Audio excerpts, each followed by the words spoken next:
Yo, what's going on? Shout out to everybody in the building. I am your gracious host. Hold on, give me 1 second. Lord have mercy. Give me 1 second. I'm in the building. This Player Talk Radio. I am DJ Kuda. Yeah, what's happening, Tricks? What's going on, new? Shout outs to everybody in the building. Shout outs to Brian Will. Shout outs to my bro, Devin D in the building. Devin D in the place to be. You dig what I'm saying? Shout outs to Cynical One. Shout outs to Third Ward Colombian. I want to wish my brother Third Ward Colombian a happy G-Day. It's my broski's birthday, man. Make sure y'all spam the chat with them birthday cakes, man. What's going on, Royce J? Royce, I got me a nice little cigar place opened up down the street from me. So I said, let me go ahead and get me a nice little cigar. I got the house cigar earlier, but I got these, I got a pack of, I want you to look it up. You probably already know about it. I just now got hip to it tonight. I got a pack of it's an Italian cigar, but I guess they sell them in Vietnam. It's the cigar game's a little bit different on this side of the planet. You know what I'm saying? I wish I was back in the USA because I ain't gonna lie. Them Latin cigars be hitting. All right, but they got Cuban cigars out here, but you know there's a Tizax on them. But this one is called the Toscanello Nero Cicoliato. I guess it's like yeah. Shout outs to Devin D in the place to be. Shout outs to JFK in the building. It's called the Cicoliato. Now it's a weird Italian cigar. They call it the friendly cigar. And the cigar is kind of rolled small, really good ones. You know, they don't got the Camachos out here. I'm gonna try to get them to get some Camachos out here. But you know, yeah, man, I'm it's a hard time trying to tell people that don't smoke how a lot of these smokes. Oh, okay, American Spirits. Okay. Yeah, man. I try to tell people a lot of times how, like, you know, it's hard to explain, like, you know, some of these cigars. Like one of my favorite cigars is the Triple Maduro Camacho, which was a lot of people's favorite cigars. David Carroll loved them. Angry Man used to smoke them. I used to smoke them a lot. I smoke strong cigars though.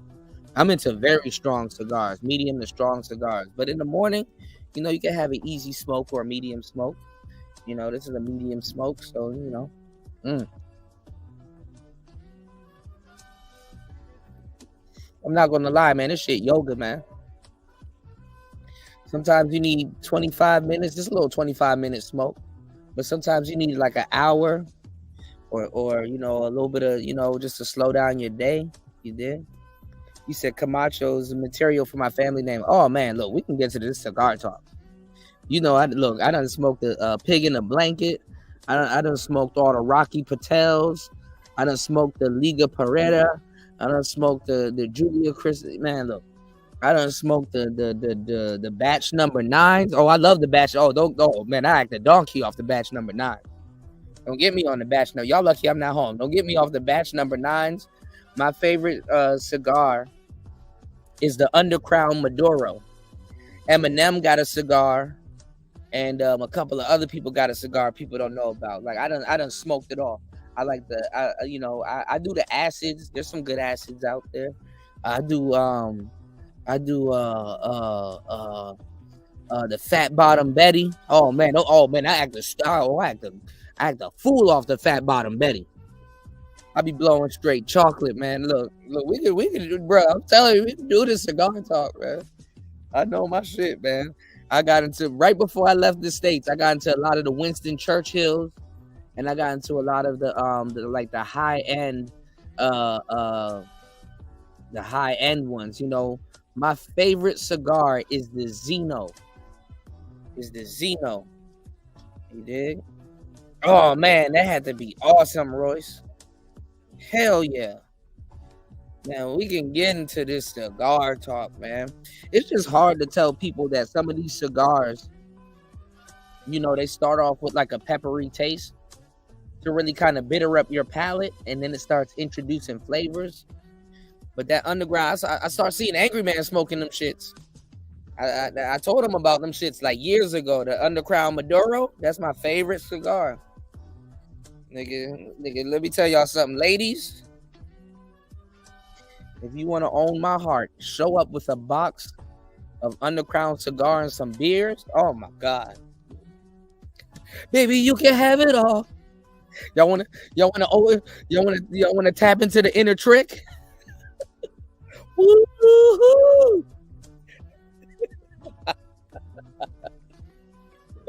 Yeah, that's that Rocky Patel wave, man.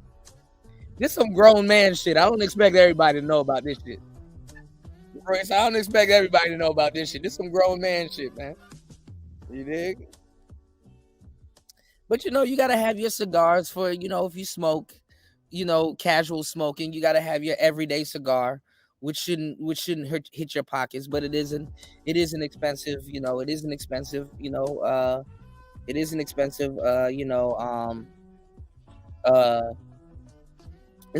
an expensive habit. But I'm gonna tell y'all right now, if you smoking cigarettes, you tripping right now.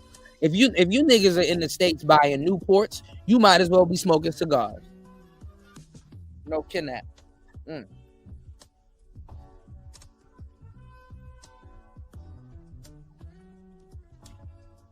But see, that gotta be a niche channel, Royce.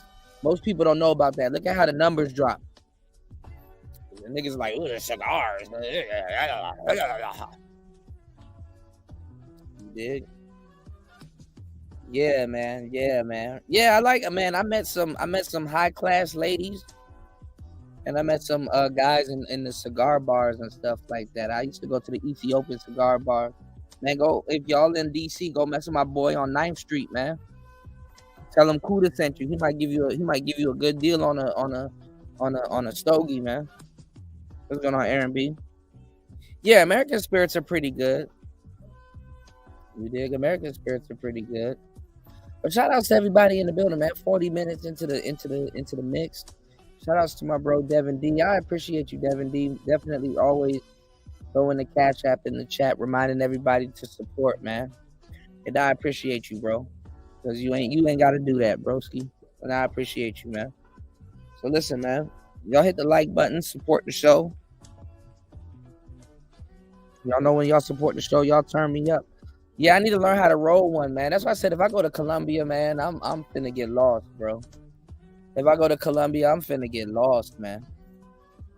I'm not coming home no more if I go to Colombia, man. Fuck cocaine. Roll me a cigar.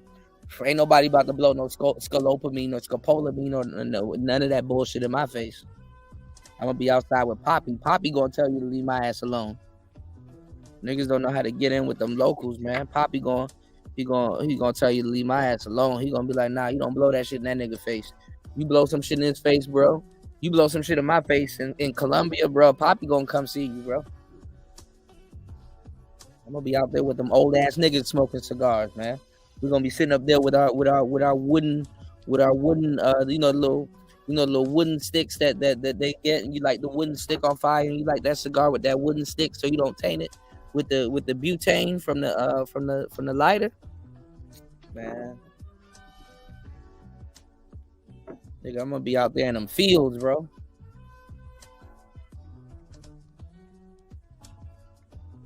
But if y'all want to get into the cigar game, I'm gonna tell you the best cigars now are coming from Ecuador and Nicaragua.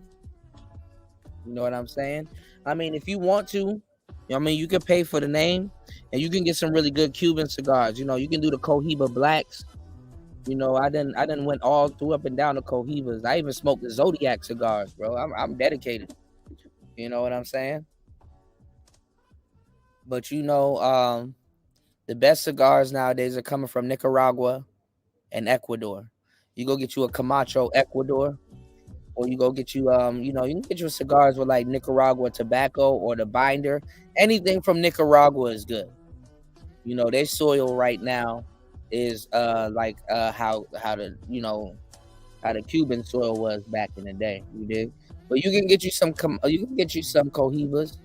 The Cohibas ain't bad. You know, once you start making that dough, you know, treat yourself to a cohiba. You know what I'm saying? Smoke you a regular cigar during the day, and then, you know, to commemorate the day and thank God and stuff like that. You know what I'm saying? Smoke you a cohiba before you go, before you lay it down.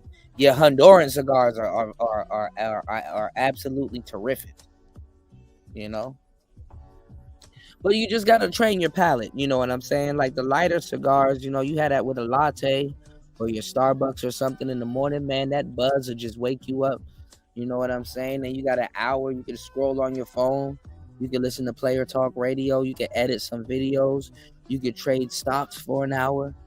You know, it's legendary, man. I think every man, other than people growing dreads once in their lifetime, I think everybody should at least experience the greatness of a cigar. You know, and if you're into dark liquor like whiskey and stuff like that, get you a nice cigar to pair with that whiskey, because the whiskey's opening up the cigar and the cigar's opening up the whiskey, and it's just the ambiance, man. As a man, you should know how to enjoy your peace. You know, embrace and enjoy your peace. You dig? What's going on, Bronze Flat Power God? Big old player in the building. I appreciate you, man. My bad, y'all. I get passionate about this shit. I'm enjoying the hell out of this cigar. Hold on, y'all.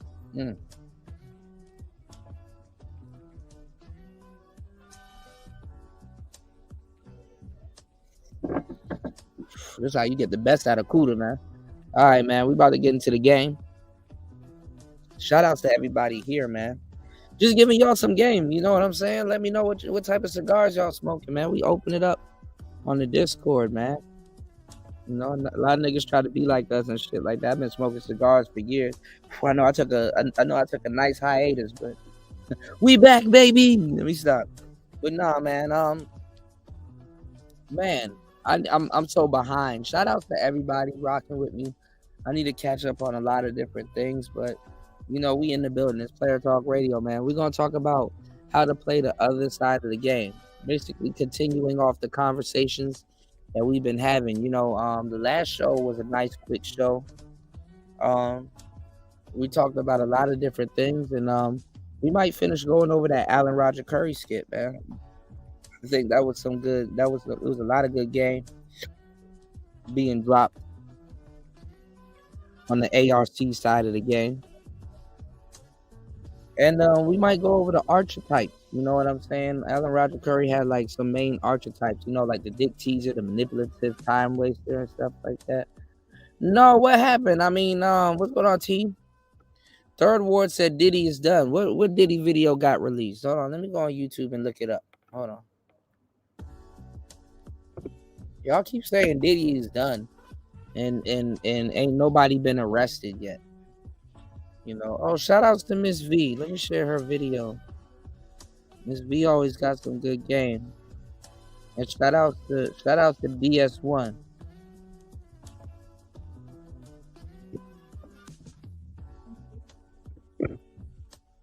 Let me share they videos. Y'all hit the like button on the way in, y'all.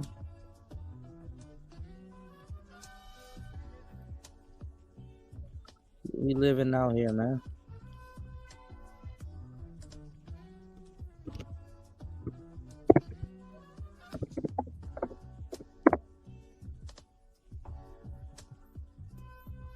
Share my brother and my sister's videos right quick. You did? All right, let me see. Diddy. All these videos. Trigger warning. CNN releases footage of the Diddy and Cassie incident. Oh, shit. They got him on the NBA Youngboy. What's going on? What's going on, Andre? Oh, yeah, I know that feeling, Devin. Yes, sir. Shout outs to Devin. Devin, rock with me on the way home. All right, let's see what's going on in this video, y'all. Let's take a look at it. Against music mogul Sean Diddy Combs. Of abuse against music mogul Sean Diddy Combs. Oh man, don't tell me he got The him video, in the captured on elevator multiple also. cameras, shows Combs assaulting his then-girlfriend, Cassie Ventura, in a hallway at a Los Angeles hotel in March 2016. A lawsuit filed by Ventura in November last year and settled the next day referenced actions that seem to match those seen in this video. There is no audio. According to the complaint, Combs became extremely intoxicated and punched Miss Ventura in the face. I ain't gonna lie, getting kicked in some slippers is some crazy work, y'all. Of abuse against music mogul Sean Diddy Combs. The video, captured on multiple cameras, shows Combs assaulting his then-girlfriend, Cassie Ventura, in a hallway at a Los Angeles hotel in March 2016. A lawsuit filed by Ventura in November last year and settled the next day referenced actions that seem to match those seen in this video. There is no audio. According to the complaint, Combs became extremely intoxicated and punched Miss Ventura in the face, giving her a black eye, which, according to the lawsuit, prompted Ventura to try and leave the hotel room. The surveillance video obtained by CNN begins as she enters the hallway. The complaint says as she exited, Mr. Combs awoke and began screaming at Miss Ventura. He followed her into the hallway of the hotel while yelling at her. The complaint goes on to say he grabbed her and then took glass vases in the hallway and threw them at her. In the surveillance video, Combs can be seen grabbing Ventura and throwing her to the ground. As Ventura lies on the ground, Combs then kicks her twice and attempts to drag her on the floor back to the hotel room. Ventura is seen picking up a hotel phone. Combs seems to walk back to the hotel room, then returns and appears to shove her in a corner. Moments later, he can be seen throwing an object in her direction. According to Ventura's now settled lawsuit, the pair began dating several years after they met in 2005. They parted ways in 2019. Combs' attorney said the decision to settle was in no way an admission of wrongdoing. Ventura declined to comment on the video, but her attorney told CNN the gut-wrenching video has only further confirmed the disturbing and predatory behavior of Mr. Combs. Words cannot express the courage and fortitude that Miss Ventura has shown in coming forward to bring this to light. The video hasn't been seen publicly before and comes on the heels of a series of civil lawsuits alleging Combs' involvement in sex trafficking. This has probably been settled or whatnot. But I'm going to give y'all the game. I've been telling y'all for years, as a celebrity or even as a regular guy, if you have, a girlfriend or a boyfriend or whatever the hell you got, right? Yeah, it's already been settled, right? This is what I'm saying. Because the toxic people got the best pussy. I don't understand. Toxic women got the best pussy. I get it. Or y'all like this off and on shit. Okay? If you got a reputation to protect,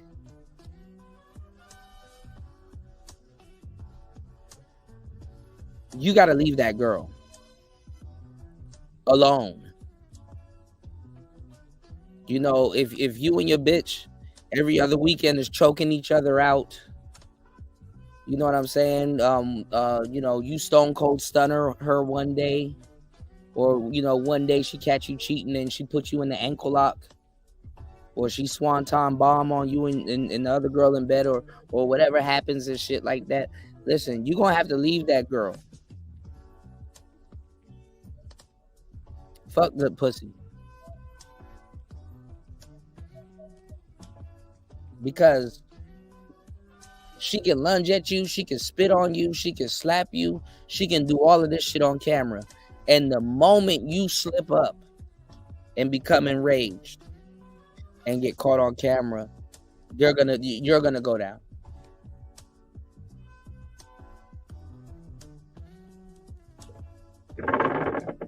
She can give you 50 black eyes, and America gonna say you deserve it. Because you probably did something. You don't even have to be Diddy before America say you deserve it.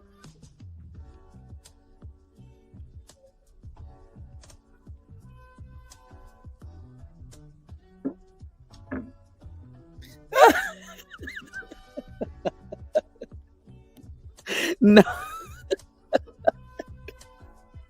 from the top rope. Like it's like little Will Master. You know when your girlfriend whips your ass, you got to play into it. You got to be like, Maybe.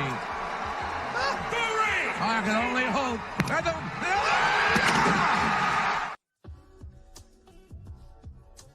from the top rope.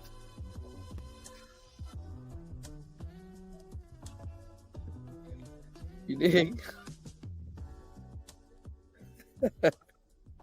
One master said, anywhere there's a private area, people be wilding. Just see them in the areas they think is private, but it's recorded. Yeah, you're getting recorded like every 13 seconds in America, man.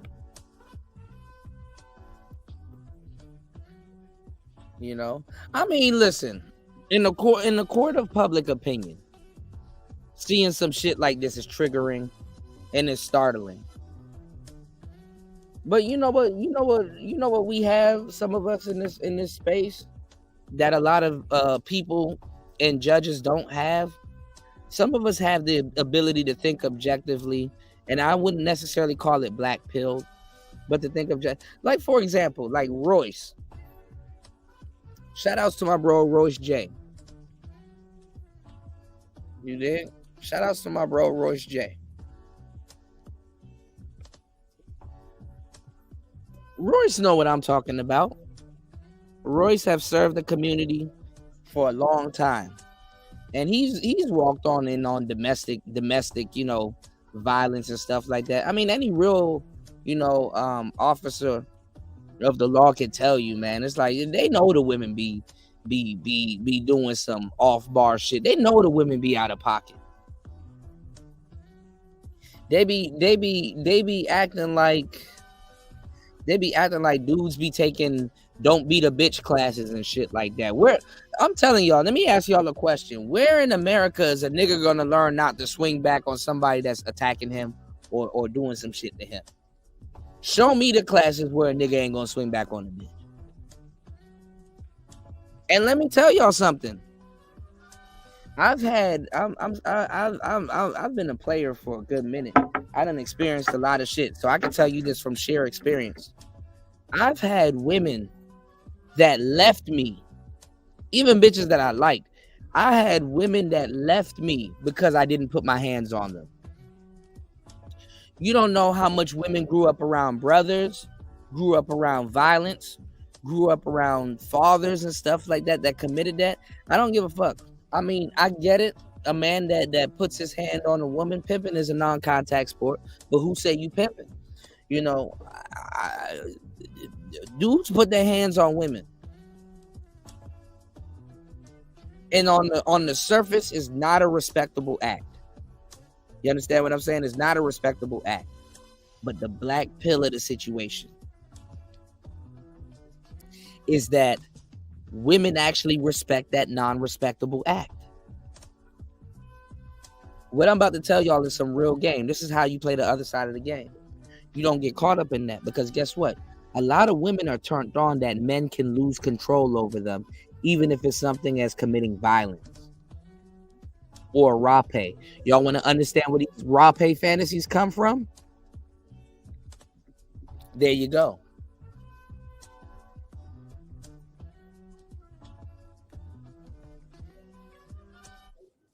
Pimping is a non-contact sport. Once you stop using your mouthpiece or your wits or whatever the fuck you using, you lost.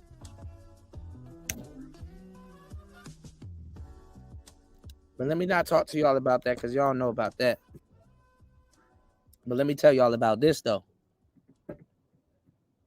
I've lost a lot of women because I didn't put my hands on them. Some women need their reset button hit.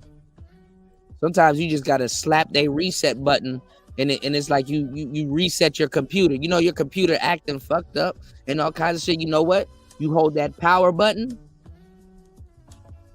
You restore that bitch back to factory settings and shit like that.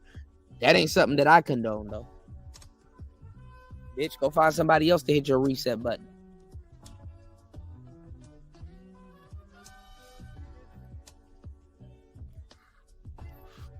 Ain't nobody cold in these YouTube streets to tell you that shit. Ain't nobody about to tell you to reset that motherfucker back to fact. Yeah, my pimp hand weak as fuck.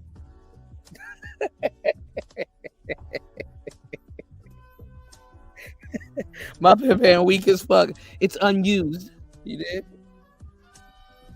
He said, seeing this video is hilarious. Remember this phrase, chitty bang bang, motherfucker.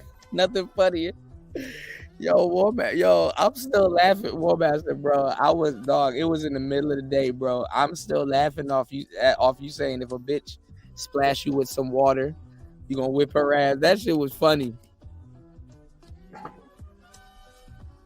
Yeah, my hand of correction, it don't work. You know? My hand don't be correcting shit when it comes to women. You know, I don't calibrate my hands when it comes to women. You said pimps put hands on hoes too. Yeah, that's gorilla pimping, absolutely. A pimp said one of his OGs stopped fucking with black women for that reason. Yeah, that's why a lot of pimps fuck with white women. White women, you do gotta put your hands on them, but not really. You know what I'm saying?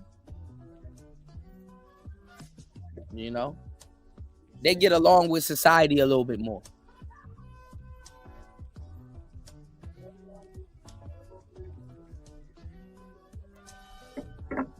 But I'm gonna tell y'all some real shit. Pimping is a non-contact sport, man.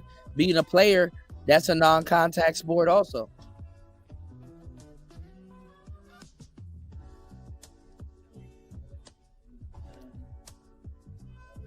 And if you want to play with a broad that requires you to lay hands on her, you gotta, I ain't gonna lie, you gonna have to psychologically torture that bitch before you put your hands on her. Stop listening to these little bullshit women on YouTube telling y'all how to deal with women. They don't deal with women like that. And women be fighting each other all the time. So you can't even listen to them. They're not a reputable source. You can't listen to women about women. Not like that.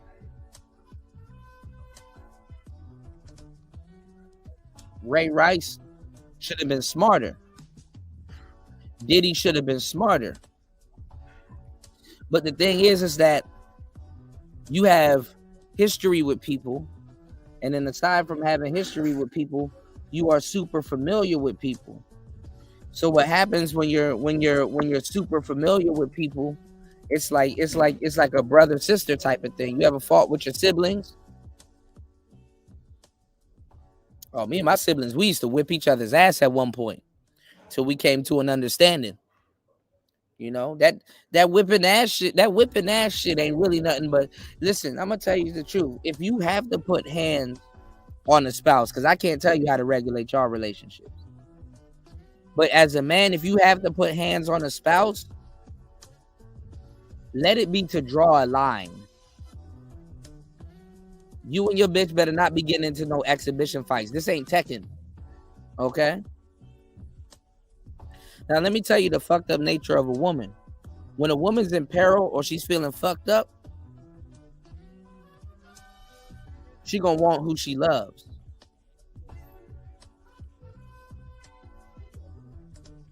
Right?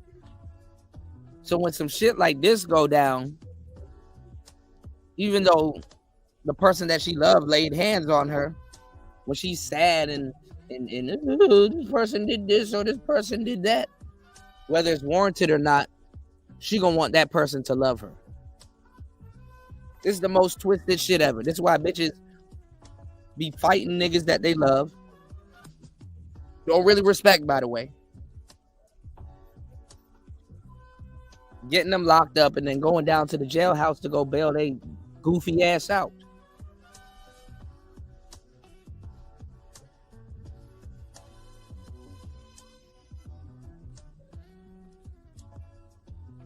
So if this happened in 2016, that meant she stayed with Diddy for almost 4 more years after this.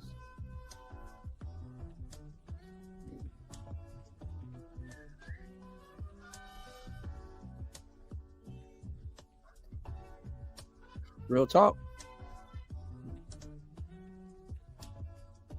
Women love relationships like this. And they be the women that you least expect. Oh, Cassie got a pretty face. Yeah, okay. I just heard the real story about what happened to Rihanna and Chris Brown a couple weeks ago.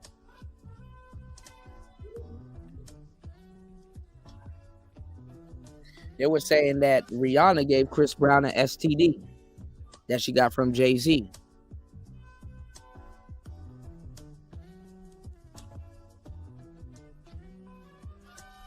And Chris Brown got thrown under the bus. Do your research. I didn't think it was true. Jaguar Wright was talking about it, you know. She's like the female Charleston White, so I don't really, you know, take a lot of stuff that she say seriously, but it is what it is. Y'all hit the Cash App. An hour and 6 minutes into the madness. We got a long way to go. I'm with y'all this afternoon. It's Player Talk Radio. I'm your player partner. Look out for the cookout. DJ Kuda right back at the helm of today's show. Yeah, in a twisted way, I fucks with Charleston too. What War Master say? War Master said, women are attracted to men that can intimidate them. It turns them on. A lot of them speak like men are the same way. Absolutely. Shout out to my player partner, War Master. War Master know a thing or two about a thing or two. You did?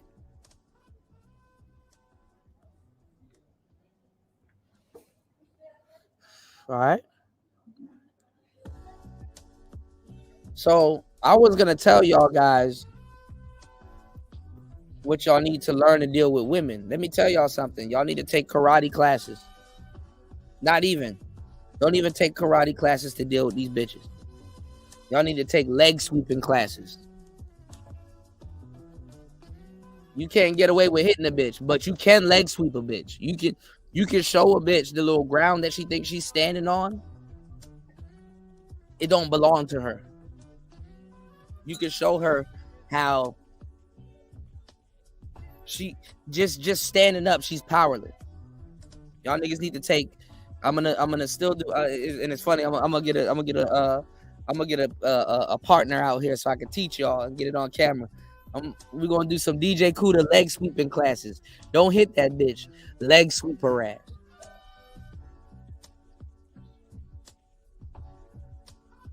That's way more effective. She fall on her ass hard enough. That's a reset button right there. Leg sweep that bitch.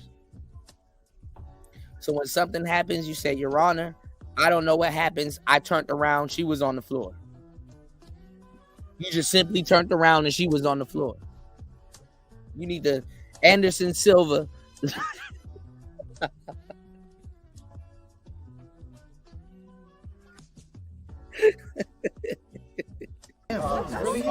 You're a victim. There we go, CSI. My bitches. You saying you can't control your bitch here? My bitches. You saying you can't control your bitch here? My bitches. You saying you can't control your bitch here? My bitches. You saying you can't control your bitch here? My bitches. Leg sweep that hoe. Let's see if we can find some effective leg sweeps. Hold on, y'all.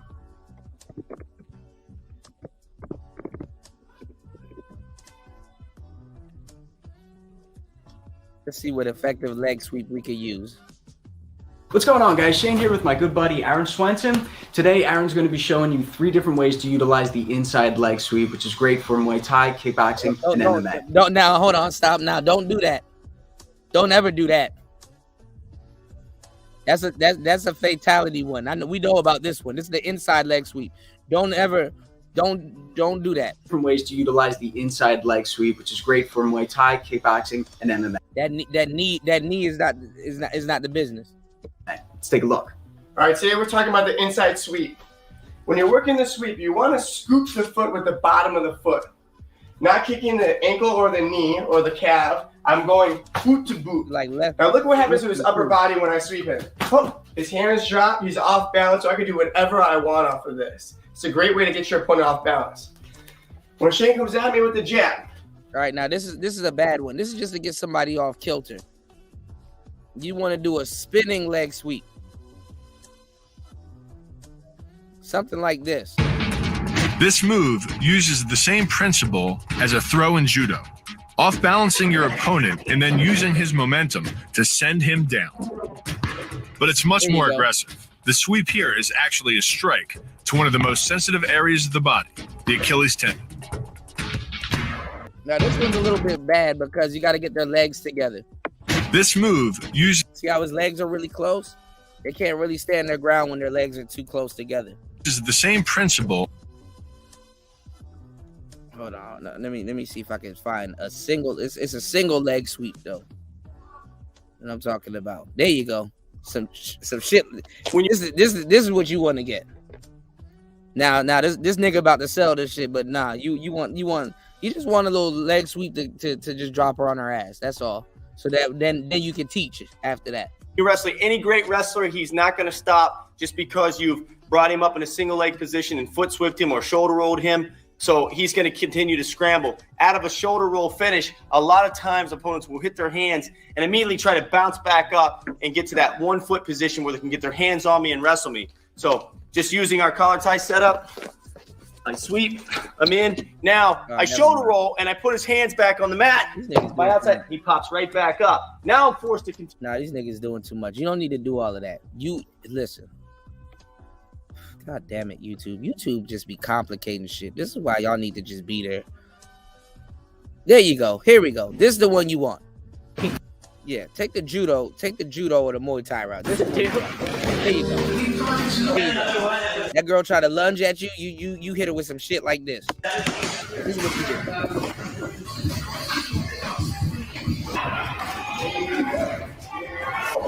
All right, he doing too much.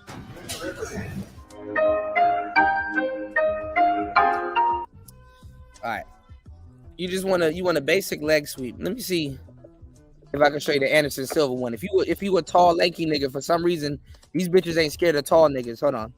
If you a spider nigga, hold on.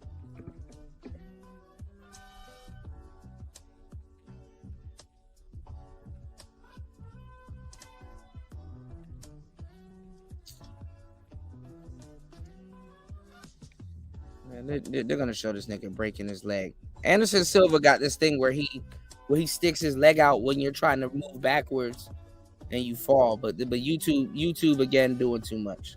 Hold on.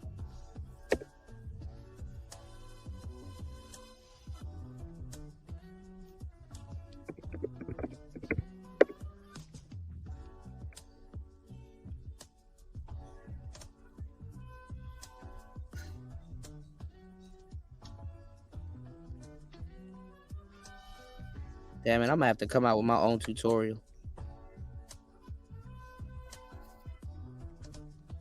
So we're gonna be working on developing our basic foot sweep. Okay, all we're gonna do is work on our timing with our partner so we can walk and sweep his foot and practice catching it when it's light. So what we're gonna do is we're gonna get our partner's feet to just match ours. That way we're walking together. I got you, Andre. Let's get at least 2 supporters before I drop the link real quick.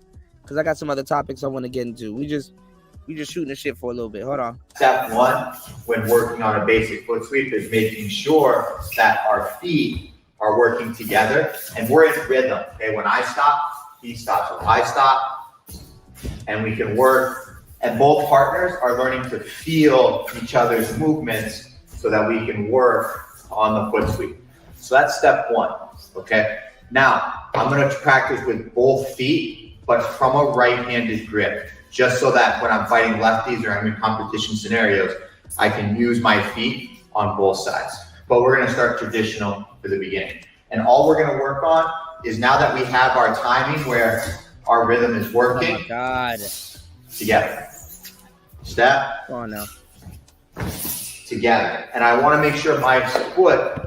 Now you want to get him a little bit halfway when his foot is off the ground. It's better for his foot to be in the air for it to get swept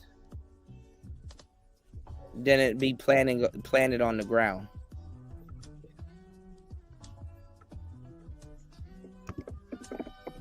The one that I've been telling y'all is a spinning leg sweep, but I know they're gonna do too much. Let's learn the sweep kick right now. Bim. There you go. This is one of them Eddie Gordo joints. See, he doing too much. Don't do that. Just do the low one. You don't have to learn nothing else. Just the low one. doing too much. See, this is why you can't look at shit on YouTube. Follow those shoulders and head first. And There you naturally go. follow. That's all you got. Step number 4, make sure you pivot on this heel like this, and then you turn your body and point your big toe all the way to the ground, just like you're drawing a line in the sand. Number 5, you want to bend your body forward right away as soon as you're spinning and getting that momentum. So you're building momentum, and then bend your body down this way, and then you're going to look all the way to this point on the ground and drop your hands down. So it should look something like this. 1. So once you get this part, that's all you need to learn.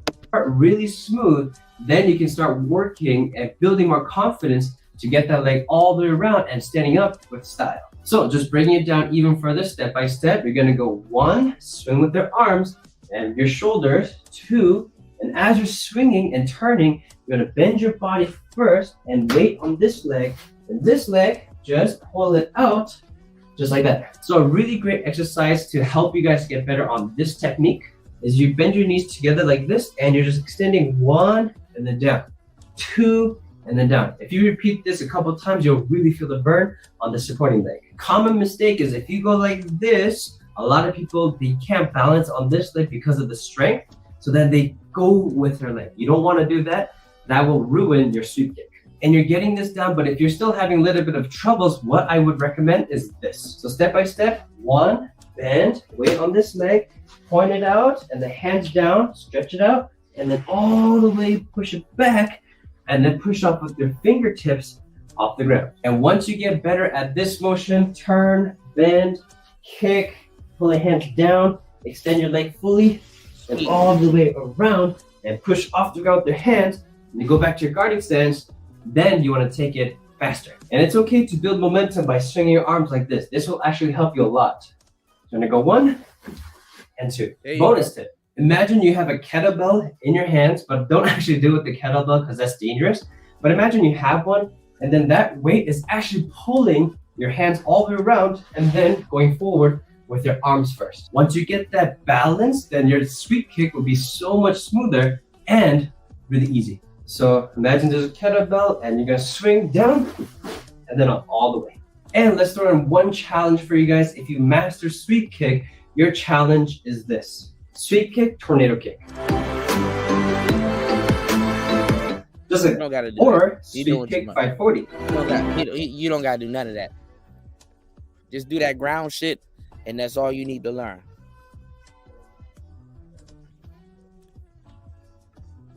Shorty lunge it at you, just sweep kick. Right now is a low spinning sweep. Pay attention to this one. There's a lot of detail work.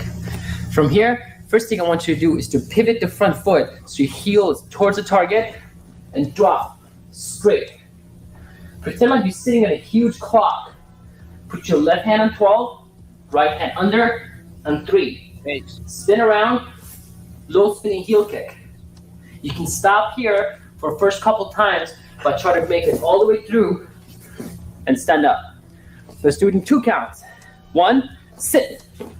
2, kick. And up. Now we do a couple times, 1 motion. From here, step.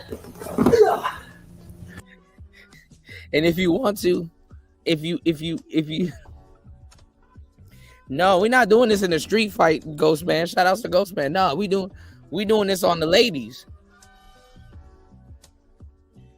Your girl acting up, and she's standing on that ground a little too hard, cause bitches be wearing heels, they be wearing slippers and shit. Bitches don't even have the right attire. They be trying to fight niggas and shit like that. All you do is leg sweep. You can clear out a club with this joint.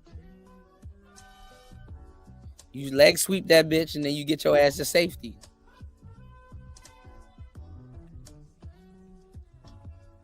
She got a gun in her hand, leg sweeper. She got a knife in her hand, leg sweeper.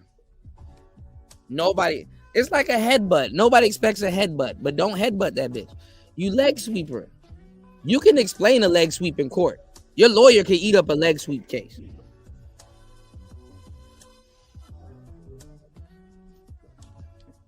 Y'all niggas be fucking up, giving bitches black eyes and shit like that. Yeah, I'm already gonna get labeled a male supremacist. I'm telling you how to defend yourself against broads. You leg sweeper. You clear out the elevator with this leg sweep. You know? At your own peril.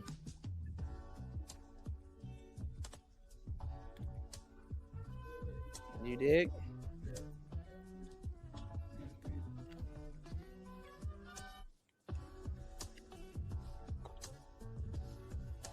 I'm saying if you got to defend yourself, hey.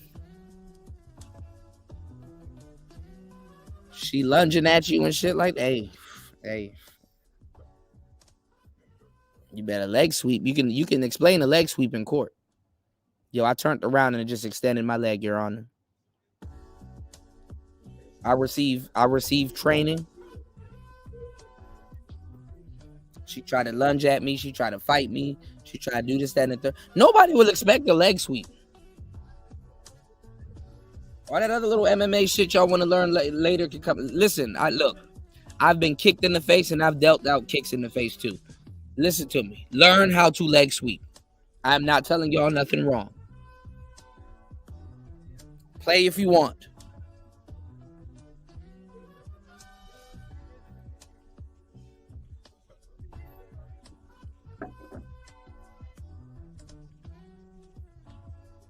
A motherfucker can fall randomly. You dig what I'm saying? I'm giving y'all some real game. Because y'all not going to listen to me when I'm telling you not to deal with no abusive bitch. Y'all love dealing with abusive bitches. All right? Let's just stop playing at this point. Oh, but she got good pussy, Cuda. Well, listen. Nigga, while you in the gym, you better learn how to leg sweep. You can't tell the judge she got good pussy.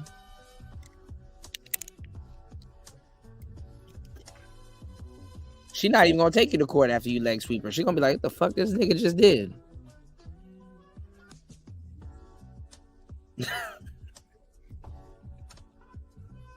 She gonna make sure she gonna make sure she come at you with the right shoes on. Bitch gonna start with look. Your bitch gonna start wearing Skechers, fucking with you. She gonna make sure she got that ground grip.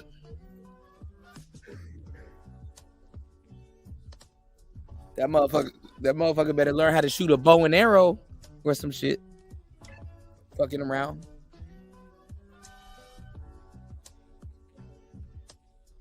Yeah, you can really get a bitch. You put your arm on her shoulder, and then you crouch down, and then you legs. Oh, you get both of them legs out of the way.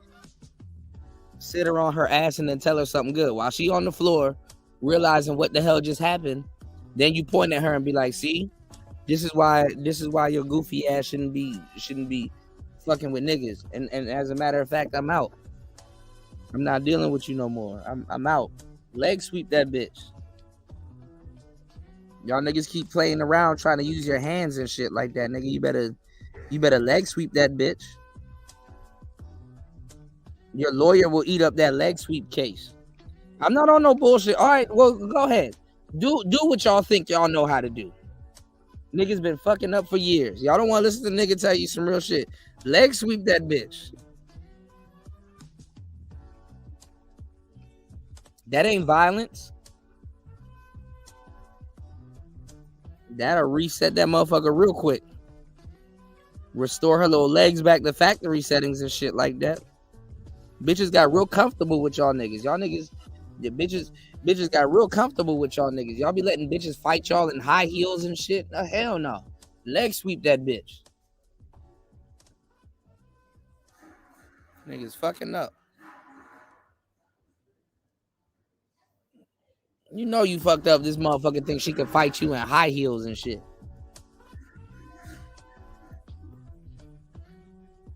Bitches be trying to fight y'all with dollar store slippers on and Uggs and all kinds of shit. Bitches be fighting y'all. Man, look. She better start wearing boots fucking with you. She better have on combat boots fucking with you.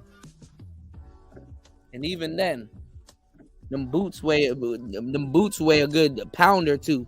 So you leg sweep her ass, she gonna be going in the other direction.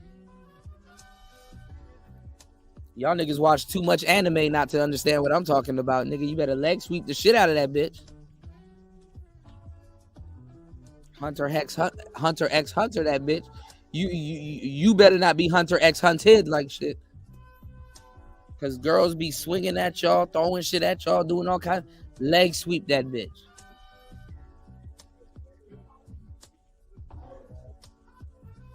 We wouldn't be laughing at Diddy in this position if he was playing with that bitch by the fucking elevator. You leg sweep the motherfucker now, or don't, or and leave.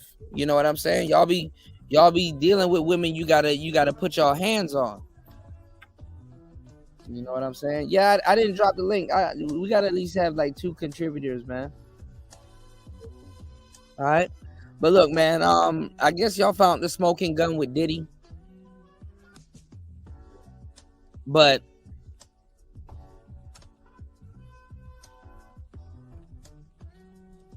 they already settled out in court. So they, you know, the police probably already saw that footage, because what they do is they release the footage. They release the footage later.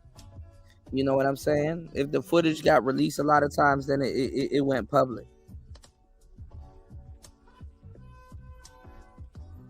So the police probably released that footage later. Usually after a court is like certain documents are sealed or something is over, the police be releasing footage. They've been releasing a lot of footage. Recently, I saw some fucked up footage, which we already seen. They released the footage of XXX Tentacion. They released the footage of him after he got shot. But if you were around that time, you've seen it, you know. I've seen all the footage. I've seen the footage of Pop Smoke being taken out of the house. I've seen the footage of Nipsey being taken away on the stretcher. I've seen the footage of Nipsey getting taken away on the stretcher. Nipsey, Pop Smoke. But recently they just started re-releasing that shit, and they don't even ask you if you want to. You know, if you would be disturbed by it on YouTube. They just now they're just showing that shit on YouTube. Certain people are smart enough to blur the shit out so they won't lose their channel. But I watched that shit on YouTube, and they didn't talk to me about graphic content or none of that other, you know, weird debaucherous shit. But anyways, Player Talk Radio, man. We talking about how to play the other side of the game. Everybody right now is late as fuck. We've already covered this on Player Talk Radio a million times. I was just about to get into the Diddy thing, so I'm glad you guys brought it up, because it goes back into today's show topic: how to play the other side of the game. Now, when I tell you to leg sweep a bitch, am I tell you to inflict violence on a woman? Absolutely not. Absolutely not. Where I'm getting at on how to play the other side of the game, because a lot of guys are like, oh, I don't need no game. I don't need no the game. Cool. Why you always talk about game? Game. Shut your goofy ass up and just take some notes, please. Please, for once, please do something productive with your life. The game is not for offense. Some nigga telling me I don't need no game is him telling me I don't need to employ the game being offensive. Meaning that I don't need to employ the game on behalf of something that I want.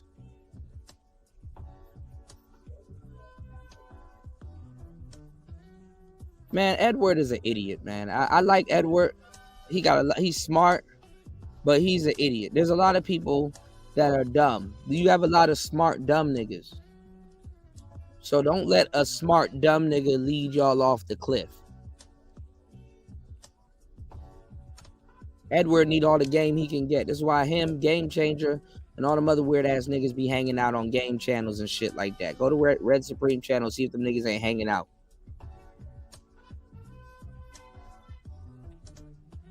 Niggas pay attention to niggas too much and all this other shit. You watching another nigga play and then wondering why you ain't got shit. I'm not about to listen to Edward Anderson about no goddamn game. He don't got no game. And that's my problem with a lot of y'all niggas. I'm not here to poke fingers at the quote unquote educated lane. If that's that's the patina you want to take on and identify yourself, even in an online situation, go right ahead. Because you got niggas up here that got whole avatars and they still fucking up. They still fucking up. How you a whole avatar? Nigga, you make Goku look bad. How you a whole avatar and you still fucking up?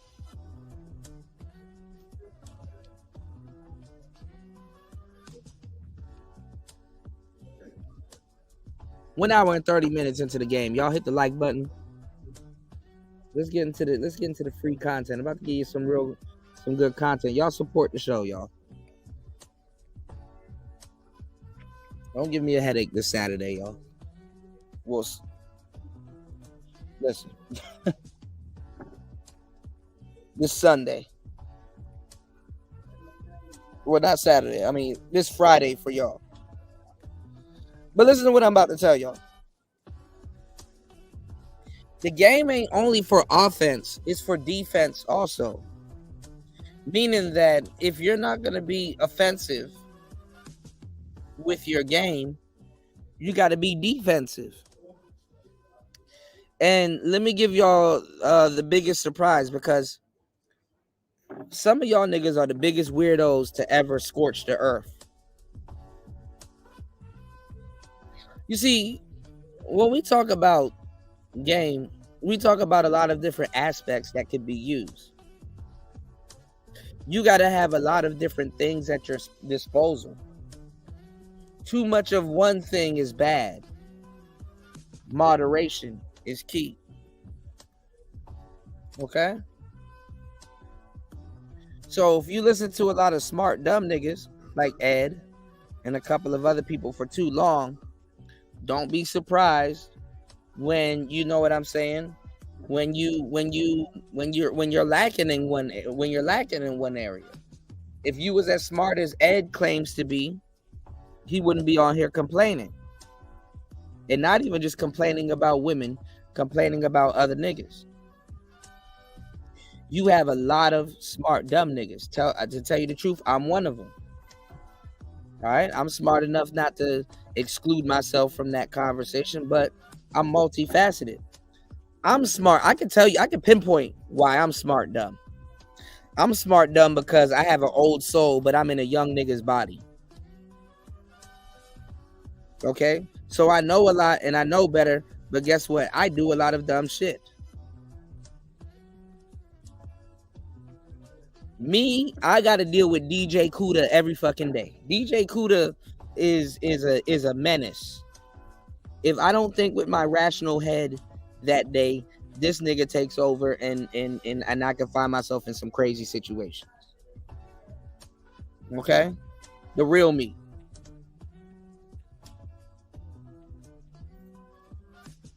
There is several areas of intelligence. And you have to be multifaceted, because one area of intelligence is the area that'll just do the trick. Street smarts don't always work. Book smart don't always work. Sometimes you just have to have straight up common sense. So you have different areas of the game. You have game, which is a form of intelligence. You have intelligence, which is a form of intelligence. You have wisdom, which is a form of intelligence and experience. You have common sense.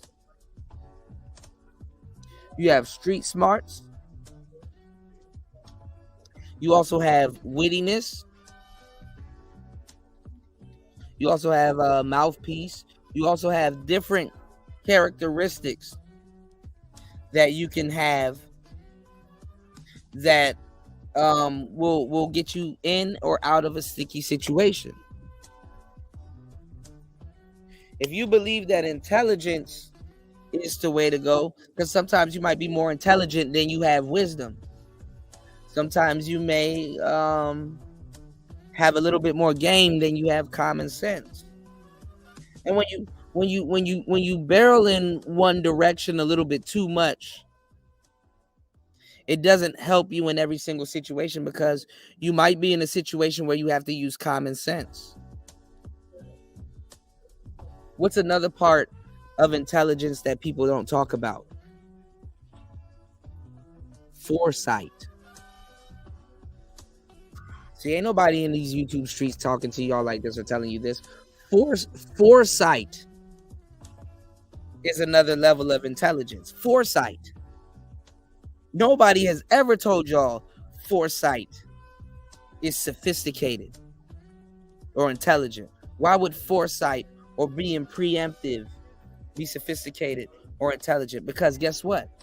You will see a situation where it's like, let me leave logic out of this.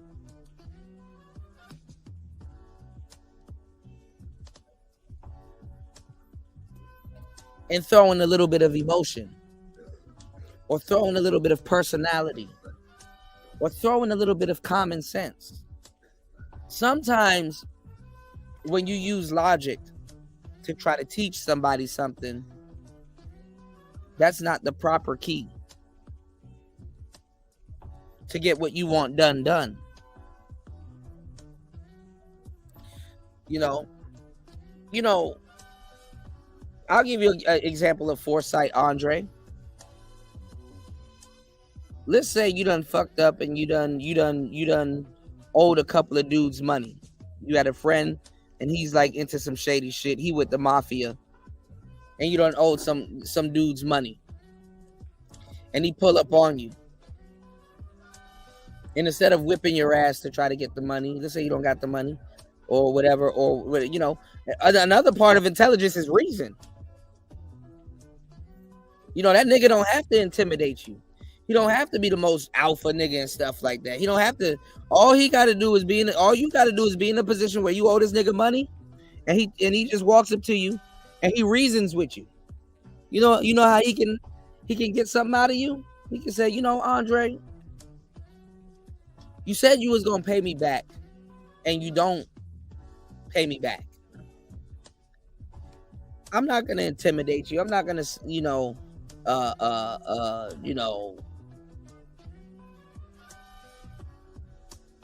shoot you or nothing like that, because then I won't be able to get my money back. But I'm gonna ask you a question, which is common sense. I want to reason with you because I do understand that you may be going through some financial whatever, and you can't pay me back because you borrowed some money from me. You do realize without legs you can't walk, right? Legs are a beautiful thing to have. It'll be just so crazy if you wake up one day and you ain't got no legs, bro. You see how effective that is? Yeah, but see, listen, Andre. With no legs, you can't run off on the plug. See how that works? Look at how I already knew the antidote before your response. You do understand without legs you can't walk, right? There is no running off on the plug. It would be a tragedy if this. You got to make people think. Y'all haven't picked up on none of the game I've been giving y'all over the years. It's called mental chewing gum. Have some gum. It's gonna be hard for you to write a check if your arm is broken.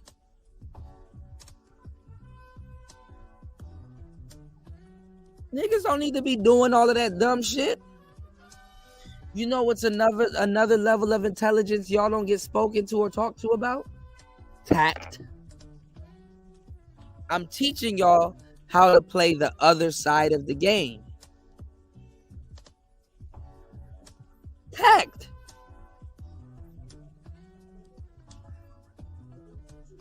Tact.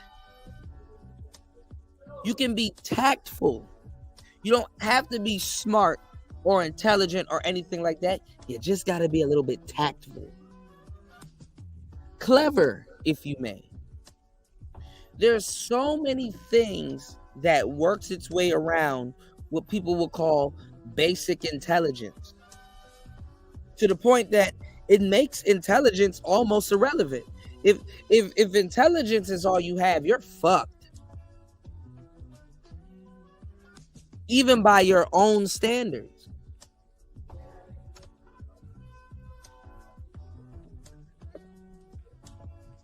The brain in this game is not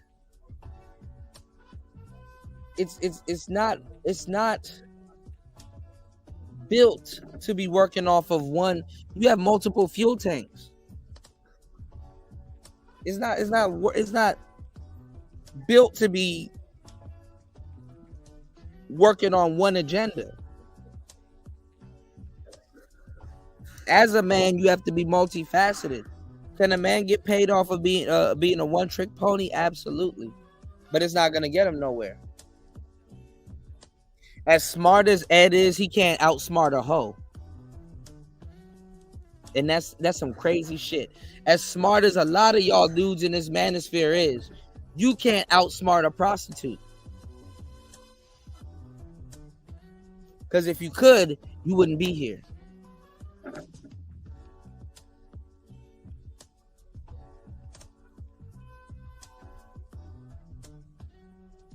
This some real shit.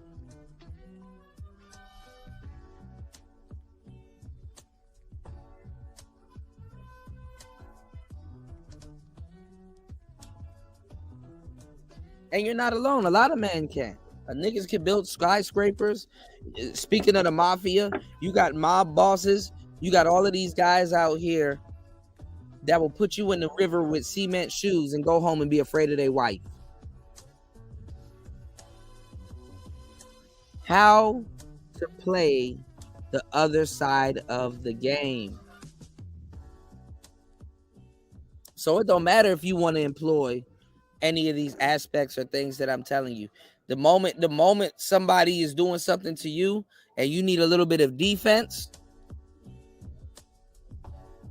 you better have some game. Y'all niggas be watching all of this football. Y'all can tell me the whole Ravens and Patriots playbook and shit like that. Y'all can some of y'all are in the military. Y'all can break down how to run a proper flak, how to tactfully change the clip on a AR-15. Some of y'all know a little bit about snipers. Y'all know about bullet drop and all kinds of different things.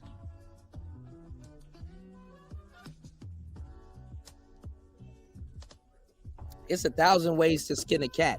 Why commit to one? But you gotta learn one. How is there 1,000 ways to skin a cat and niggas don't know none? Well up in age. Niggas done paid bills, own cars. Some of y'all can teach me how to change the crankshaft in a 67 Corvette. But got no fucking game.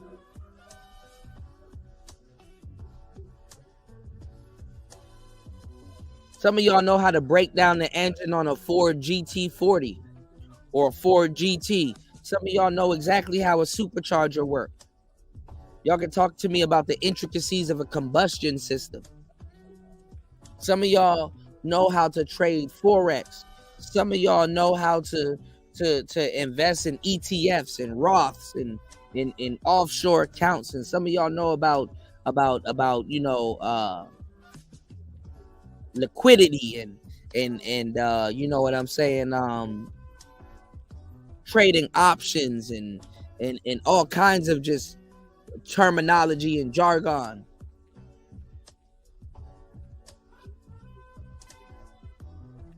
But a prostitute got you figured out.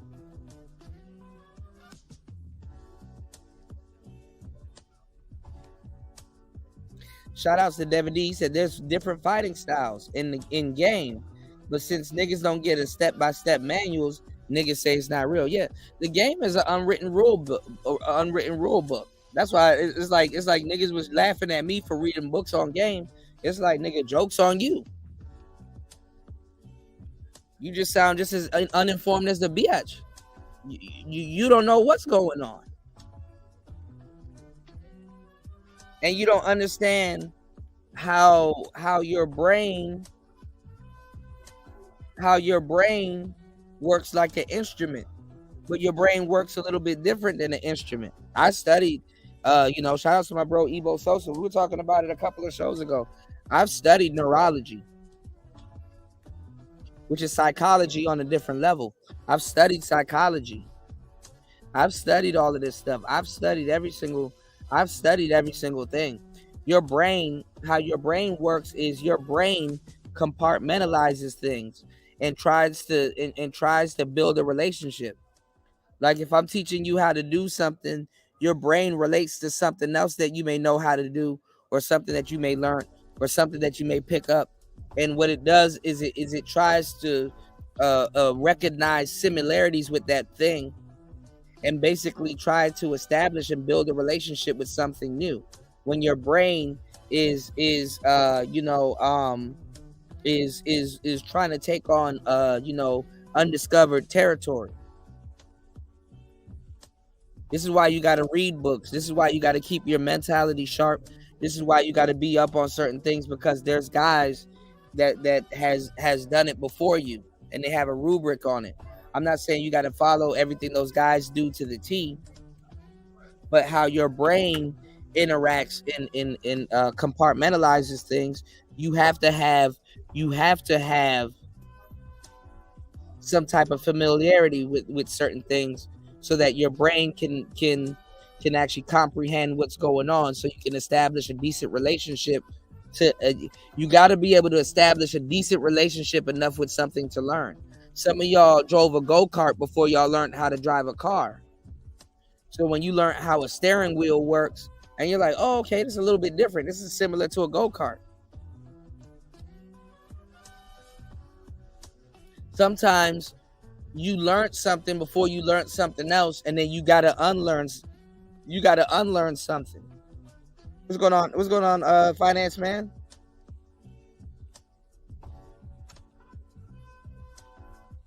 Yeah, different styles is game. What ARC talks about, that's not necessarily game, that's a method. It's a method that you can add game behind, but it's more so of a method. Methods and games are a little bit different. Okay? So when y'all are listening to people on YouTube, when y'all are not listening to DJ Kuda and following multiple gurus and channels and stuff on here, and people on here try to explain the same thing to you, you could be cutting yourself off at the legs. Because what I may be telling you might be contrary to another favorite content creator. I might not be your favorite content creator. You might take something that Jap or somebody says over what I'm saying, because you may think that they have more credibility, because guess what? You're an audience member. You look at subscriptions and all kinds of stupid shit you shouldn't even be worried about, because you're not a YouTuber. You're a listener. And your limited beliefs and certain things that you believe in your environment and your upcoming, it can very much block out all of the gems that I'm giving you.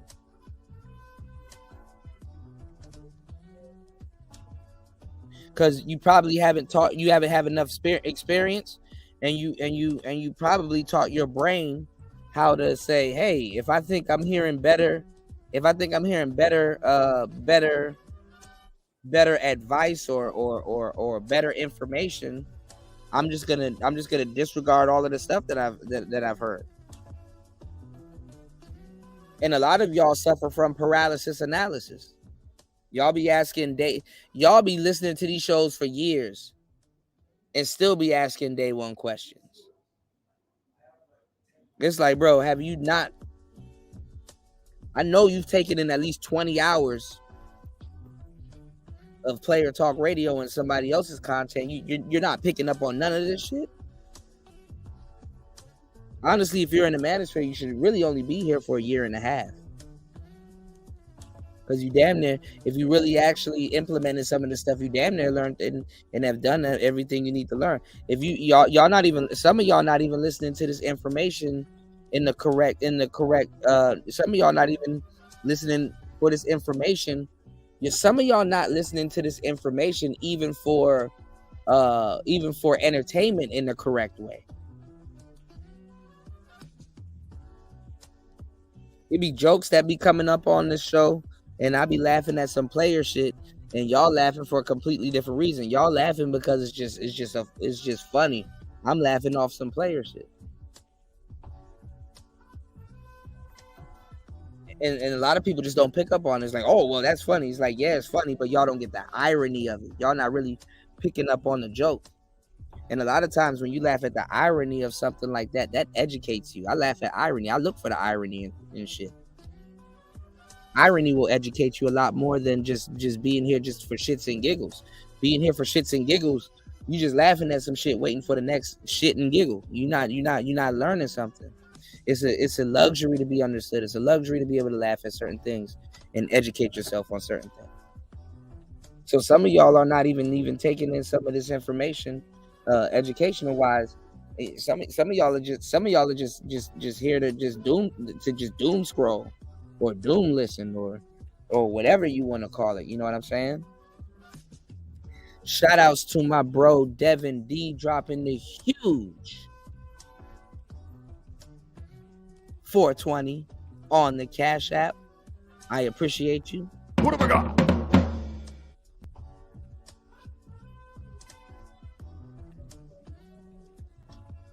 Shout out to my bro Devin D. All right, let me catch up on these comments. Devin D said, truth be told, there could be a step-by-step manual if you get over the mindset barrier and choose what style you want to employ. There is a bunch of step-by-step manuals out there, but you have a lot of guys listening to a bunch of multiple dudes telling them contradictory stuff and just different styles. So they are paralyzed by what they've analyzed. It's paralysis analysis. Paralysis by analysis. They're just here to listen to content, not ever make a move in their life. Look at all of these people watching Austin Hollerman and Floyd and all these other people travel, and they call themselves passport bros. They don't even own a passport. They have yet to travel, and they donate to all of these guys, and they could have taken that money and been in the Dominican Republic and meet their favorite content creator and shake hands with them.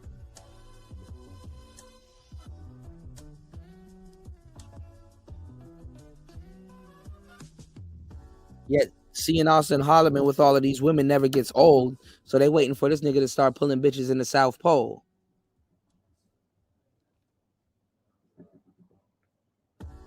Now, if you're a real player, you're gonna understand that shit is funny as hell. You understand what I'm talking about? The inside jokes, the irony. Yo, man, I can't wait to see Austin Hollerman get up in that igloo and pull himself a little baddie Eskimo. Meanwhile, that nigga never been with a baddie Eskimo. He don't even know how to spell Eskimo.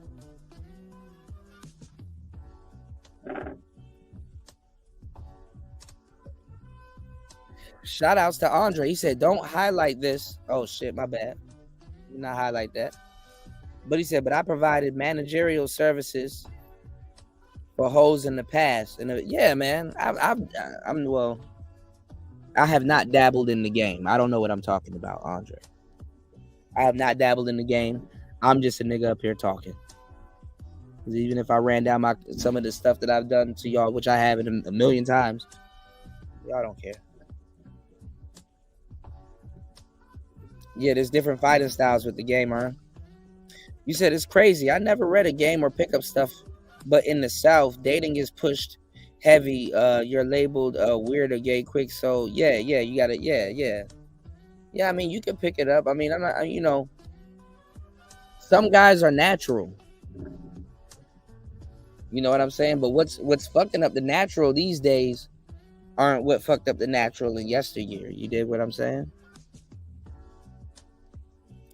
I learned so much about rejection. When Alan Roger Curry was like, I'm the most rejected guy in this room, and he's the one on stage that everybody's looking to get some type of information from. I felt him when he said that. I said, shit. I done been rejected 1,000 times.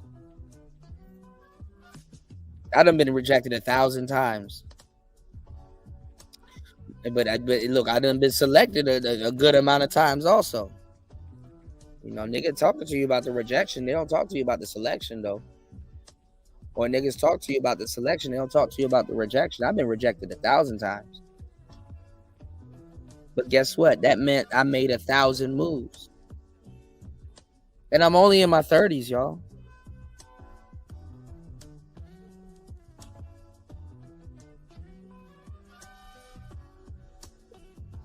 And you don't really have the cold approach, you know. I learned too by hanging out with friends. I'm gonna light me up another cigar. Hold on, y'all. Shout outs to everybody hitting the like button. Make sure y'all support the show, y'all. Let me up another cigar real quick.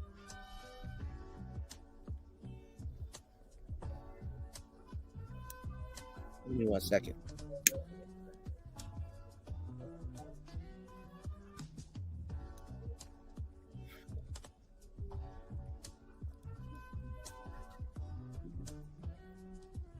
Me and my friend, we used to go out sarging, just going out talking to women and you know, trying new material.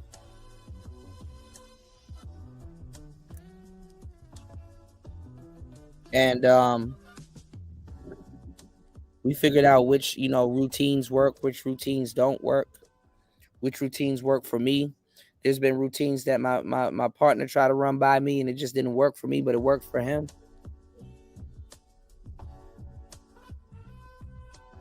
I remember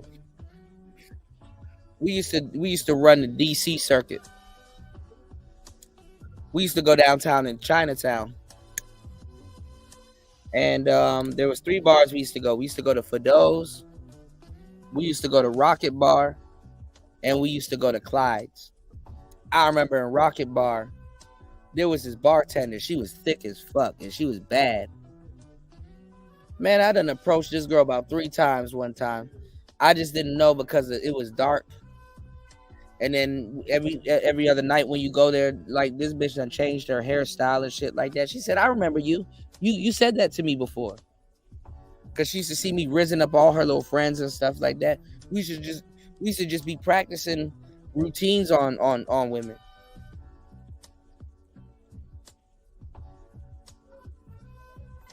Now, she knew there was something up with me. She knew I was a player.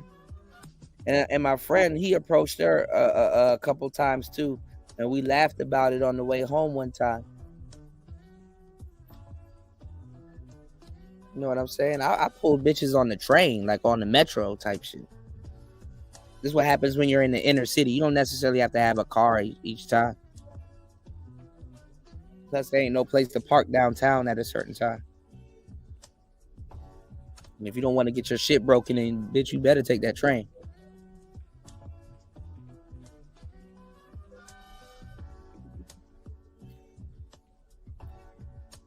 Now, she knew we were playing, but she was just interested. You know what I'm saying? She was just interested in me because she was like, what do y'all be doing? Like, I see, you know, because we successfully pulled a couple of her friends, got their numbers and everything and stuff like that, you know, and we just be running routine, you know. Some nights it wasn't even about pulling women and getting numbers. Some nights it was just trying out a new routine. It's like, oh snap, we done read up on something and it's like, oh damn, I didn't even think about it like that. I've been running this routine for like a whole month. I got a whole brand new routine to run. And then once you know how to get people in certain levels of conversation, then when you read new information, you know where to store it, because it's like, okay,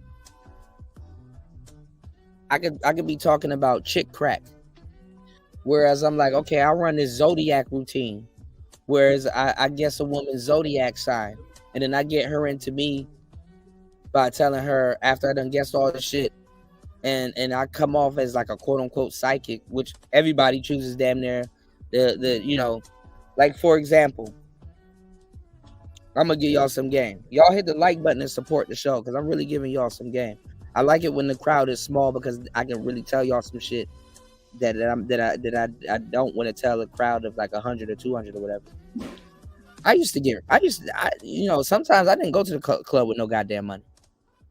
I used to get free drinks. Bitches used to be buying me drinks the whole time. I used to sit up there and be playing these games, number games too, easy games too, and I could show y'all routines with pens and stuff like that. But there's this one game I used to play called the 5 questions bet. I told y'all about this game a minute ago, right? So you tell a girl, you like, listen, you seem very interesting, right? Right mid conversation, you seem very interesting. We're gonna play a game. It's called the 5 questions bet. We got to find something to bet on. All right, look, if I lose, I'm gonna buy you a drink. If you lose, you buy me a drink, right? So you tell her, if I lose, you buy me a drink, or if you lose or whatever, you know, you got to give me a kiss or whatever, you know what I'm saying? And then they're like, okay, you know, because women like to play games, all right? So then this is what you do. You say, okay, look, I'm going to ask you 5 questions. All you got to do is get each and every single question wrong. So basically, I will ask them a question. All they got to do is get every single question wrong, right? So you ask them obvious questions. It's actually, you know what? I'm not even going to tell y'all the rest of the game. It's actually better for me to have somebody up on the panel, and I'll show y'all how it works. Because it's better that I show y'all than tell y'all. Because y'all not going to get it if I tell y'all. Shout outs to my girl Jay Green dropping the huge $10 on the Cash App. Thank you so much. Hold on. For supporting Player Talk Radio. I appreciate you. Thank you so much. Hold on. Let me catch up on these comments. Hold on. Ooh, ooh, yeah, big bag.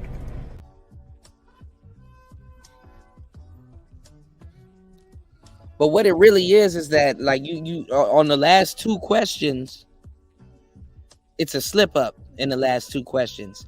And also, this game is not just a questions game. It's also a shit test. It's also a shit test because the girl that you're playing it with, it lets you know if she has an ego or not. You know what I'm saying? If she has an ego,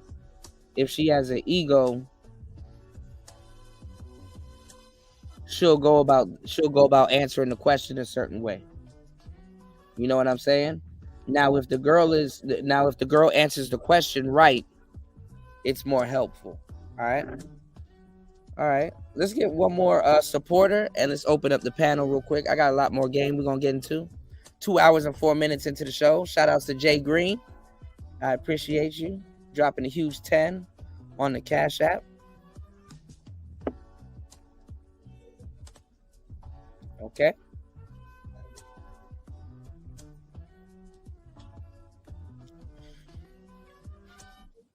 You said, Negro, why you making YouTube work? What you mean? Oh no, YouTube got to work for me. I'm a content creator. Y'all can sit down and just watch. YouTube works for me. I got to work the YouTube, and YouTube got to work for me because I work for YouTube. You did.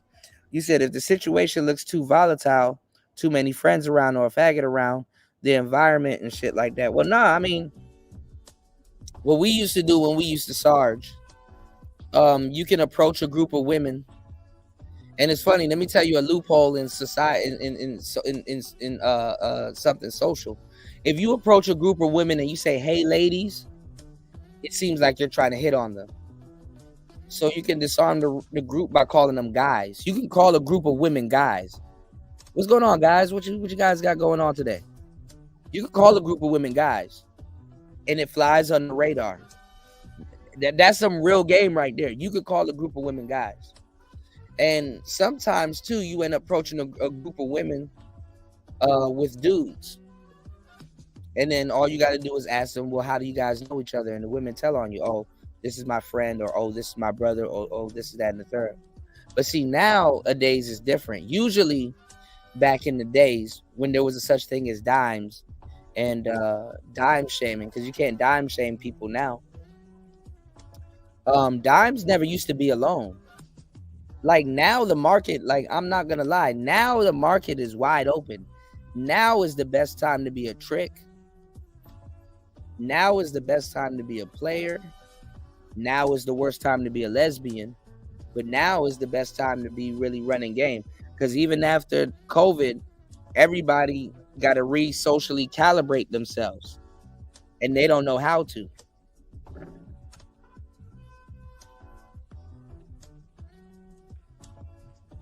So all of that shit back in the day, it works. It's super effective now. Because back in the day, people were more socially calibrated. Nowadays, you got to be more confident in your game, because you can say something very confident to a woman and she'll make you think that you're being awkward, when in reality, she's being awkward because she's socially awkward. Even if you got your conversation together, you can approach a socially awkward woman and the interaction will come off awkward, but you have to have enough game to be like, okay, I'm not awkward because this worked a billion times. She's just socially awkward. She doesn't know how to handle a guy showing up with roses. She doesn't know how to do this. She doesn't know how to acquiesce to this. She doesn't know how to accept this. Basic social interaction is like a nigga on the moon to her. So you got to learn how to not over or underestimate yourself, and you got to dial back your game and then bring her up to speed so she can get what you're talking about, because a lot of times you are approaching straight up strangers. But if you are too wrapped up in what's going on, you're not going to see the value in that. Because the thing is that you have an advantage knowing that both of you guys are strangers. This is why a lot of times y'all don't learn that much in the dating phase. You learn more in the relationship phase, because guess what? Now you get to further your education. You don't learn shit by really trying to rizz up a stranger. It can only go but so far, because it's like we're two representatives, you know? So, social media has fucked up a lot of guys that would have otherwise be natural. You know?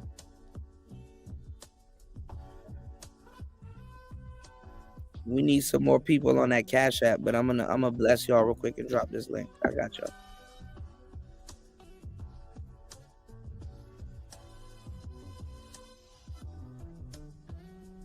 You said, yeah, I know how to strategically to respond to bitches once engaged. Yeah, absolutely. You said I had like 1.5 year to 2 relationships. Yeah, my long-term relationships last about 2 years, a little bit 2 years plus, 1.5 year plus.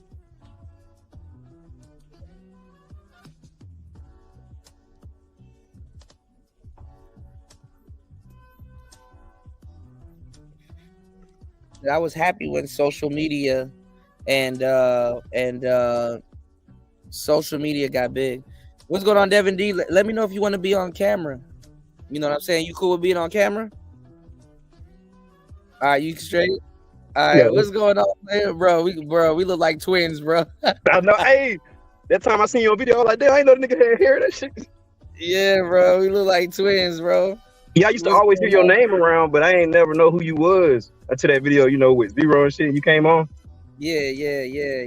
A lot, man. I get a bad reputation. I just stopped trying to defend myself in these streets these days. What's going on, Raven? Yeah, I stopped trying to defend myself these days. I just let it, you know, just let it go for what it goes for. You know. Man. Yeah. Yeah, long hair don't care, gang, bro. And your anime shirt, goddamn. I'm a nerd too, goddamn it. Yeah, man. See, we got some good brothers here. We got some good sisters here too, but this ain't a dating service. This ain't a dating service. What's good, y'all, Devin? Like, we were having a conversation in the chat, bro. Because you were talking about, like, you scared the cold approach. So I wanted you to address this live because, I mean, like, you're almost, like, you're like a brown skin nigga, like almost light skin nigga, like with dreads. So you shouldn't have a problem with hoes. So oh no, I do it all the time. I do it all the time. I don't prefer it no more. Like I noticed I eat more off the social media, you know, the pictures and the profile and shit like that. I eat more off that, but I still go out and cold approach. It's just I don't go out as much now that I'm a little older. So, Right. so now when I do go out, a lot of times I really do be trying to just go out and have a good time. And you know, I might get around to it, but when I was younger, I definitely used to like put an emphasis on, oh yeah, when I go out, I'm gonna talk to such and such and such. But now I pretty much just enjoy it and I just get around to it. Like that shit crazy. So I be trying shit now, like No, social media is good. I mean, you just got to know how to use the apps and just know what to look for, because social media tells on people. Like all the questions you would naturally ask a woman, like you can find out on social media. Like I can find out about a whole woman's life on social media. I can find out what her kids look like. I can find out what her kids look like. I can find out what her baby daddy look like. I can find out if she wore that same shirt for the second time this month. I can find out what she ate last night. I can find out if she know how to twerk. I can find out what type of car she drives. I can find out what type of favorite food I can find out her zodiac sign. Y'all are spoiled on social media. Yeah. Well, Kuda, like what I want to jump in with is that basically, like talking to these hoes, at least the hoes over here, because like you know, we all have hoes in different fucking countries, because we're all in different countries. So like but the hoes over here, it's like basically like there's a universal thing, especially I want to say the West, but like since Kuda's not in the West, I'm not gonna say the West, but like but he has a Western mindset. But basically all these hoes are like on some you know, they want a good guy and all this kind of shit, but it's just like when I try to play that game, like these hoes are like talk about like I'm talking too white, or you know like you know You're like, too like, proper. you do sound like I've had that before. I had women reject me before because they thought I was too proper or I used big words before. Yeah. I've actually had a bitch one time. This is recent. This was like within the last few weeks. Like I've actually had multiple women say this shit. It's like they were saying that I'm talking in like I'm saying too many big words and I'm making them feel dumb. I'm like, that's not my intention at all. Like I'm just trying to talk normally. Because the thing is like what they don't understand is what it like for the women that like I've actually fucked with for a minute. It's just like I tell them, it's just like, bro, like understand. They don't think the thing is they don't think you're hood, and then what happens is some women sometimes you are using too much of a big word, too much big words for them and stuff like that. So they don't feel that. Been the subject. Well, like you remember what you were talking about? No, but what I'm saying is that they don't feel that they gotta upgrade to deal with you. They can just go get a hood nigga. That's what they want anyway. And then also too, this space is backwards because even Devin will tell you, if upon appearance, they'll look at me or Devin and say we're pookies. Yeah, y'all niggas look like pookies. And they value. I know, and that's crazy because see, I feel like an older man, they can't make a switch like this. Like I had an older sister, and I made the switch in 7th grade. I remember like it was yesterday because like I was a kid for a kind of extended period of time because I had my mom and dad for the first 7-8 years of my life, and then they split up, and then I kind of had to live the single mama with a sister experience because my dad only came in only once in a while. But my sister used to have to help me dress all the way up to 7th grade. 7th grade was when I decided to get into hip hop and fashion, start learning how to match my clothes. I still stayed in the anime. I still was into science. I still was a nerd. Even to this day, like chicks, they attracted me because I have the urban look, but they really do be valuing the intelligence. They be like, "Oh, damn, I didn't know you was smart." And then after that, like Devin, we gotta talk about that because you just said that. Like, hold on, we talked about that. I told y'all about the hybrid hustlers. Yeah, you know, where I'm from, you got to be hybrid. That you be thinking you about to pick on somebody that play Yu-Gi-Oh cards, and that nigga got a strap on him. That nigga to the shadow realm. Yeah, I know niggas that play Yu-Gi-Oh cards with a gun on them. They'll really send you to the shadow realm. Like them niggas will have you walking around on 1 HP. I used to love Yu-Gi-Oh. Really deplete your life points. Like to what? I know niggas that play Pokemon that collect Pokemon cards, and he the terrible. Well, like, to what Devin said, it's like, yeah, that's true. Like, basically, like, women typically go off of image. It's like, because I have chicks now that, like, well, now, not just now, but, like, for, like, the last while, where it's like, I had to let a lot of women go because, like, they're talking, like, they're saying shit that I'm not talking black enough, but, like, I'm just like, you have no idea of, like, the life that I lived before I met you, which is worse than fucking anything you've ever seen. So, like, I'm not trying to go back to that. So this is the reason why I talk the way I do now, right? But they can't seem to understand that. And I'm just like, I'm not trying to fall back into that just to get some pussy. Like, I'm not going to do that. Yeah, I ain't think y'all had that problem up there in Canada. Well, like, my family is Jamaican. So, Well, I ain't gonna lie. The Canada dialect is weird. Y'all can either talk like y'all Jamaican or fucking. Well, Canada in general, they talk like how I'm talking currently, but like in Toronto, like it's a mix of like it's kind of like the London fucking like slang that they use out there, where it's like a little bit it's English mixed with like Jamaican slang. But like it's patois. It's like weird like, patois. It's weird patois because like I said, like I actually have an Irish bitch right now, and this is what like I've heard is that apparently like Toronto slang kind of sounds like a retarded like Irishman or Irish person speaking, which like since I have an Irish bitch right now, and I heard how she talks, I'm like, yeah, like you actually talk like what. You actually talk pretty close to what I'm used to. So, like, you know, I fuck with your accent. Like, I got no issues with it. It's like, that's how people be talking that aren't actually Jamaican. But basically what I'm trying to say is that, yeah. I'm not gonna lie. It took me a minute to do this. Sometimes you gotta be weird with women the same way that some of them are weird with you. Like, when women say some goofy shit, sometimes you gotta be like, shut up. What you drinking?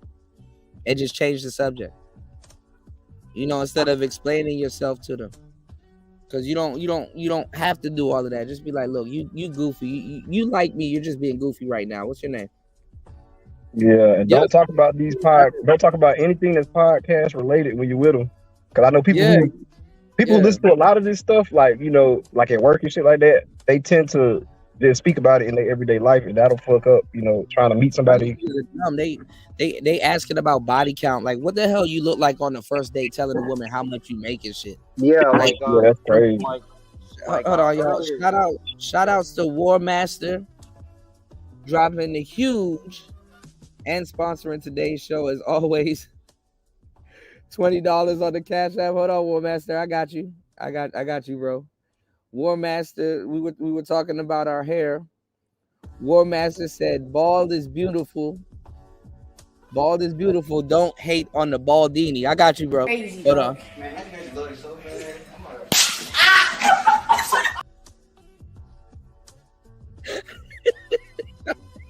Yeah, like my whole thing is like what I say of like I'm into space for mostly entertainment. I really am.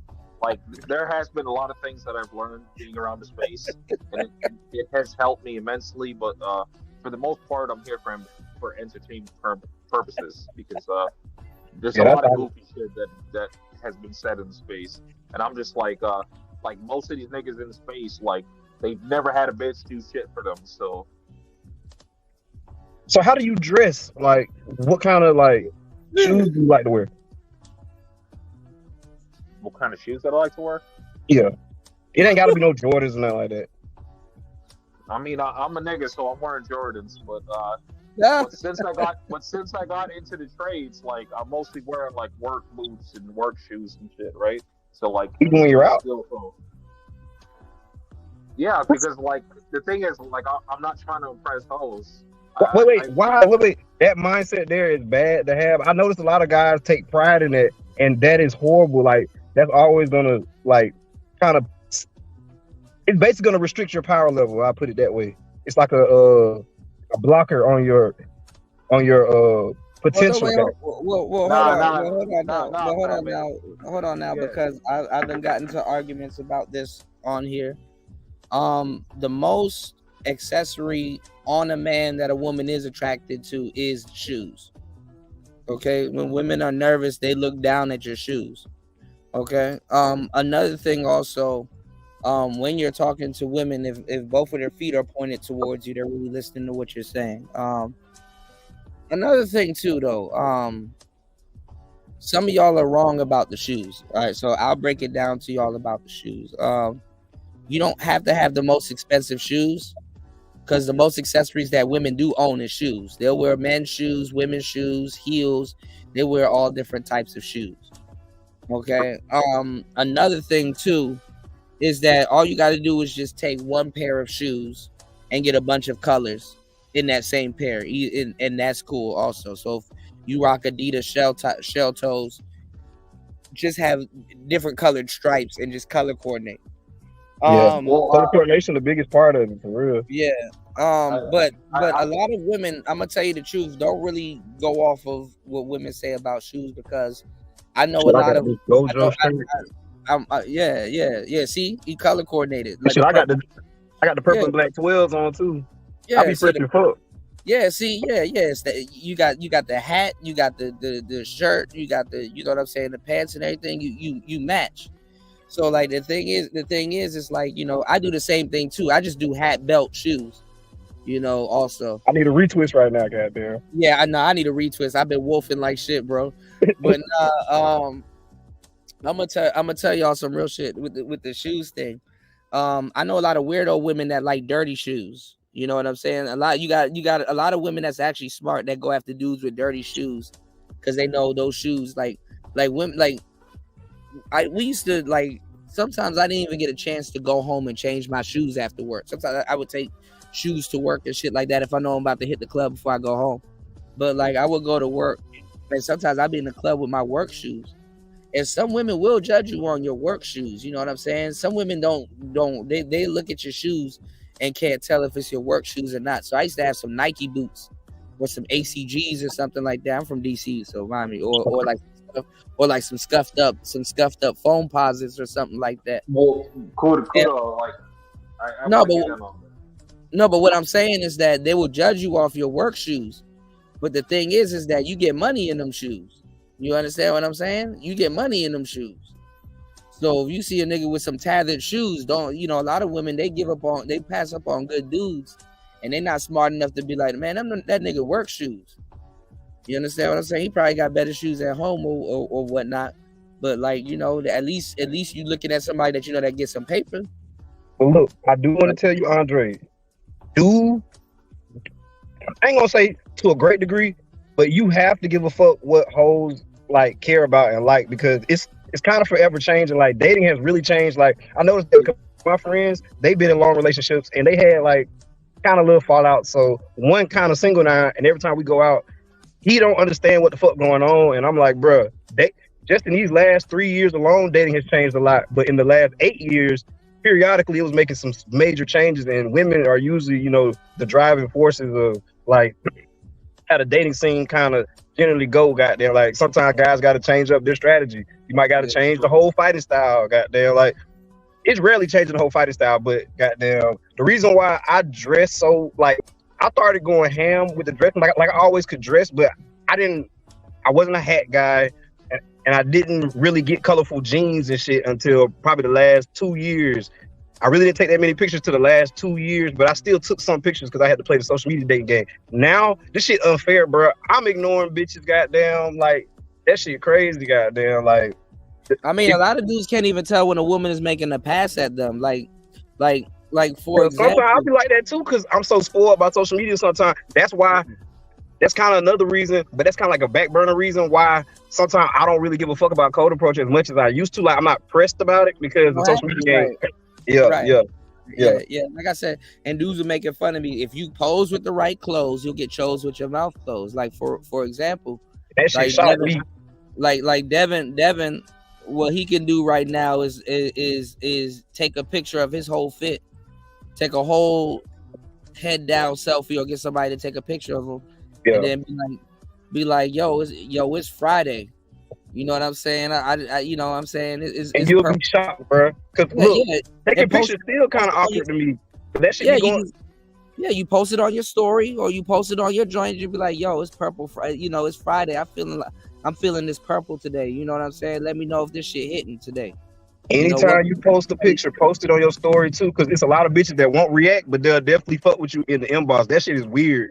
Yeah, you got a lot of women that will see your shit and don't even engage with it, but they secretly be, man. Yeah, that shit be crazy. I'd be like, damn. So this how this shit works. Dudes can't even get the game in real. That social media game a whole different beast. For real. You know, like I told y'all. Y'all are spoiled nowadays, bro. People, not even just women, people give up so much of their information on social media. It's ridiculous.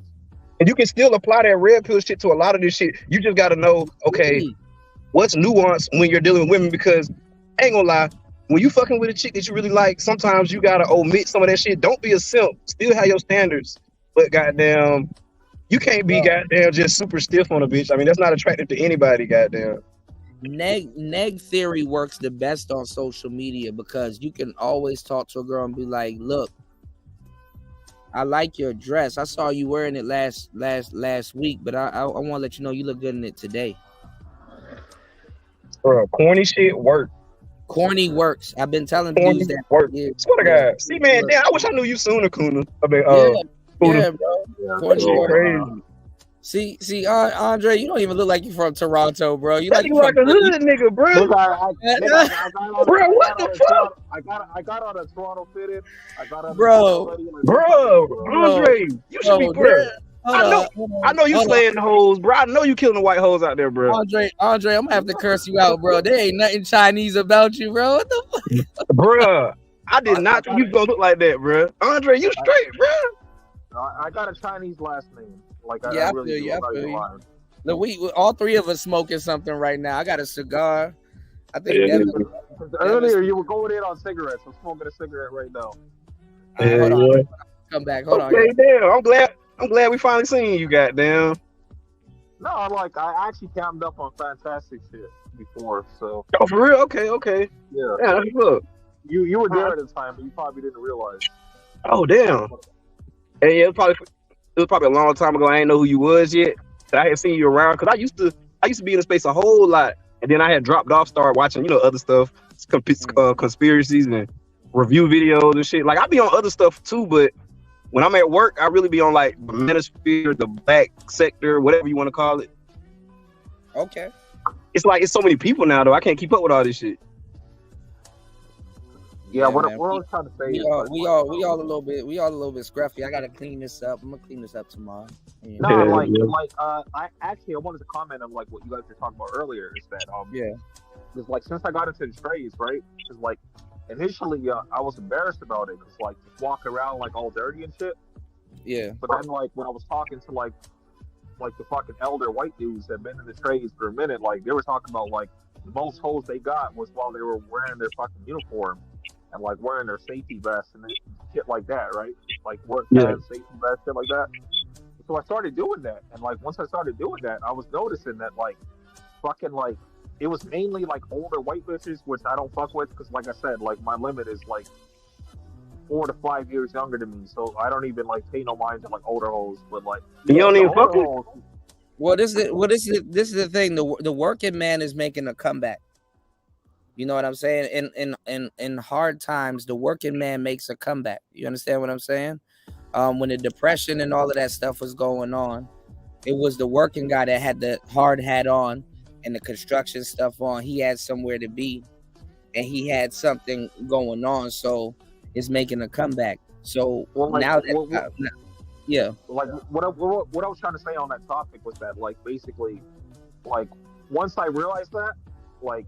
I started like fucking, going home from work, like, because normally I would like either leave it at work or like tuck it into my fucking, my bag and shit. So, like nobody see that shit. But like once I started going home from work, like wearing like my work shit, like I'm noticing like I was getting a lot of looks and like I'm covered in dirt and fucking cement and shit. And hoes is Well, fucking like, well, I'm they're- gonna tell you, they're paying fine. I'm gonna tell you the truth though. This is the thing. You can have the scruffy look, and you can have the worker look, right? But only certain type of women go for that look. Does that make sense?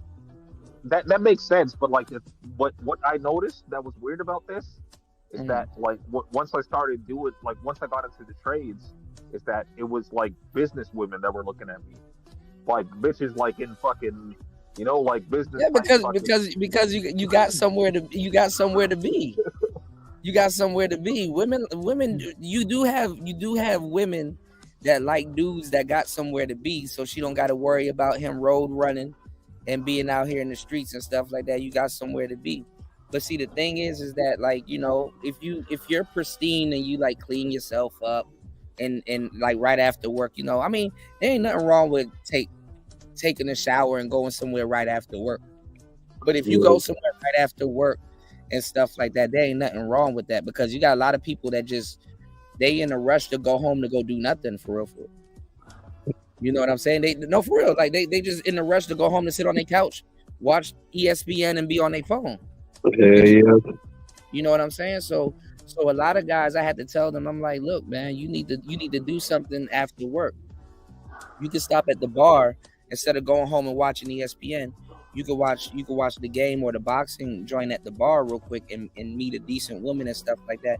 And then this is the other thing too. Well, you might be the homeboy who might introduce you to a group of not even that. Hold on, not even that. You know who y'all be sleeping on? Y'all be sleeping on staff. You could talk to that bartender. You could talk to that waitress. Sometimes that waitress is not going to be working there the whole time. She probably there for like 3 months, and then she go get another job. So you don't got to worry about seeing her the whole time there. But you hang out there. People talk to people. I've been wanting to hang out at bars sometimes. I got to get over hanging out by myself, because my homeboy, he be in a relationship, and I be feeling like, damn, you know, if he can't come, I guess I'm going to stay home. But I was thinking about it one time, like, you know what, I should just go and sit at the bar one day and see what I can do, because I'm an introvert, but I'm very, very social when I'm out. It's weird. I'm an introvert also, but like, go ahead. Devin, what you just said, that's exactly like that's exactly my personality type. It's basically they call it like an extroverted introvert. Yeah, I'm an air sign, so maybe that means something. No, you gotta. I mean that basically you would prefer to be by yourself, but if you're around people, like you could still like fucking talk to them. And, like, be cool. Yeah. Sometimes I fuck around become the life of the party. I'll be like, damn, where this come from? No, you gotta be able to enjoy your own company and stuff like that. I love being alone for real. But and that's what you were saying too, Devin, when you was like, you know when your parents split, you had time to be alone a little bit more and stuff like that. You know what I'm saying? Same thing happened with me. But I'm gonna tell you some real shit though. Back in the day, when dudes just used to get stood up, like we used to get stood up, like, you know, if you waited by the phone and shorty didn't, you know, call you or something like that, and you like, damn, you know, I got the fit on. From time to time, sometimes depending. Yeah, like if you get stood up, I'm gonna tell you the truth. What a lot of people don't do, when you get stood up, still go out. You intended to go out to go have fun. If she don't show up or she not answering her phone or whatever, you still go out. You know what's going on? You still go, man. I'll be damned if somebody don't show up and that's gonna ruin my day. I mean, yeah, it's a bummer. That's kind of like the little I was telling Andre about the cold approaching thing, when I was telling him, like, I don't even really think about it like that as much anymore. Like, sometimes I just go out and I just go out to have a good time, because I used to always go out and I always felt like I had to talk to somebody, muster up the courage, go hop on a group of friends one time, just crazy little challenges.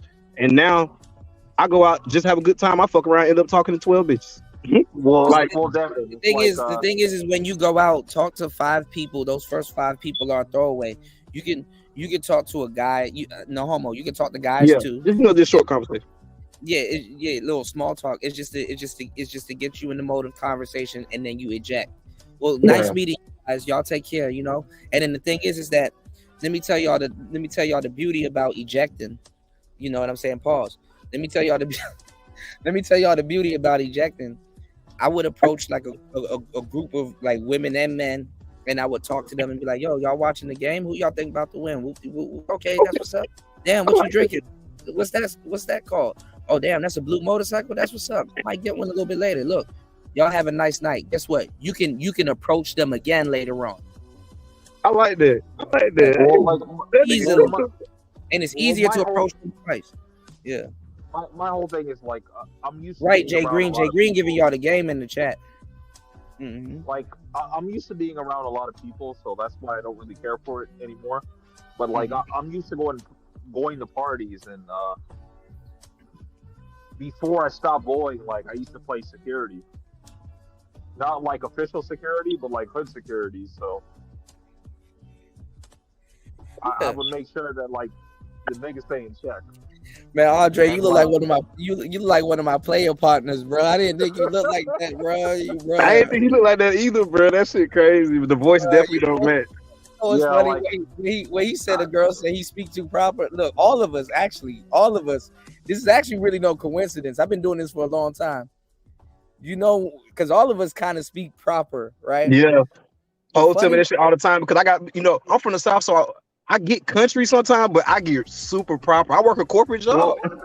The funny part is that a chick will probably talk to us and be like, "Nigga, we gonna be like, yo, what's up, sweetheart?" Right? Whole time when you speak proper, it'll throw them off. We throwing women off like shit. About the whole speaking proper thing is like I actually recently started fucking with an Irish chick, and she don't care, do she? Man, she better not say nothing. Them bitches be drinking scotch and vodka and shit. Yeah, Conor McGregor ass. Like she's an Irish bitch and like speak proper. She got a little accent and shit like that, but like, she was also saying the same stuff. She's like, "You don't sound like a Jamaican." I'm like, "Yeah, I'm doing this intentionally because if I was to speak Patois, you wouldn't understand me. So I'm doing this intentionally to speak how I speak." Nah, you know what it is though. He had a good teacher. All of us to a certain degree got an image, and the thing is that, like I said, you got a lot of hybrid brothers. What happens is we, to a certain degree, we have to speak a certain way to come off as non-threatening. You understand what I'm saying? Like, exactly. You know what I'm saying? Like and in other environments, we got to come off as a little threatening, just a little. Yeah, man, listen. When I walk through hoods, I don't nobody second guess me. I blend right the fuck in. Yeah. I mean, I will do if something pop off, but like I blend in. I really don't. Well, don't get me wrong, Devin, because like when you were over on Ed shit before, I talked to you a couple times actually, but the one time you were over on Ed shit. You know that time I pressed him? What you press Ed about, man? This is funny. I think you talking about game again. Well, like Devin was up there, and like Devin like had his grilling and shit. And it's like I also Ed, grill, listen, y'all. Like all of us, this is a Pookie panel. If you let the manosphere tell. Yeah, the manosphere call us Pookies, but I'll be like, nah, not quite. Like I'm into a lot of the same shit you guys are into. I just present that way because of some shit when I was growing up. But you never seen none of them niggas. Hold on, you never seen none of them niggas call anybody Pookie to their face though. Well, I mean, I would like making that argument because none of us really meet each other, and they probably walk the other way. Well, like in real life. Time, Devin, you had girls in them, and like I actually got a girl too. But my girl is like, I'm from Georgia. That's our thing down here in the South, in Florida and Georgia, all over the South. Really, a lot of guys do it. But my thing is like my girls like their fangs. Yeah. Ain't nothing wrong with that. That's cool too. Yeah, that's some Southern shit. That's some Memphis shit. Like I got the fangs, so I'm just like, no dating, but like, Ed would say, okay, I'm a predator in these streets, so. Yeah, Ed would say that, okay, I'm pre-qualified, but what guys don't understand is you still like, okay, women see tons of guys that they find attractive. You still have to compete even when you're picked. Goddamn, to some degree, goddamn. So those guys are looking from the outside in, and they're saying, "Oh, well, she just picked you because you got, the grills or whatever and shit like that." But no, once I got engaged with her, I still had to interact with her in a entertaining enough manner or interesting enough manner, goddamn, to where she was like, okay, I'm solely just gonna fuck with this man, goddamn. If you're fucking with a regular chick, not a goddamn fun girl, not a fun girl, a regular chick who work, come home, going to school. The thing is when you look a certain way, or when you look a certain way, whether you're handsome or whether you're or whether she think you're a pookie or whatever, you somewhat have to be congruent. You somewhat have to be congruent, because a chick will hang out with you, Devin, and she'll see the anime shirt and all that other bullshit, right? Mm-hmm. But riding around in certain things, like, you know, there's certain things that she may do and you like, yo, hey, yo, chill out, or nah, don't do that, or whoopie whoop, and then she like, okay, you know, he got a little bit of edge to him. Okay, he got a, he not just, you know, or not even that. I'm gonna tell you something too that a lot of dudes don't know about women. She watch how you deal with other people. Oh yeah. Yeah, they definitely watch how you deal with other I feel like I'm being spied on whenever I'm around a bitch. I feel like they're watching my every tendency, my every move. A lot of times they really are. They absolutely are. I remember, I don't know what happened, but like I was at a gas station one time, and I ain't gonna lie, you know, what's going on, D-Mac? I was at a gas station one time, and I ain't gonna lie, I thought she was gonna say something because it was a lady, but it was this old lady, and she was like blocking the way and like trying to like argue with somebody and something like that. And I got out the car, and I don't know what got into me that day, and I cursed that bitch out. When I got back into the car, my girl was like on the side of the car, just like, and I'm like, man, what? And she was like, I didn't think you had. I'm like, man, shut up. Shut up. You know what the crazy thing is? It be the flip for me. Like, I always say that I actually look crazy, but they say they don't expect the like the shit I'm into, like anime, the properness at times. Because I do get proper as fuck, but then I get country as hell when I get like really, really comfortable. And I got a bad habit of saying goddamn. Like, it take everything in me not to say it at work. Well, Devin, like, I'm telling you, it happens with all of us, because I've had women say this to me too. When I get mad, I definitely speak in a lot of slang. But what I'm saying is that all of us here, we can sit here and geek out and talk about anime and box Chevys and all kinds of other crazy shit. What I'm saying is that a lot of people, even dudes, are judging. Y'all want to see my whip by their cover. Oh man, what you got? You got the SRT? Yeah, no, it's just a regular V6. I just wanted a sports car look. Oh man, nah, the V6 ain't bad though. I ain't balling like that yet. Nah, people don't sleep on that V6. That V6 will get away from you too. Oh yeah, boy, that sports mode go hell. I ain't a speeder though, cause I'm riding dirty most of the time. So yeah, nah, they ain't sleep with them. You know, you got a little sleeper scat pack. So you know. Yeah, green my favorite color. I ain't never think I was gonna get a car green that I like. Well, Devin, like I would say, like you definitely. You know what car color I ended up getting, and I actually liked it more than I thought I would. I actually like white cars. I had a white car, and I like white cars. I had a all white 4Runner, and Toyotas are some good ass cars, bro. It's some good cars. That bitch never went down, bro. That shit would push the start. I kind of miss it. Man, I miss all my cars.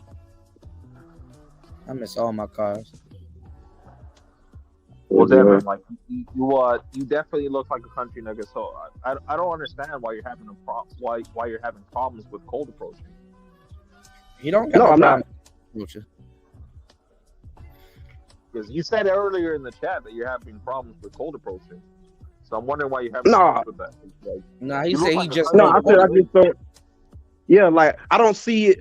Like it be a lot of times where I should do it, and I just chalk it up as I don't like the situation. The environment isn't spoiled enough looking for me, so I rather just have a good time tonight. And a lot of times I end up fucking around because one night I actually got a few numbers, goddamn, and one chick number I got, I just talked to her because she was in my way at the bar. I was just waiting on her to get her stuff, and I noticed she had like some kind of like Samoan looking tattoo, and I was like, "Hey, I like your tattoo." are you Samoan? But it ended up being some other shit. And goddamn, I was like, oh, well, all right. I got my drink or whatever, goddamn, and left. And I had got the girl number I did want. And I fucked with her about like 3 months. And then after that, I dropped her for something kind of small. I slick be looking for ways to get out of relationships when I kind of build them. But anyway, that girl gave me her number when I was trying to leave that night, goddamn, just because I had talked to her for that moment. She had like chased me down and stopped me and everything. And I thought that was crazy because I never actually tried the plant and seed idea, but it had just crossed my mind because I was drinking. I don't know what the fuck was going on that night. But I'm gonna tell you the thing. Some of the girls, when you have the smallest interaction with them, it means more, because sometimes when you approach a woman and you stay in that sometimes it gets awkward when you stay in that interaction too long. Because now I can see that. Because you got to learn when to eject, because now you're just hanging out. You know what I'm saying? It's like, oh, what's going on with this person? Or oh, what's going, you're and just the frustration of navigating the responses. Sometimes now I don't be wanting to put up with it because once again, social media dating got me spoiled. So I just don't like. I can do it. It's just, am I willing to exert that shit? So it really be that. I wouldn't say I have a problem with cold approaching. I do call it a problem because I remember before dating and social media shit was really, really big, and we had to navigate that shit. Goddamn, I'm a millennial. Well, he a year older than me, so he remember that time before dating apps and shit. Yeah. No. The thing is that you don't want. I mean, if like the thing is that your game got to kick in when you run out of conversation. You know what I'm saying? So I mean, but your game is in the conversation also too. Yeah, because I like to ask questions. The bitches love to talk, so that really helped me. Yeah, but see, the thing is, you gotta ask open-ended questions that get them to talk and give value. And what I mean by give value is that they give up information about themselves. So you gotta like mid question, you gotta be like, man, you seem very interesting. You know what I'm saying? Let me tell y'all something. I stay killing that shit. No, for real. Like at first, it seems like you're just asking these questions for the sake of asking these questions. But when you actually talk to women and you have the intentions of really trying to find a girlfriend or a wife and stuff like that, to get intel, you really will be interested in what they have to say. So it's like, okay, you approach somebody and you talk to them, and then at the end of the day, I mean, like in the middle of the interaction, you're like, man, damn, you know what, sitting here talking to you, you know what I'm saying? I'm learning a lot from you, you know? So that's why I don't get the guys who say dating is tricking. How can you say that? Because most of the times, the only chicks I'm taking on dates are the chicks that I feel like, okay, she can be a chick I can, go steady with, or goddamn, probably enter a relationship. The dates are for me to have more conversation, ask more questions, gather more intel to see if I like her. I'm not trying to necessarily fuck her at the end of the night, but if she do it, it's cool. The first 2 dates, I don't necessarily expect to get sex, but by the second date, you usually do. But because you courting, they never make it matter. Never make sex the goal like that when you meet a quality bitch, a kind of quality bitch, Nah, it's called courting. It's called courting. Yeah, but see, this is that, like I was saying before, I was like, you'll ask a question and then you'll be like, you know what, you seem very interesting. So let me ask you a question. If you were to go to sleep tonight and wake up anywhere else in the world, where would it be? And then she's like, Japan and stuff like that. And it's like, okay, you in the Japanese stuff? Like, yeah. You watch anime. You like that? Now y'all talking about anime. It's like you gotta know how to guide. Like, I'm even telling y'all, like, I tell y'all not to go into like certain interactions with like an outcome, but some outcomes is okay. Like if you say, okay, I want to approach this person, but at some point during this conversation, I want to talk about anime. So yeah. But light goals are good, not those sex though. No, but you're circling it around what you want to ask. It's like, oh, do you know how to draw? Oh, do you watch cartoons or do you know what I'm saying? Oh, you know what I'm saying? I'm studying Japanese. Do you know how to speak Japanese? Or, oh, I'm doing this. Do you know how to, you know what I'm saying? Also, too, it's how you purport yourself, because women like a guy where they don't feel that they have to lead shit. You have to bring them into the world that you have going on. But the thing is that you have to have some shit going on, or at least come off as that you have something going on to bring her into. You know what I'm saying? Like, women do want a guy that got some shit going on where they don't feel like they have to take over or they have to hold your hand with almost everything, because you will be fucking surprised how much women got to hold a nigga hand with every fucking thing. And they be like, damn, you don't got no mothers, damn, you ain't got no auntie, you don't got no sisters, or nobody that can teach you how to you know what I'm saying, how to really speak or interact with women and stuff like that. Like, so like I said, you'll be surprised how much dudes are like really socially awkward or don't know what to do or don't know when to inject. You know what I'm saying?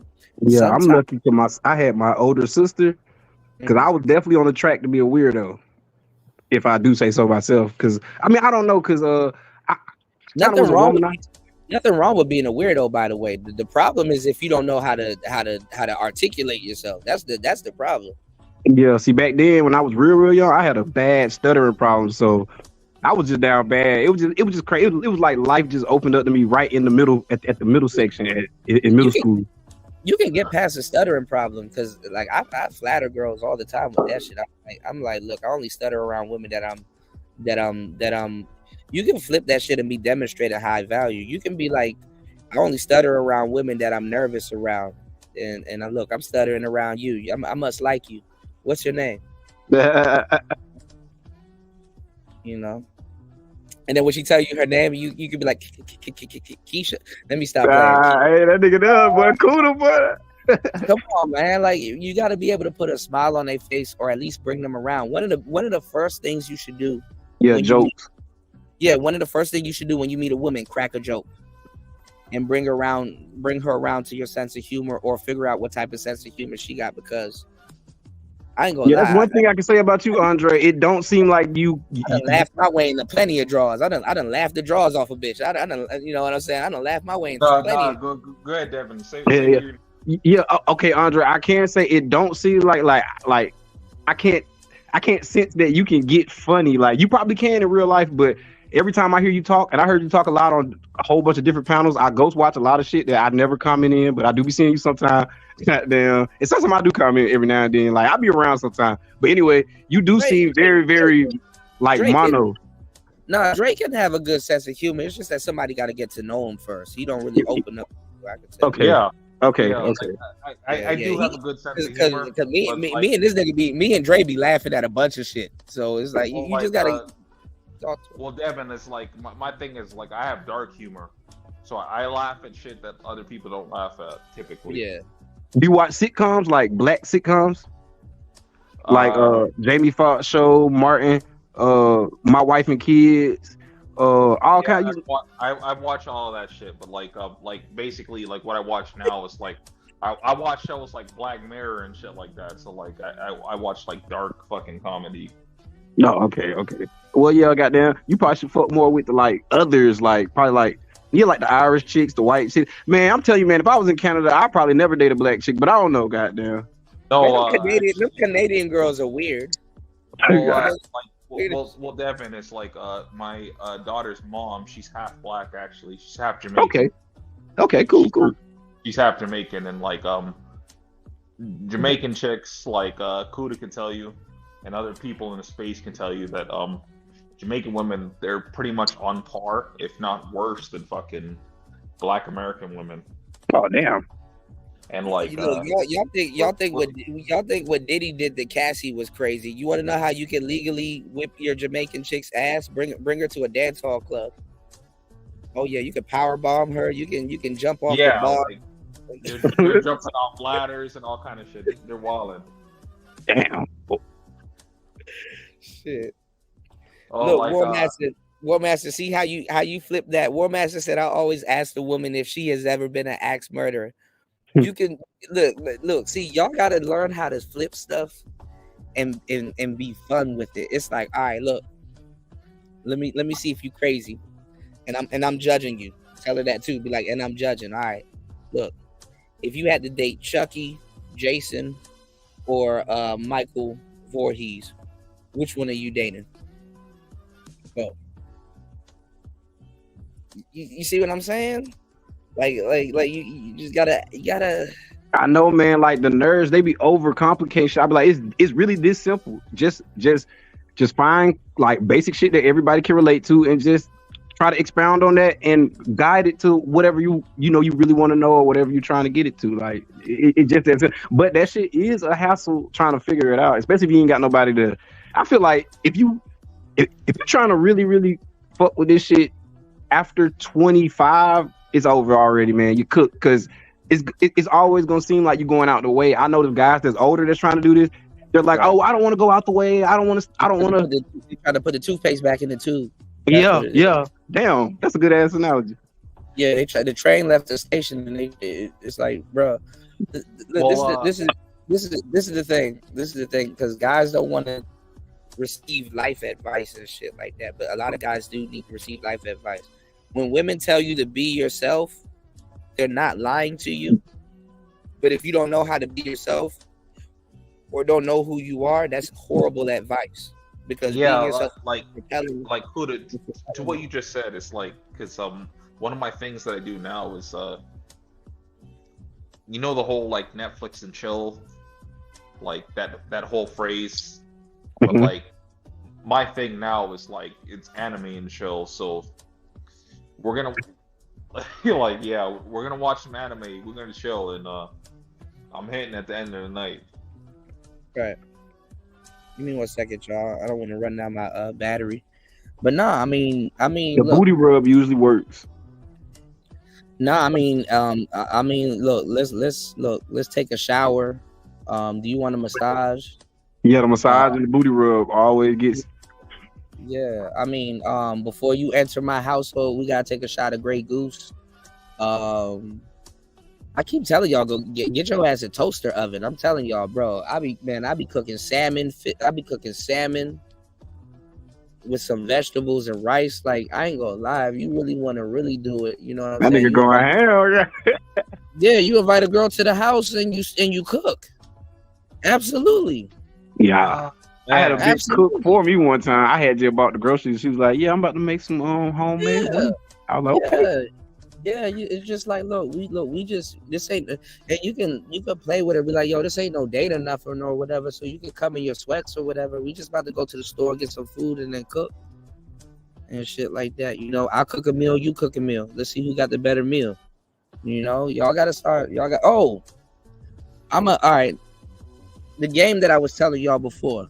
All right, Devin D. I'm gonna teach you this game. All right, and you can use it to get free drinks. I'm gonna do it with you, right?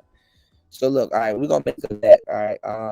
And this is just for shits and giggles, all right. If I win, you gotta share the show on your timeline. If I lose, what do I gotta do? Just you can throw something else out there. Oh shit! Are you trying to make a real bet? Yeah, just some random bet. Nothing big. It's an example. You gotta. I don't know. If I lose, I'll send you a book. I got a book that I can send. All right. Book just on some get money type shit. You know, just read on your spare time. I'm gonna send it to you anyway. But all right, look. All right, so look. We're gonna play the 5 questions bet, okay? All you gotta do, bro, is easy game. Very easy game. You can easily win this game. It's really not hard. All right. Mm-hmm. All you gotta do is get all 5 questions wrong. All right. So we're gonna play a game. We got a bet on the table.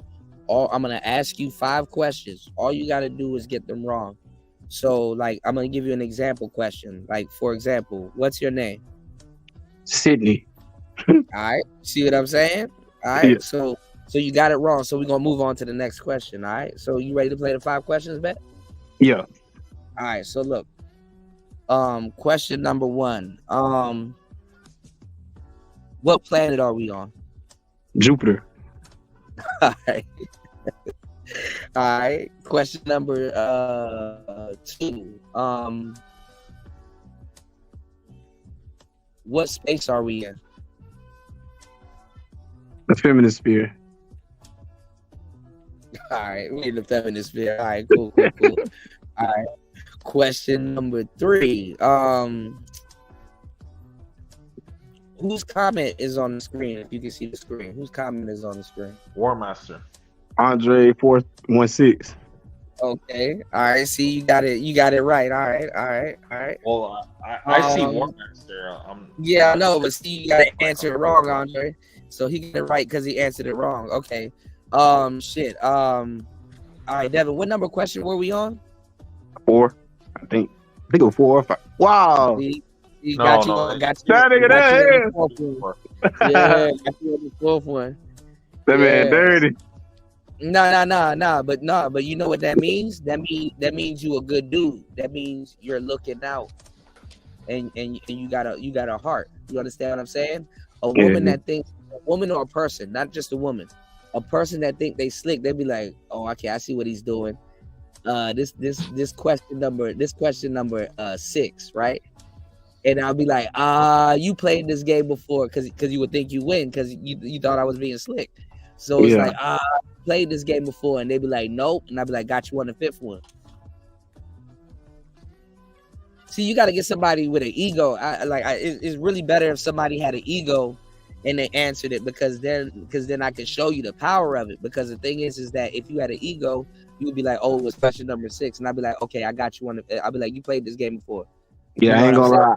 I do feel like I'm too good of a person, like at heart, like. No, that means you're good. Yeah, no, but see, what I'm doing is the game plays on your ego. Understand what I'm saying? The game plays on your ego, so it's you played it before, and if they I want to be a little more. I want to be a little more egotistical though, but it just ain't really in me like that. Like I do want to show off more. Like I don't know. I feel you. Ain't nothing wrong with that. But I'm glad I ain't like that though. But I wish I was. I feel like I could exert myself and be a little more further in life if I could really just tap into that. But it really ain't me though. I'm really just a cool, chill person. Well, Devin, it's like, why do you want to? I mean, when that does happen for you, you're gonna be the cocky and humble type, and ain't nothing wrong with that. You got some people got to grow into their ego. Yeah, maybe. Crazy as that sounds, some people got to grow into their ego just as much as some people got to grow out of their ego. Yeah, that's true. And also, War Master in the building. War Master, what's going on, man? Kudo as a wig. all of us got wigs on. What's going on? Yeah, what's wrong with y'all long haired motherfuckers, man? No, but I'm telling you, I'm gonna show you that. I'm gonna show you how it works. You can go to the club with no money and get endless drinks just off of that, and women will be into you way more. After you taught them how the game works. My bad, War Master, jump in. Hey. Kuda, I got a bunch of new sound, not a bunch of, but I got a couple of new sound bites. There's one. I know you do, man. You got me talking about something. You're a fucking self-driving truck. I am the truck. Hey, y'all, I gotta dip out for a minute, but I'm gonna come check out the show. All right, bro. Be safe. All right, y'all too.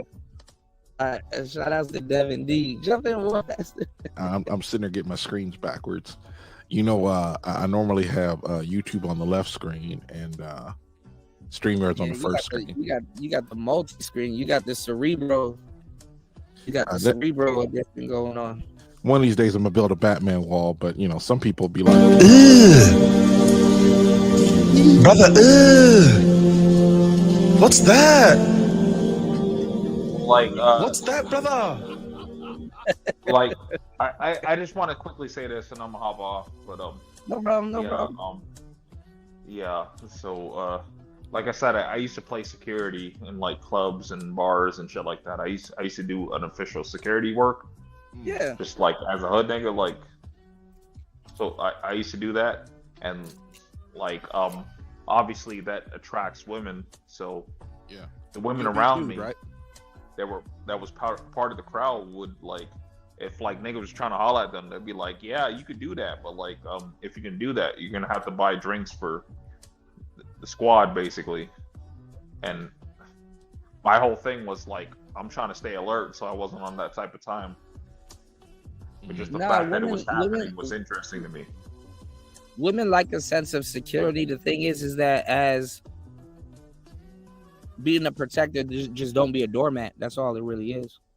Well, because that's the thing, right? Because it's just like, you know, I'd be posted up by the exit, and you know, like I'm posted up by the exit. I'm trying to do my own thing, and like women would come up to me and like they'll be trying to dance on me. They'd be trying to talk to me, but I'm just like, yo, like I'm good. Just fuck off. Like, you know, I'm working right now. Right, And, right, like, right. Yeah, a I few was of them, a like, bouncer a couple years ago. well, a few of them, like, Like actually, 5-6 years ago. a few of them, like, danced on me, and like, they felt something. They felt, I'm yeah, they just felt like, the yeah. budge. They felt the bulge. Well- Like it's like yeah, this shit ain't the game. But no, but Well, yeah, like they felt the budge, but not like what people typically think. I'm just like, yeah, I'm working right now, so just chill. no, some women be trying to use security as a joke. Like it's like, girl, look at this, and you know, because security, you're not supposed to break character. So when they're having fun, they kind of want you to break character just to kind of loosen up. But for the sake of the job, you can't loosen up because you know. Well, It yeah, is. exactly. Because like even the security guards, like, you know, when they do their fucking pat downs and shit, but they know Yeah. who I am and they know who I'm with, so they're just Listen, like, yeah, man. like yo, If you play it right, there's so much clubs that I've been in on the East Coast and in DC and stuff like that. But security guards be fucking all the bitches. well, in their case, they're just like basically, I want to say it how I want to say it, but I'll phrase this so people gonna understand. But basically, it's just you know, I see what you're doing, but just chill. I'm like, yeah, I mean, you know, I'm chilling. Like, I ain't coming here to start no problems.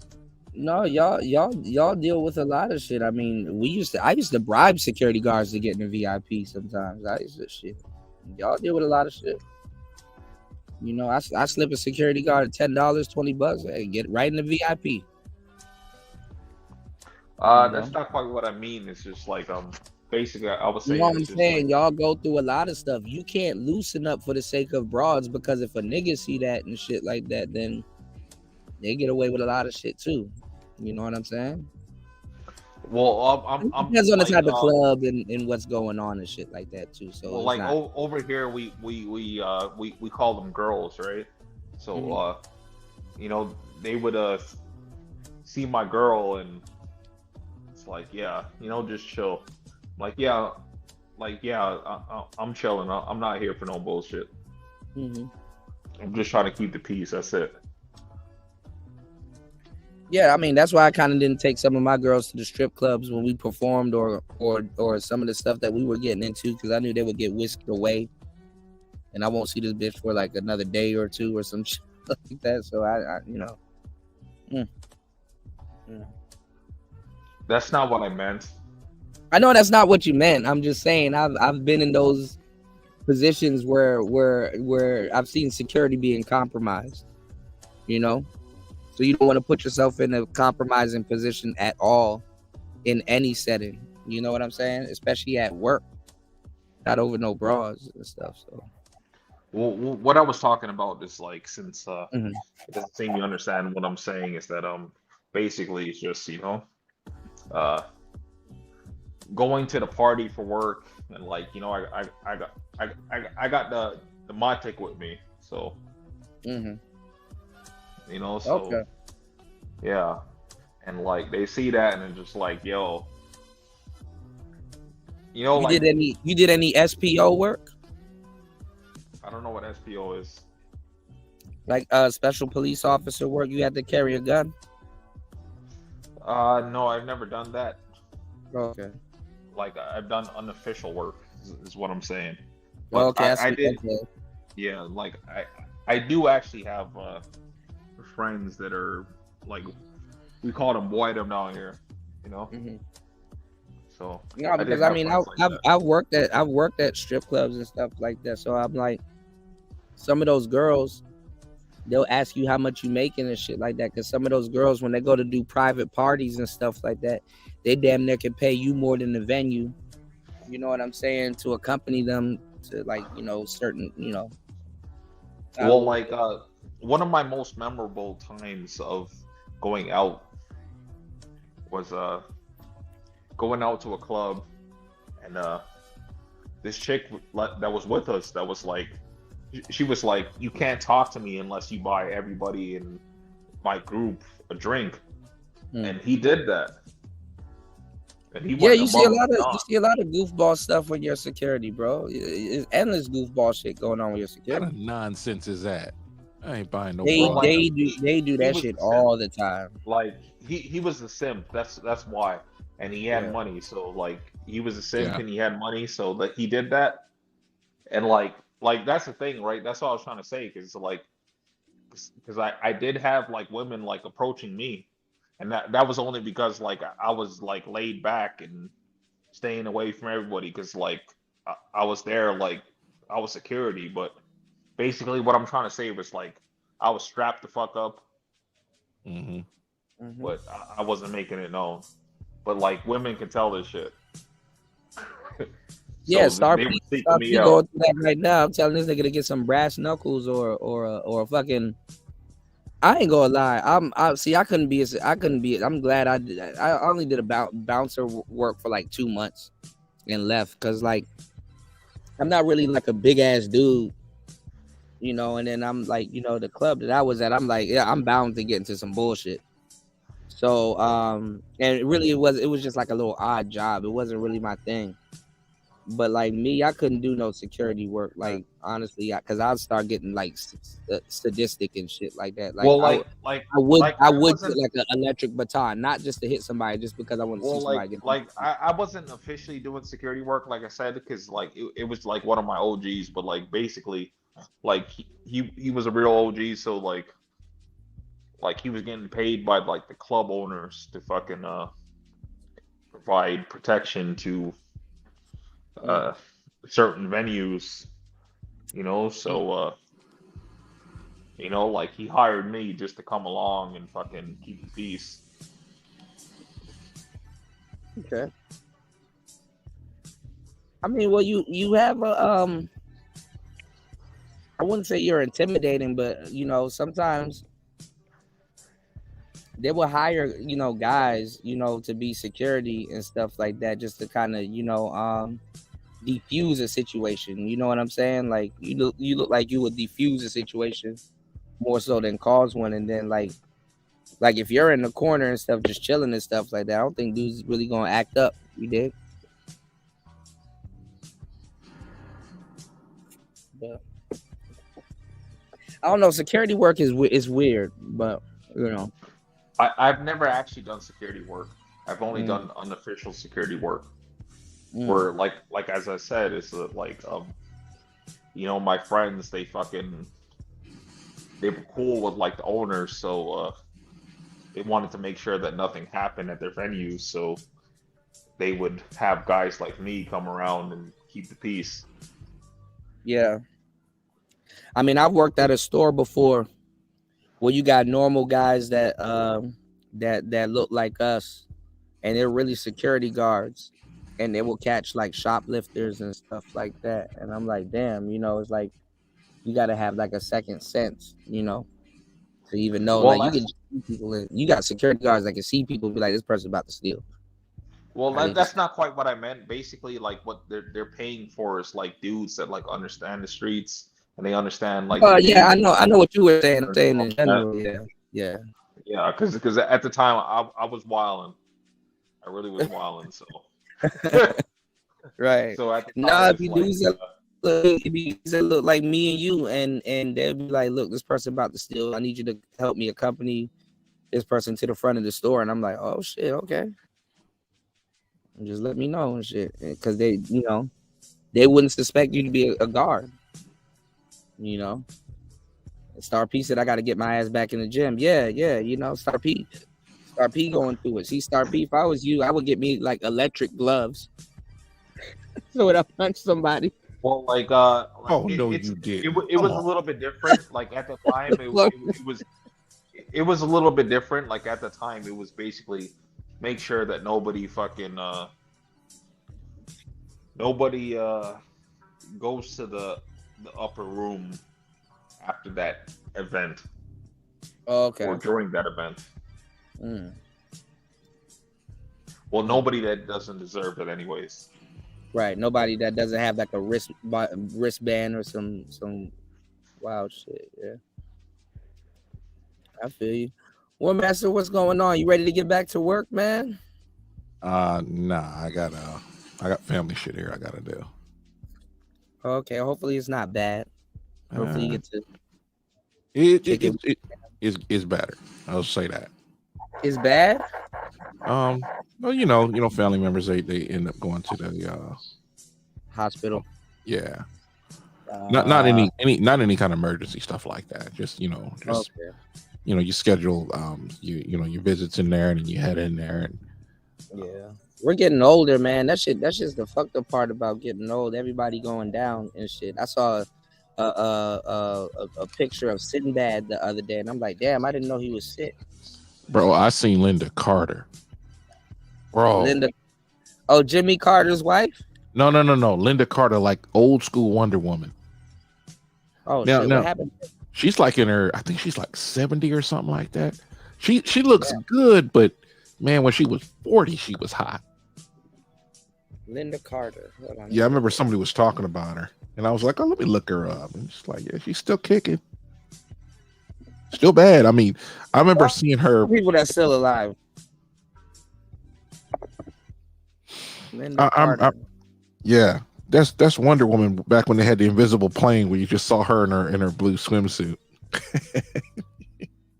Oh, I remember her. Yeah. Hold on. Let me see if I can pull the picture up. Hold on. She a bad motherfucker back in the day. Is Pam Grier still alive? I know I'm late. Yeah. She's still alive? Yeah. I don't know how old she is, but she's still around. At least I think. She survived Richard Pryor. Wow. Yeah, man, she was bad back in the day. Yeah, she looked pretty cool.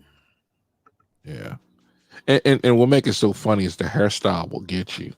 Them old hairstyles, you'll be like, come on, man. And then you see pictures of Liz Taylor back in the day. She was looking at Marilyn Monroe with this evil eye because Marilyn Monroe had her tits out. At least I think that was her. Yeah, Pam Grier looking crazy now. It's like Vivica Fox. She used to be hot back in the day. Man, Pam Grier was cool back in the day. Yeah, she had all those. Oh man, you know who's the worst? Madonna. Yeah, Madonna looked like a science experiment. Yeah, she like I had too much cheese and it fucked me up or whatever the hell that is. Damn, I forgot what I was gonna tell you. I was gonna tell you something. She looked like The Mask. Yeah.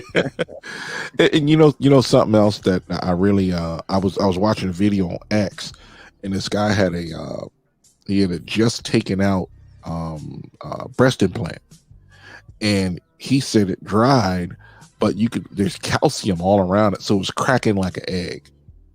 Yeah, I mean like a cast. It's like a cast. Yeah. It gets hard. Yeah.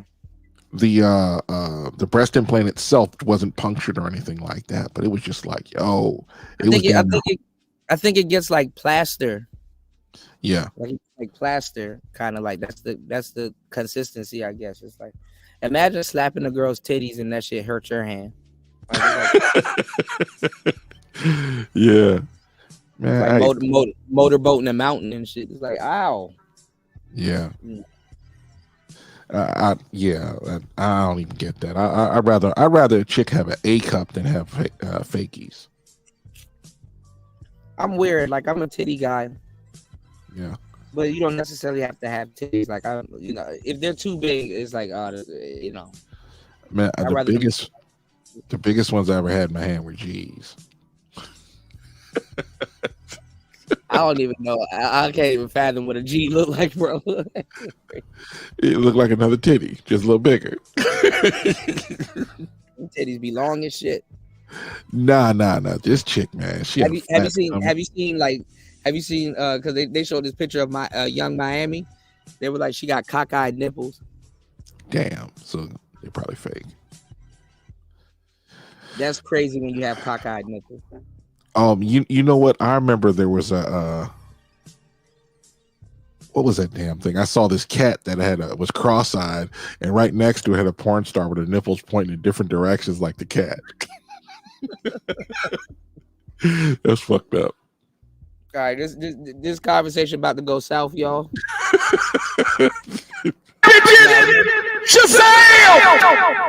Now, War Master, would you date a cockeyed woman? No, can't do it. If she was down for you, she did everything you liked.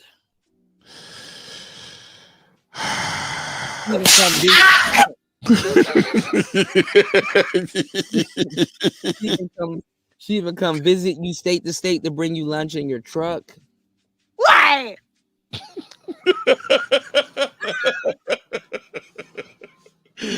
Okay.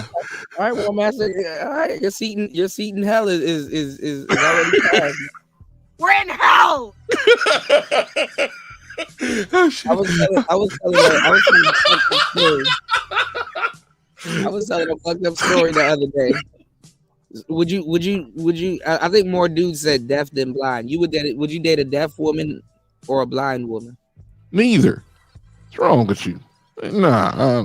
Well, at Gallaudet, which is this university in DC, they actually really know how to dance. They follow the beat. They got more rhythm. They dance better than people that can hear. They just honk and squeak every so often when they're making noise. Nah. Man, I think you'll get over that in the first year. It'll probably take me 3 months because I'm a laugh.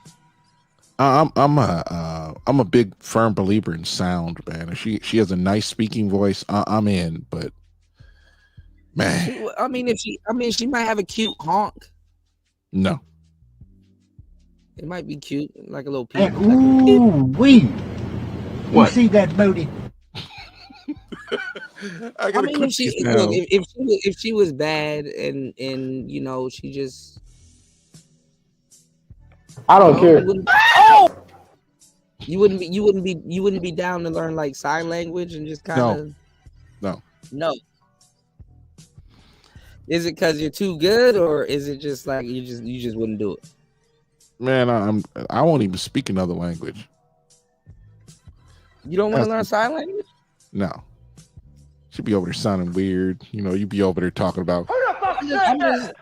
No.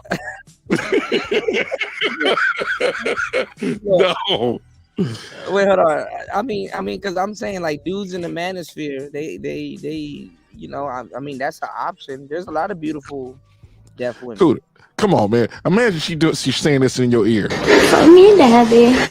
And it said that girl sounds sweet, right? She's doing sign language. Rock me, Daddy. No. Where do you be coming up with this stuff, man? Because we gotta think realistically. I didn't think about it until back in the day. I picked up some deaf baddies, and all 3 of them were bad. Yeah, you can have them. I'm good. What's wrong? I mean, they're a dating option. Not my dating option. I'm good, man. Oh, shit. Oh, I'm going to hell. All right, what about this girl? No, you definitely going to hell.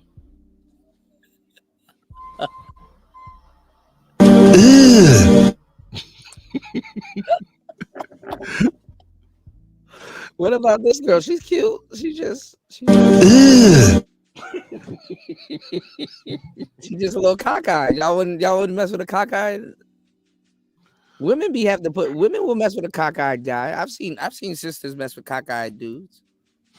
In the immortal words of Jessica X. You cheeky bastard. That's right.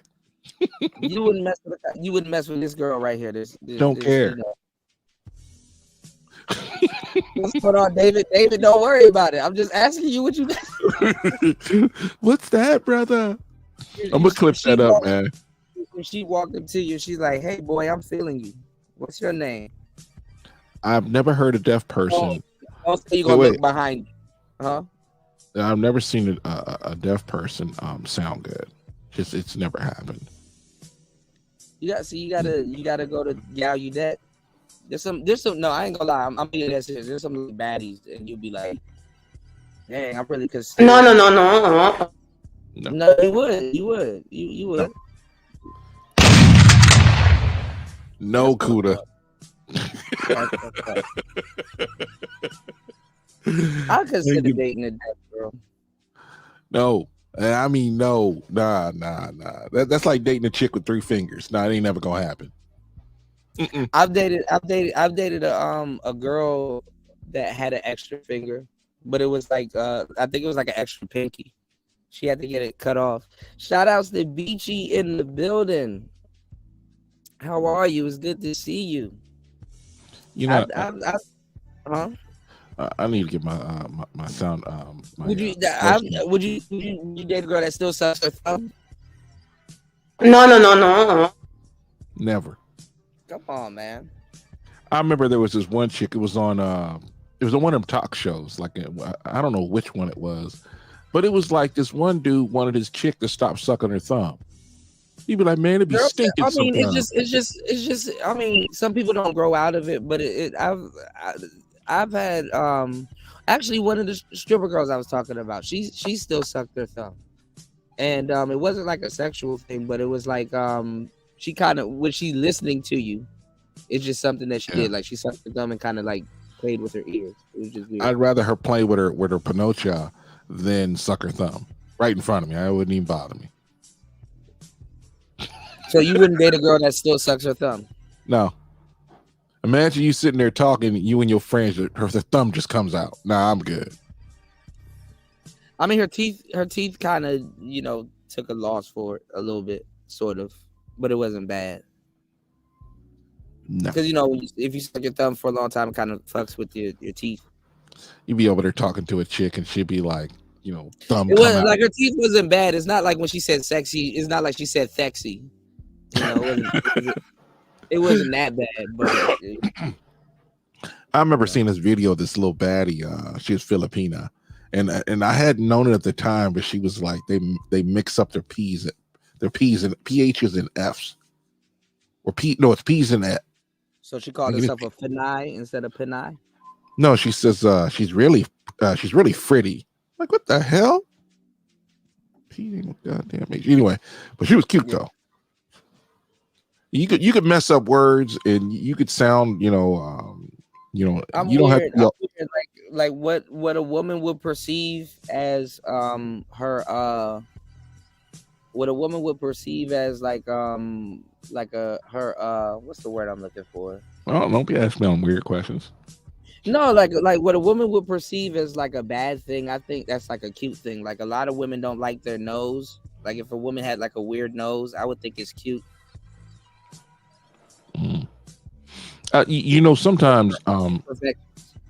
Sometimes I have to go in on chicks that I'll date. There's things about their body they don't like. What the fuck is wrong with you? Who gives a fuck what you like?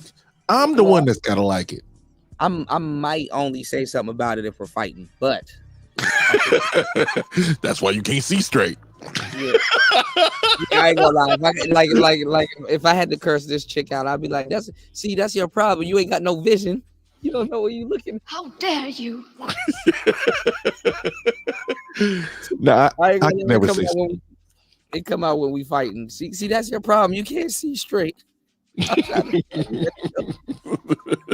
not looking at the situation correctly. No. I'm not gonna lie though, women are weird. I mean, they might cry. Some of them will laugh and then cry later, but I can't pick on their insecurities like that. I tend to get really annoyed when a chick that I like what she looks like. I like what her body looks like, and she said, "Man, I don't like that." I don't give a fuck about all that nonsense. You do what I say. I mean, but you can always make up with a woman by bringing them food. And she fat, right? No, the skinny ones it's not the fat ones. It's the skinny ones you gotta watch out. You bring them food, the skinny ones will be your friends forever. It'd be slap ass broke. That's why they always hungry. Well, their metabolism probably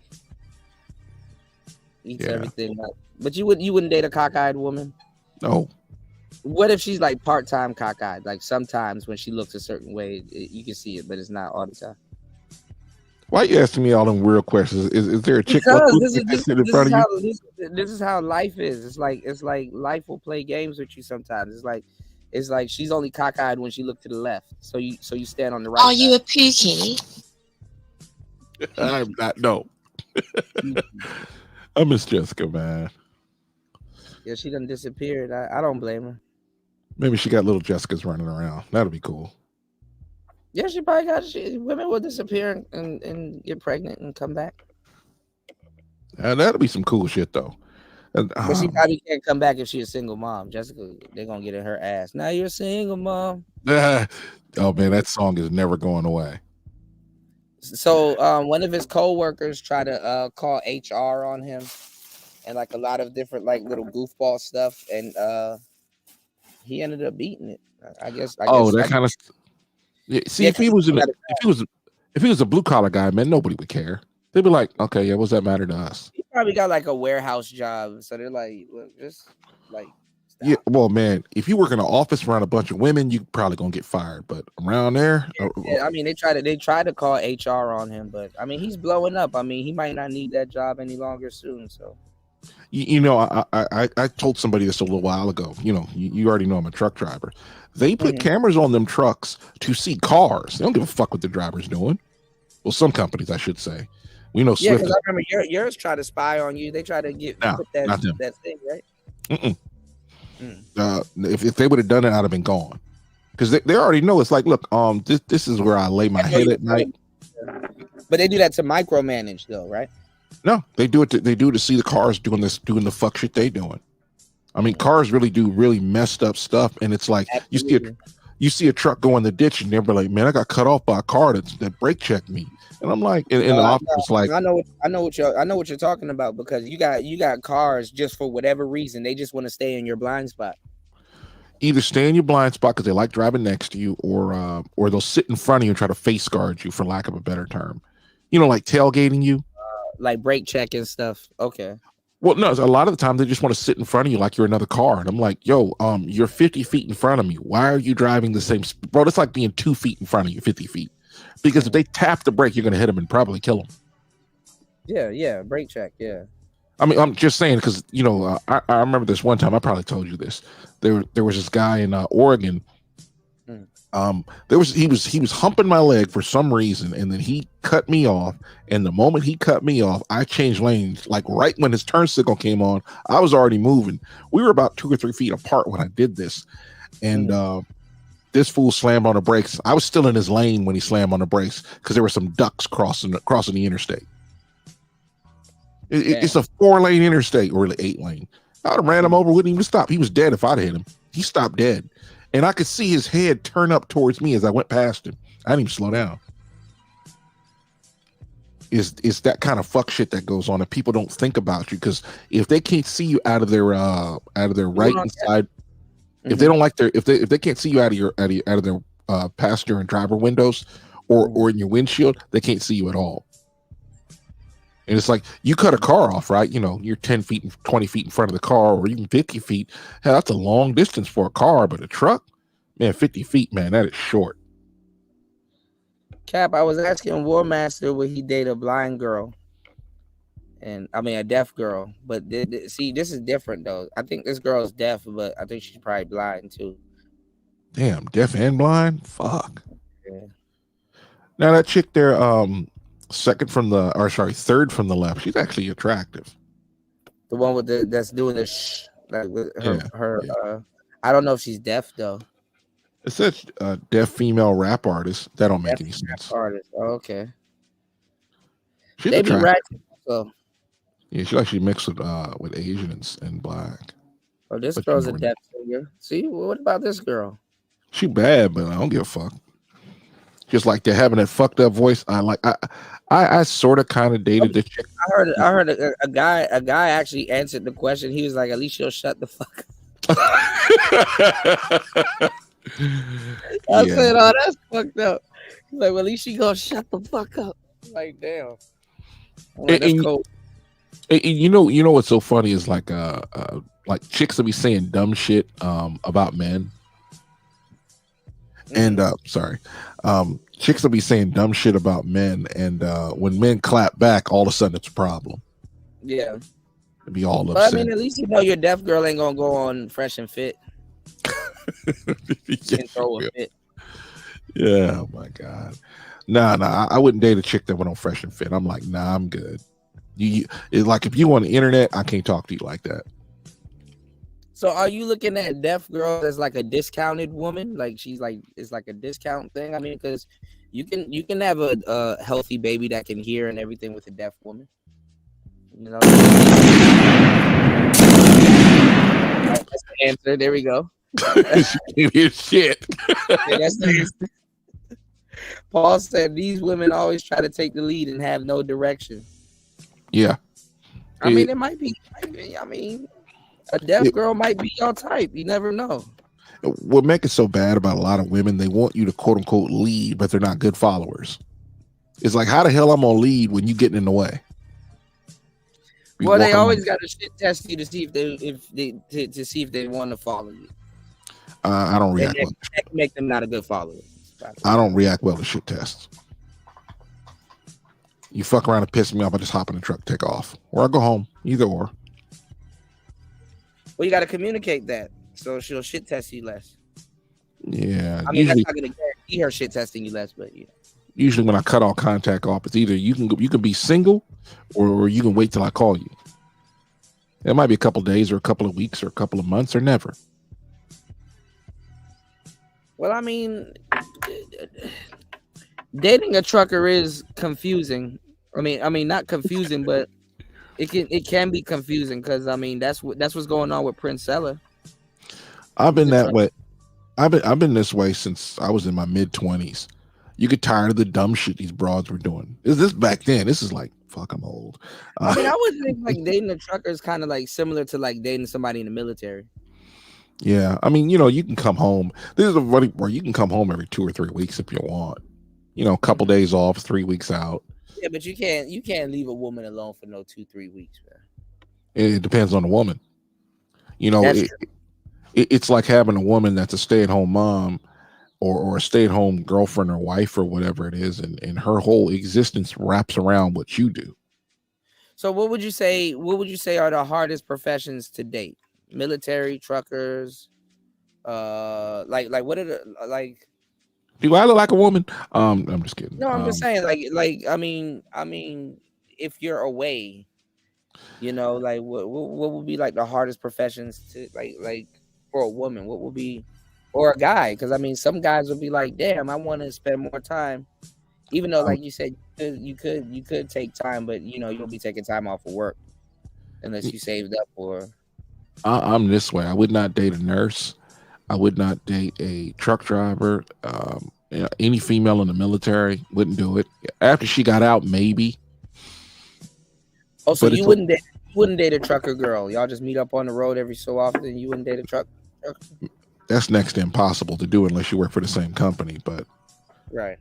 I mean, imagine seeing the same driver 3 times, bro. That'll never happen in your life. Right. I mean, not unless y'all going to the same place, and every time they send you somewhere, they got to have 2 trucks, or I don't know how that works. Some people do it, but it's not worth it. But, yeah. Well, if you're doing oversized, you can make a bag like that. I mean, I've heard about dudes, getting 10 and 20K. As a matter of fact, a buddy of mine so you would date a trucker girl, but like you kind of gotta like be managing the money. No. I won't date one at all. There's too many bad things that happen when a woman's a driver. Because trucker girls are freaks. Well, it's a lot of these chicks. Well, a lot of them stank. Huh? A lot of them stank. A lot of them are a bit like they're a bit shrew-like. These chicks that. I mean, all right. I mean, if you want to make that argument, they don't look like the ones that's on YouTube. But. Yeah, I mean, well, I have yet to see a truck driving female that wears a dress. I do not like dating chicks. You want to wear pants? Nah, I can't do it. The ones on YouTube do. I mean, they let a little bit of air in the cabin and air out the coochie. I don't know, like them chicks, like they're in them professions where they're like, I don't need no man for nothing. That's an instant buzzkill for me. I can't do it. Let some chicks say she don't need me. Okay, you ain't gonna need this dick either.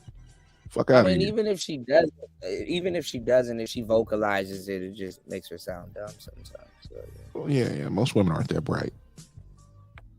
I mean, it's funny when you meet a 25-year-old and they talking loud and not really saying nothing, and you'd be like, yeah, I can see why you're not married. I mean, if you were smart, you would be married. No disabilities.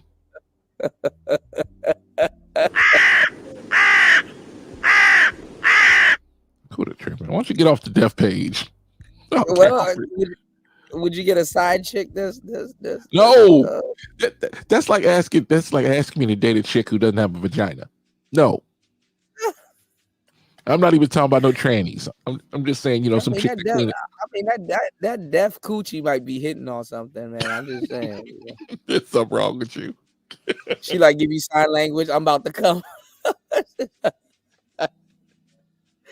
Oh, go to hell, man. Big heart, fat pum pum. Who is that? Who the hell is that, man? Oh no, it's a British chick, man. Oh my god! Like I hear sound bites like I actually didn't want to tell you about the chitty chitty bang bang. Oh my god! I'm gonna tell you like this. This is why I'm at Twitter so much. I can't. My Twitter is compromised. Yeah, that's your problem.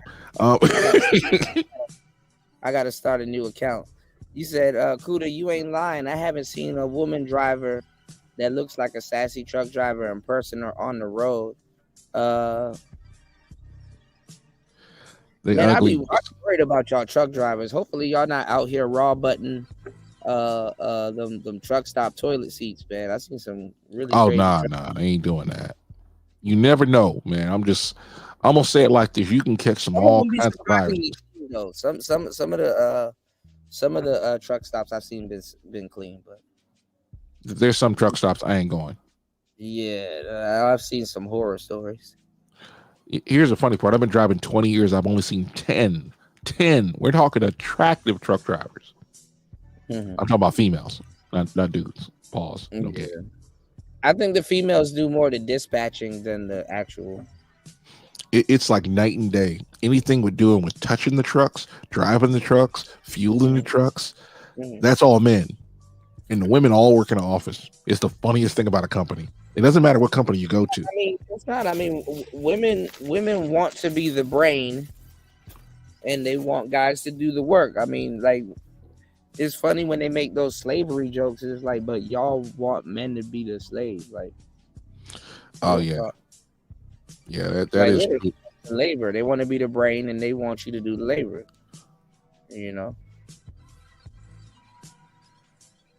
I mean, I don't blame them. I mean, if you don't want to disturb, like, Big Cap. That Big Cap says the sassy truck driver is the chick that was arrested in Dubai. There's a couple of them, but there's some baddie truck drivers, but they're all on YouTube. But it's like, just be a YouTuber, not a truck driver. But, Yeah. What do you think about the Diddy footage? That's what everybody about to be talking about today. Man, people do that kind of stuff all the time, man. Like your girl be over there talking shit, and he probably got drunk, whooped her ass. I mean, there's a lot of shit that happens behind closed doors. You'd be really surprised at. Even the most innocent chicks be over there, whooping that ass. Right. Like, what was his name? There was an actor that got a black eye. And they were laughing at him, and I'm sitting there like, oh, okay. Okay, because I'm that dude. The other way around, right. Oh yeah, well, like what she was trying to say. Well, like the Johnny Depp thing, he sued her punk ass for a whole lot of cash. But quote unquote, pretty girls don't know how to keep their hands to themselves. I'm pretty sure Cassie fights him also, but it's just that's what's caught on camera. I'm pretty sure Saweetie fought Quavo, but that was caught on camera. Y'all saw what happened to Bow Wow. A pretty girl did that too. I saw the video. I was gonna do a story on it, but then again, I said no about the original Rihanna and Chris Brown story. Yeah, that already came out. Yeah, and I didn't know. They were saying Jay-Z. That's a whole story in and of itself. I'm not even gonna get into that. Yeah. Ray Rice. Oh yeah, man. By the way, huh? I'm gonna tell you about that Ray Rice thing, right? It was a bunch of older drivers up there, right? I was one of the younger ones, right? This is when it happened. Yeah. This is right before the second video came out. This is before that. And everybody's like, all the drivers, it was a bunch of brothers up there, and it was a couple of white guys, right? And there's a young guy, blonde haired dude, sat next to me, right? And he says, "That's wrong. You'll never put your hand on no woman." And I looked at him. I said, "That broad put her hands on me, she gonna catch a toothpiece real quick." She lunged at him. Yeah, that's what she did. Spit on him. Oh, the spit, bro. I'll. You ever want to see me spaz out, spit on me, see what happens? So somebody going to the hospital. I was laughing the other day about the water shit. People was looking at me in public. I was just laughing because I saw somebody drinking water, and I was like, "What master really said to somebody?" Remember we were talking about man spreading and that woman that was throwing the water on dudes that was man spreading. Oh yeah, that's ass whooping. Yeah, because throwing water on you is battery, right? And people think, "Oh, well, you're a man. You're not." I'm like, no, I'm not a punching bag. The laws are written to be unisex. No, but that was the thing, though. Her spitting at Ray Rice and lunging at him, she assaulted him first. That's assault. Oh yeah, she was hitting him already. This is an ongoing quote unquote fight where you know how some chicks be thinking like, "Oh, I'm gonna do this. He ain't gonna do nothing," and then she decided to hit him, and they went in the elevator, and then she got not even that. If you're getting into constant fights with your woman, she will do something knowing that a camera is looking at you. Like the camera is absolutely on you, or she knows you're inebriated. If you're by yourself with a chick, that's when you catch the most abuse. Yeah, it's a lot of the time. Everybody laughed at Al Green and the grits. I don't know about that. You never heard about Al Green getting that hot pot of grits thrown on? Oh, that's an ongoing story in the black community. Al Green getting that hot pot of grits thrown on him. It's the funniest thing. Like, men can get beat up by their woman and everybody laughs, but a man pushes his woman, no damage or whatever, or actually talks to her sternly. All of a sudden, he's the worst man in the world. Absolutely. Or like when people that don't spank their kids. Or I don't even think society has evolved, because like that was like yesteryear. I'm thinking like this, some of the stuff that we're seeing right now, I'm thinking it will be taboo. Like this Diddy shit is taboo to me. It's like we're gonna act like we haven't seen Ike Turners and Joe Jacksons. Yeah. I mean, shit, Michael. I'm not gonna lie, Michael wouldn't be as big of a star as he did if Joe Jackson wasn't behind him. James Brown. I'm not saying it's right now, but yeah, I don't know, man. I'm just to the point where I don't care. I'm like, these chicks be over there starting stuff with grown men and then getting the shit pushed in. Well, that's your problem. I'm dead serious. Unless it happens to my family member, because you never know the whole story. I'll be damned some chicks getting their ass beat. I'm gonna step in. No, I'm not stepping in. Fuck, I look like. I mean, shit. You fuck with a wombat long enough that he gonna strike back. So, like you remember that chick that like the media only played part of a story where. No, you know what be getting me? When they only show pictures. And it's like, come on, man. Like a still shot, like the pictures and shit like that. Like I forgot, like recently that some random girl came out recently, I think with some NFL player. And she only showed pictures. And it's like, bro, like that trick is old, bro. You gotta show the actual video. And when they showed the actual video, she was taunting him and throwing shit at him and slapping him. And remember, there was this chick down in Houston. It's like 2:00 in the morning, and she didn't know where she was going, and she stopped in front of a driveway, and this drunk dude started yelling at her, and she decided to hop out her car and run her mouth at him. And I'm like, it's 2:00 in the morning, you dumb bitch. And he ran over there and started whooping her ass. The media showed that, but the longer video showed that he had a pistol on him. And that's why dudes are like, yo, that's a female, man. He was whooping the fuck out of her. Her weave is going everywhere. You know what I'm saying? No, but see, that's the thing when you don't have a man, you know? Oh, yeah. Everybody was like, even the whole Glorilla situation where she got pulled over in her Maybach truck because she's swerving. It's like, you got to have a man. You don't got no man to protect. And a lot of protection that men do is keeping women out. You got to have a man to protect you from yourself. Yeah. literally a lot of women get they mouth get them into trouble. Like a lot of time, dudes will not fight chicks, and chicks will just take advantage of that. And I'm like, okay. They write a check that they ass can't cash. Mm-hmm. I remember there was Andrew Tate was telling a story when he was younger, and he went to this there was a line to this fast food place, and this black BMW comes up. Might not have been a BMW, but anyway, this expensive car comes out. These big dudes get out there, and they walk past everybody, walk right up to the front of the line, and his chick was like, hey, this is wrong. He's like, shut the fuck up. And so she subsided, right? And this other chick, she was with her man. She started running her mouth to these dudes. Hey, you see us a line? Dude was like, uh-huh. Now I'm mangling this story. And she started running her mouth, and dude turned around, knocked her man out. He wasn't even saying nothing. Oh, I saw it. It was like on a train. No. This is at a fast food place. This is Andrew Tate recounting a story. And knocked a story where a guy was on a train, and this woman kept doing stuff, and her man was just sitting there. He was like a handbag, and the guy looked at her dude and just knocked him out in front of him. Mm-hmm. Let's be honest, that was gonna hurt her more than it ever hurt the dude. Yeah, because she now she don't have no respect for him. But see, those are old school dudes. Old school dudes think like that. These younger cats, they them chicks gonna get their jaws broke like that. Like I remember there was this one.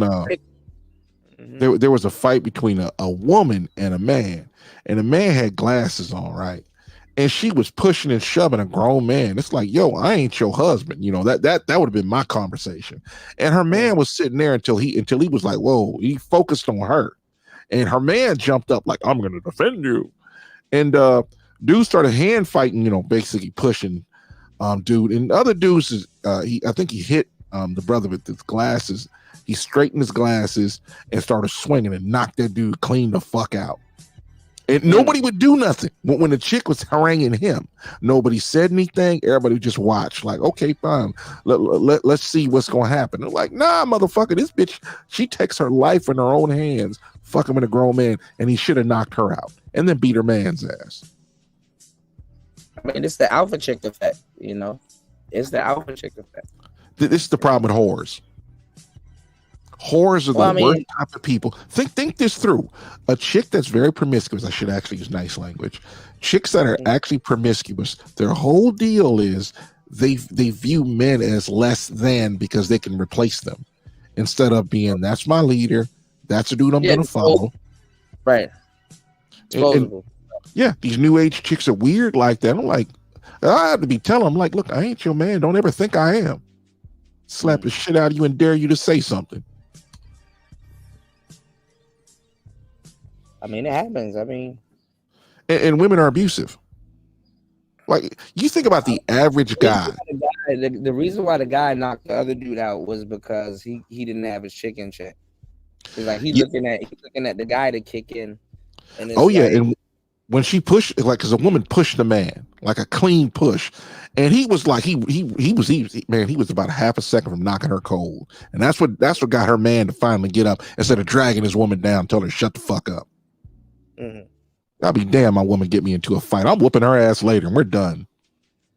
Kind of fuck. I have never gotten into a fight because of a female. That's a female. Yeah, she'll have a size 15 up her ass, do some goofy shit like that. Man, I hate that shit. You think about the one that can't fight be the one that be talking the most shit. You be like, sit your ass down, shut the fuck up. I mean, that's usually how it goes. I mean, there are very few men that I know or have even heard of that like to fight, knowing that there are consequences after the fight.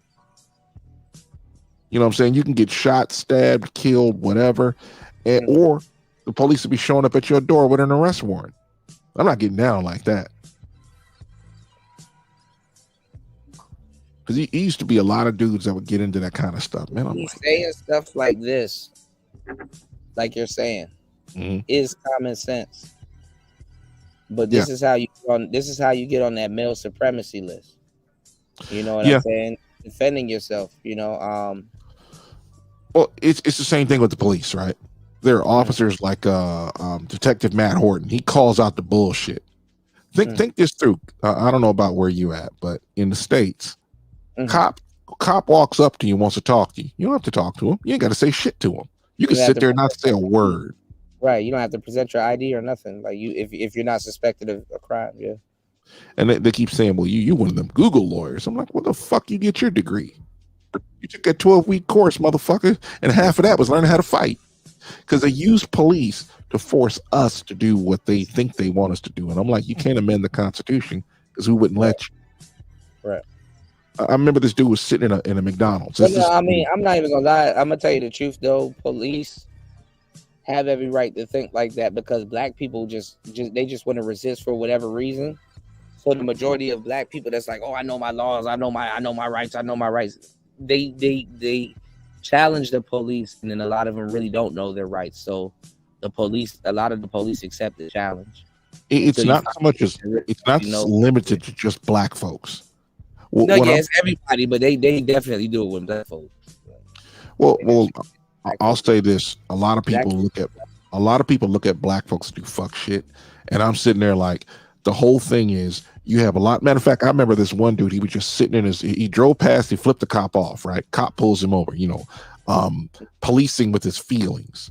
He didn't break a law, and the dude had a knife sitting next to him. He's just driving down the road, and he started filming the officer. And the officer said, "Well, I'm going to remove this knife." So he starts to reach in his car, and the man reaches in, snatches the knife away from him. He's like, "What the fuck is wrong with you?" He's like, "Go get a supervisor." How the hell are you going to come up there and disarm me because I'm armed? I mean, what purpose, what basis of law do you have to treat America or your city or county or state like it's an open air prison? I'm like, I don't do what you say. You ain't a prison guard. They do it all the time, and they ask for the white shirts. I watch those cop videos for fun, and there's a bunch of them. It's a YouTube niche, actually. But it's literally turning into an industry because these cops do not watch it. I know Tucson police, they watch it, and they've been embarrassed enough times, and it's to the point where they're like, yeah, these dudes that come out there, they'll stand there and just film your police station, and then cops will be getting all kinds of stuff in their head. Now imagine trying to tell a judge, he was standing out there filming us. He could have been a terrorist. And the judge is like, was there any evidence of this? Well, we have him filming. This is he has a First Amendment right to film. I mean, right. And the guy would be like, I'm on public property. I'm not, Yep. No, I mean, I was just watching this video the other day of this guy. He was like a rookie cop. The guy was kind of teaching him how to really conduct the traffic stop. And he was patting down this lady, but he pat her down in a weird way. Shout out to Miss V. Miss V know about all of this stuff too. She talks about it all the time. He was patting down this lady, but he's supposed to use the back of his hand, not the front of his hand. So he ended up groping this lady, and she ended up getting paid. Which is fucking stupid. I mean, my thing is if you break the law, look, you're gonna have somebody put their hands all over you. Oh, cool. You better check your cash app. You over there fucking up. Oh, shout out to Miss V. No, I didn't check it yet. Thank you. Hold on. I gotta make a commercial for Miss V. I got some stuff that I'm throwing in. I put this book. I need to put the audio book in the Discord. I put this book in the Discord from Alex Hermanzi. Really good book.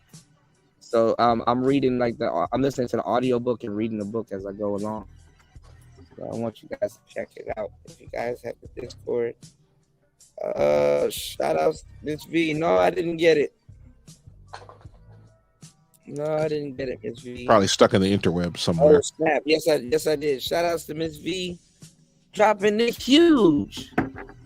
Yeah, I'm gonna make a commercial, Miss V. I got something that I wanna throw in for you. I gotta sit down this weekend and put all of that stuff together. Shout outs to Miss V dropping the huge $5 on the Cash App. Thank you so much for supporting.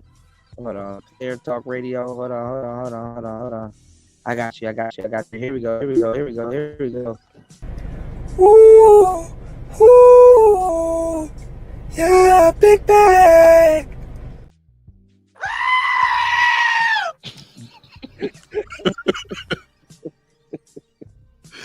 I watched that video, man. Nah, Miss V, this is War Master. She said your guest sounds scary. Nah, this is You lucky I don't have my voice changer with me. I should have brought it inside a while ago. the demon voice.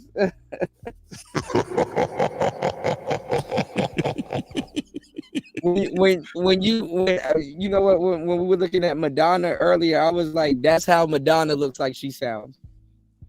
Damn, yeah. She'll make that type of noise. Madonna looks crazy, and then she got a whole son that got a perk. She got him dressed as a whole little girl. And stuff. Oh man, like, yeah. Who's that other chick? And it's just funny watching everybody running around calling this person a PDF file, PDF file, PDF file this, PDF file that, PDF file this, PDF file that. And it's like, bro, y'all are actively trying to legalize PDF files. Yeah. Like, that's the next thing up. Yeah. Don't be an L Gibbet talking about some PDF file this, PDF file that. That's why I'm not listening to people talk about Diddy. It's like, bro, get the fuck out of here. And they've been trying to police people's speech to the point I don't give a fuck anymore. I'm like, bro, Rumble is there. Rumble is one of those places, man, where it'll be like you should just upload shit over there. Just whatever you want to upload, just upload it. Yeah. Because there's a lot of people. I mean, fresh and fitter. But see, the fucked up part knows that the more popular Rumble gets is gonna start to have to become like YouTube. It depends. Like the guy who's running YouTube or running Rumble, he's like, I don't give a fuck about all that. He's like, if they sit there and try to order me to censor people, I'm just gonna shut down their country. He's like, look, you can't. I mean, what about like copyrights? Like, I wonder how Rumble gets around the copyrights. The way Chris, he's like, I guess he's the majority shareholder. His whole deal with the copyright things is they don't just F you over like YouTube, like cutting the stream or whatever. They're like, look, we'll give you some time to go ahead and fix that. We'll tell you what the deal is. YouTube works really hard at being very bland and very opaque. No, we saw that, Miss V. So a lot of people are reacting to that, but Cassie already got cashed out. We were talking about it earlier. And Cassie ain't no saint, y'all. I'm not saying she should be treated like that. Absolutely not, but I don't care. Oh my God. There's some pretty girls that be fighting. I mean, we've seen so many examples. You got, like I said, you got I ain't gonna lie. Out of all of those, I ain't gonna lie. All of those dudes brutalized those women in those elevators and shit like that. But Bow Wow got the worst end of the stick. And y'all see how everybody's laughing at Bow Wow. But we've seen Bow Wow get his ass whipped. We seen Saweetie fight Quavo. We seen Jay-Z get his ass whipped. We've seen Ray Rice get busy. You know. I wish I could pull them brothers to the side and be like, bro, you can get anybody you want. Fuck them bitches. You know what I'm saying? You know, a chick that tries to embarrass you, man, kick her to the curb. No, but I think when you get rich like that, your dating pool does absolutely get smaller. I mean, you can't really trust everybody, and then, you know, these are rich girls. I mean, you know, you can buy a Rolls Royce for your baby mama, but she don't know how to take care of that fucking car. Hold on a second. There are more rich women who aren't famous than there are rich women who are famous. Okay, I'll give you that. Fair enough. I'll give you that. I mean, look at entertainers. Most of them don't make that much money compared to the guys that really make money. I mean, imagine a guy with a business and he has 40 employees. He probably got a net worth of $1 million or $2 or $3 or $4. That's most of the people in entertainment. I give you What's that. up, Link? Shout outs to Link in the building. Gotta get that body count down. Miss V said they grabbed that footage from the vault. Old Mass ain't protecting you no more. Yeah, I think you know what, Miss V. I think that footage came out because usually when these cases are over, they started releasing footage. Like recently, they released that XXX Tentacion footage. I was looking for that footage for a minute, all over Reddit. But You know, they've been saying it for the longest about. she got cashed out though. She got cashed out. Women stay with guys like that. They like abusive guys like that. You know, Yeah. it leads back into their rape fantasies, whether it's good, bad, right, or wrong. Women like guys that can't control themselves to a certain degree around them. You know, it's the craziest shit ever. I didn't think it was true until I started dealing with women that's into like some BDSM type shit, and women that like to get slapped, choked, and get spit in their mouth and all kinds of debaucherous shit that women like and stuff like that. They like guys that'll whip their ass from time to time and reset them back to factory settings. So, you know. Sorry. What was that? I heard it in the background. It didn't come up. I heard it in the background. Was that a gun? Yeah, that's Starfield, man. I can never stop playing this game. Yeah, man. I need to get back on all my Starfield shit, man. I miss playing Starfield so bad. So you said no women like money and the fine things. No, you know what? In a weird way, she been with Diddy for a long time. I think she really liked Diddy, and it messed her up that he didn't marry her. You know, I mean, I will say this, and I don't want it to be a big thing, but it is a thing. A guy can waste a woman's youth. You know? Oh yeah. You know, a guy can waste a woman's youth. You know. So I mean, for what it's worth, you know. Kuda ain't seen Xbox in like damn near 226 days. Months. I've regressed to phone gaming. This is Something horrible. wrong with you. I know. It's like man. Kuda got It's rough issues. It's rough out here. It's rough. I'm just trying to look for the right soundbite for you. You said some will deal with whatever for that life. Absolutely. But I think she really liked Diddy and wanted Diddy. I think her pool boy. I think she dated she dated the pool boy or the I think she's dating like a personal trainer that Diddy hired. God damn. Yeah. You think, man, these chicks are weird, man. Yeah. I don't know. Well, look, for what it's worth, you're a truck driver, so if you got a girl and she cheated or did some foul shit, she'll say the same thing. Yeah, she'll be out of there. She'll be out of there like last year. You were never there. I was alone. I get lonely, and I'm like, bitch, you can hop on a plane and meet me somewhere. Fuck wrong with you? right. Yeah, that'd be that weird shit. I'll be like, just shut the Like- fuck up with that. Like I said, the same thing. Like I'm like the military girls. I'm like, okay, you can't fly to Iraq and just like chill in the city outside of the barracks. So whenever he's off work, he just goes. He visits you. Some dudes don't make money like that, and some chicks don't want to be on a 20-hour plane flight. They be like, I got all this dick over here. I don't need his. Right. Yeah, but a 20-hour plane fight to save your marriage. Oh, they don't care. I know. That's the crazy part. Yeah. It's like It's like watching these chicks that are in their mid-20s talk about marriage and being in a relationship. I'm like, bitch, the longest relationship you had is about 2 years. Fuck out of here with that. Yeah, there you go. I mean, 2 years is a long time when you're in your early 20s. But it's like you be looking at them like, yo, fam, why are you giving advice? You don't have a ring on your finger. Right. I mean, chicks are listening to dating advice to find them a man. Well, they tend to bifurcate that and be like, okay, well, finding a man for the night is a lot different than finding a husband. And a lot of them don't recognize that until they're in their 30s. They barely recognize that even when they get to their 30s. I mean, think about how many. Because as soon as women get to their 30s, they red pill rage again. If they're not married, Nobody wants them. Yeah, so back in the day, it used to be around like as soon as they hit 29 like to 34, a lot of women used to go through a bitter phase. So Because it's when like, you're that old, you're looking for a husband, and just getting D is not really all that appetizing to you. But you had so much D, you can't stay in a relationship.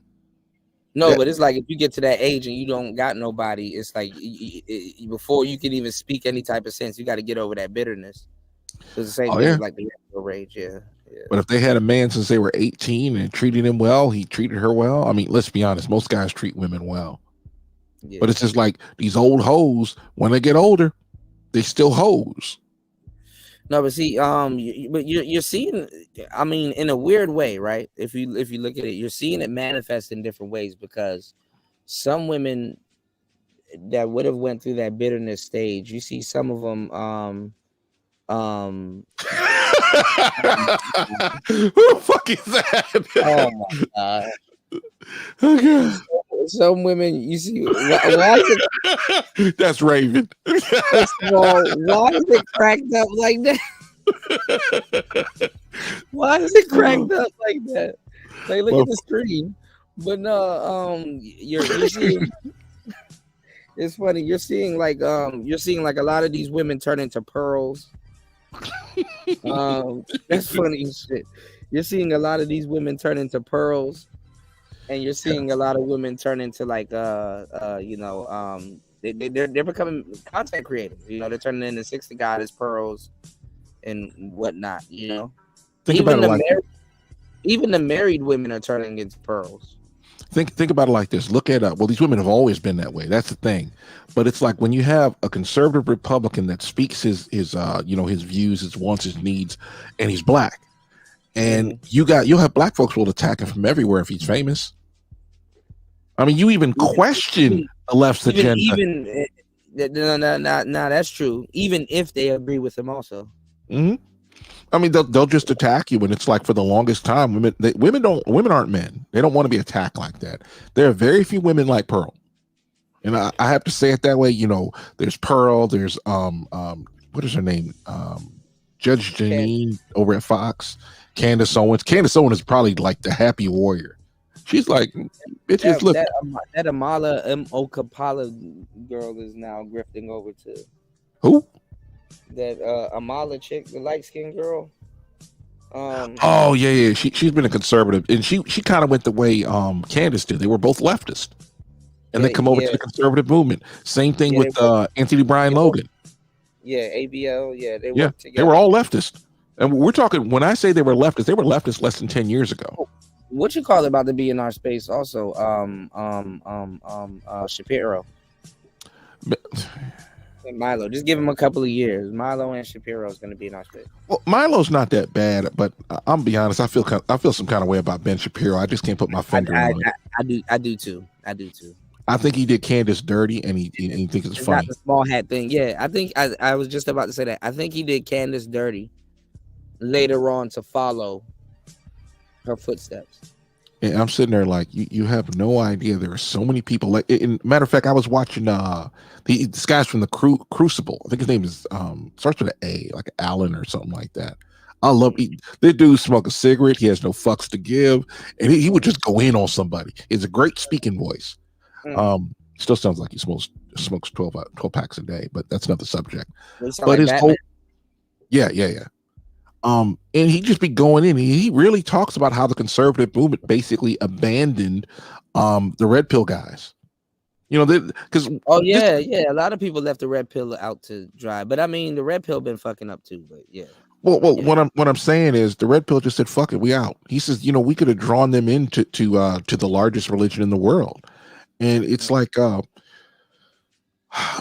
there's a lot of guys that would be amenable to some sort of religious order, but what happened is, like usually happens, just get married. You're not a man if you ain't married, and then dudes are like, all right, I ain't a man no more. Fuck you. What are you gonna do now? Your shame language don't work on me. You're not gonna get me to do anything. Fuck you. Right. And people like they strayed away from religion. It's like the Republican Party abandoning black folks. You're like, wait a minute. Black folks started out as Republicans. What is this nonsense that somehow? But most black folks don't look at it like that. So if the Republican Party abandoning black folks, they're gonna think that, oh well, they weren't for us anyway, which is, you know. Yeah, it's the weirdest thing. And we're talking about black folks were Republican 60-40 back in the 60s. Mm. And it was the only reason why back then it was 60-40 is because black women were getting welfare back during the New Deal days during the 30s. Be the weirdest shit ever. And it's like you'll have a conservative Republican speaking his mind about something, and it has to do with black folks, or maybe not exactly black folks. The first thing they'll call them is a racist. That used to be like calling a woman a bitch to her face, or calling her ugly, or stank, or. Well, you got a lot of your pussy stank. Your pussy stank. Oh God. I mean, you got a lot of fake manosphere guys and dudes that just de-watch the space. Yeah. Getting mad because dudes are calling women bitches, but it's like, okay, but when a woman calls a woman bitch, it's empowering. Got it. And they were doing that during the 90s in hip hop. He's like, look, they're going in on Myron now. He calls them bitches. Like, they are bitches. Fuck them. You call them bitches. And here's the funny part. This is one of the things where guys wouldn't show their face, because what they would do is they would go after and harass your employer until they fire you. The blue collar industry don't work that way. I mean, like, where did all of these new niggas come from? Because they were scared to do what we were doing. Mm-hmm. They were absolutely terrified to do what we were doing. What we were doing was courageous. Now everybody's so quick to grab a microphone and start a dating show. But guess what? I called it years ago. And nobody wanted to hear. You were here for it, and I'm glad you stuck around. I'm so glad you stuck around for all the BS, because like everybody's playing forget games now. I don't remember. That's not true. You didn't say that. That never happened. Like, yeah, it's too easy to get in beefs on the internet. It is kind of funny.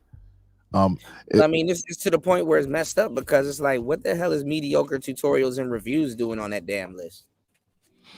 Like, he's a good guy. Like, he's like he's like the greater end of certain things. Like, all of a sudden the red pill is toxic. They don't say shit about the beef sector. They have to do something. The same thing about they have to do something about him. The same way they had to get black women to kick black fathers out of the house. The same way they're going at. Well, I think because he's likable. Yeah, so people content. But I don't know why they got Sandman as number. I kind of do know, but I don't know why they got Sandman as number one. Because Sandman is the biggest channel of the MGTOW channels. That's the thing right there. He is well respected. Yeah. He's a MGTOW to the point where the OGs of the acronym they went in on him because he was going for money, and it's like they tried to find some way to get him off the air.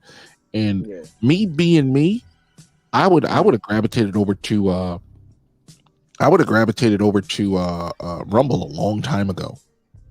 It's like Sandman is on BitChute. Yeah, which was supposed to be like the Rumble before Rumble. Yeah, and VidMe was before BitChute was BitChute. I'm sort of like, okay. And the other one, there was Minds that came out at the same time, and I think Minds is still out or still out there. And it's like, what's it called? Champion? No, not Champion. The one where you can like literally it's for politics. What's it called? Champion? I have no idea. Fuck, it's a place. I think Alex Jones went there, but it was short lived. But yeah, it's called Champion Gladiator. I forgot, but it's literally for debating politics, which is hilarious because politics is how we organize ourselves. I mean, the whole idea to rein in the police. It's like you wouldn't have to rein in police if you didn't protect them when they screwed up. I mean, when you start fucking around with people, you could sue the cops, like sue the individual officer. Yeah. And they'd be like, all right. And the precinct. It used to be 2 paydays. Yeah. Hey, Lolita. Shout out to Lolita in the building. And it's like, I don't hate police. I never hated police. I never could understand why anybody would hate police. But then I would see, you would see some of the fuck shit they do. Not the criminality, but them violating your rights all day. Like you open your door to the police and the police will stick their foot in your door. Like what the without Bro, a you can warrant. get your ass. I'm like, I'm gonna catch a case whooping your ass. I mean, they're a gang, Yep.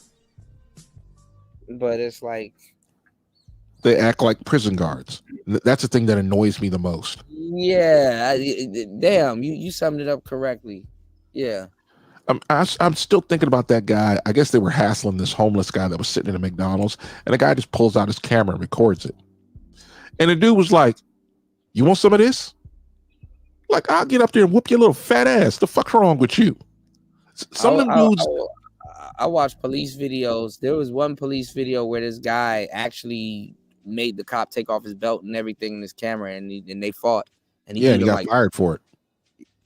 Okay, yeah. I didn't know if he got fired for it. Wow, okay. Wow. Yeah, they fired him quick because it's like, bro, you're supposed to be. You're not supposed to be fighting people. You're supposed to apprehend them.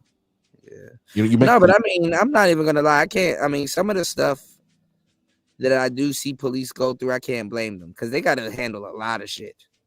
The problem is they're doing too much shit that they're not equipped to do. Yeah. Like you left your door open, and instead of your neighbor calling you, because neighbors used to have each other's phone number, or knocking on your door to see if you're all right, with all the craziness and the craziness is out there just to force people. They're basically trying to force you into a I don't know what to call it. Force you into a box, like all these homeless people out there in San Francisco, where they're pissing all over the place. They're doing this just to fuck with people, to make them close their businesses down. They want you poor so they can control you. So you come to them. The neighborhoods are fucked up too because you don't know your neighbors because they're not going to be there for a long fucking time, and everybody's trying to mind their business, but nobody's minding their business. Yeah. Like you look at cops. That officer I was telling you about that went around to the back of a house when he left his female officer out there by the front door to try and trying to get anybody. She didn't even knock on the door, say there were police. That should have been the first thing she did. And this fool walks up like fucking Rambo, and he pulls his gun out, talking about, "Let me see your hands." Like, who the fuck are you? He shot. I'm not sure if he killed her, but there was another situation. Because there's another video where the cops are pretending to be Uber Eats to get people to open their door. Oh yeah. That technically that was legal. Really? Technically, yeah. Okay, there was a. You go, Lord. Mm-hmm. Yeah, you go, Lord has said that, but I think cops being. See, here's my thing. If you're interrogating somebody, I can understand the whole lying bit, but you're talking to average citizens and you're going to lie. You don't know the Constitution. You won't respect. What's that in though? Because I know in certain states it might not be legal. Because I was looking at like there's this rapper. I didn't really listen to his music because it was like so niche. There's this rapper from LA. Called Drakeo the Ruler, right? Never you know about Drakeo? No. Okay. He wasn't around for too long, but he ended up getting into this like big beef with like there's this DJ out there named DJ Mustard, and he ended. Where's Ketchup? I know all these names, bro. I just kind of follow the plot, bro. So he ends up getting into it. He ends up blowing up, right? Because he was on a mixtape with DJ Mustard, right? And he ends up getting into this. Mustard was like, okay. After they went off tour, Mustard was like, hey, I want to sign you, and he didn't want to sign a DJ Mustard, so he ended up getting into this whole beef. And he wasn't gang affiliated or nothing, but the people that was around him, because he had a whole crew, they were gang affiliated, and like they had like these gangs that do like these home invasions. They even made like because he ended up getting into it with a blood gang, this other rapper named YG, and they were talking about how they used to break into Asian people's homes in Cali because Chinese people and a lot of Asian people out there, they didn't believe in bank accounts. They usually kept money and all kinds of valuables in their house. So a lot of them were victims to like home burglaries and stuff like that. So just remember the rooftop Koreans, that they don't play like that. Yeah. So like he ended up getting killed, but recently too, like a couple years ago. But to get information, because they had him wrongfully locked up a couple of times, but to get information, what they did was when they locked up one of his friends off some like bullshit or whatever, they would just to get information, they will plant like a fake cop in the jail cell with him, and that fake undercover OG Crip or Blood or whatever would be asking them questions and stuff like that just to get information out of him, and they would get information out of him. So like dudes would like dry snitch to like another dude that he think is an inmate, and whole T is a cop, you know. And it's like, damn, you know, like the lengths, the police will go through just to get, information and stuff like that. I'm like, damn, is that legal?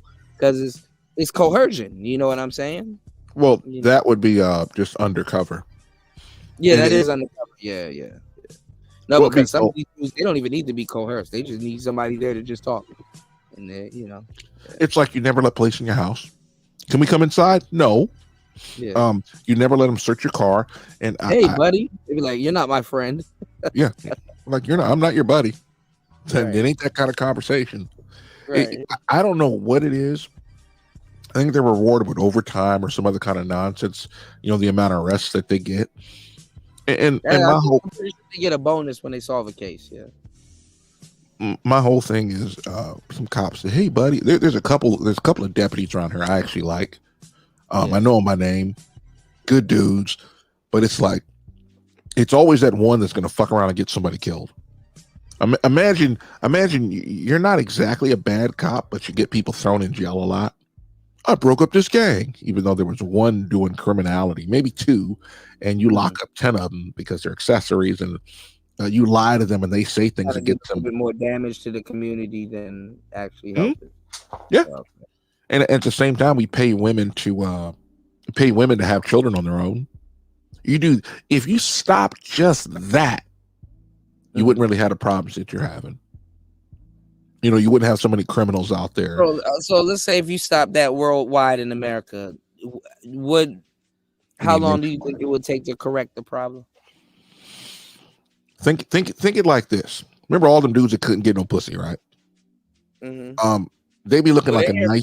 About legalizing prostitution, they think that's gonna help, but that's not. No, it'll do the same thing we did.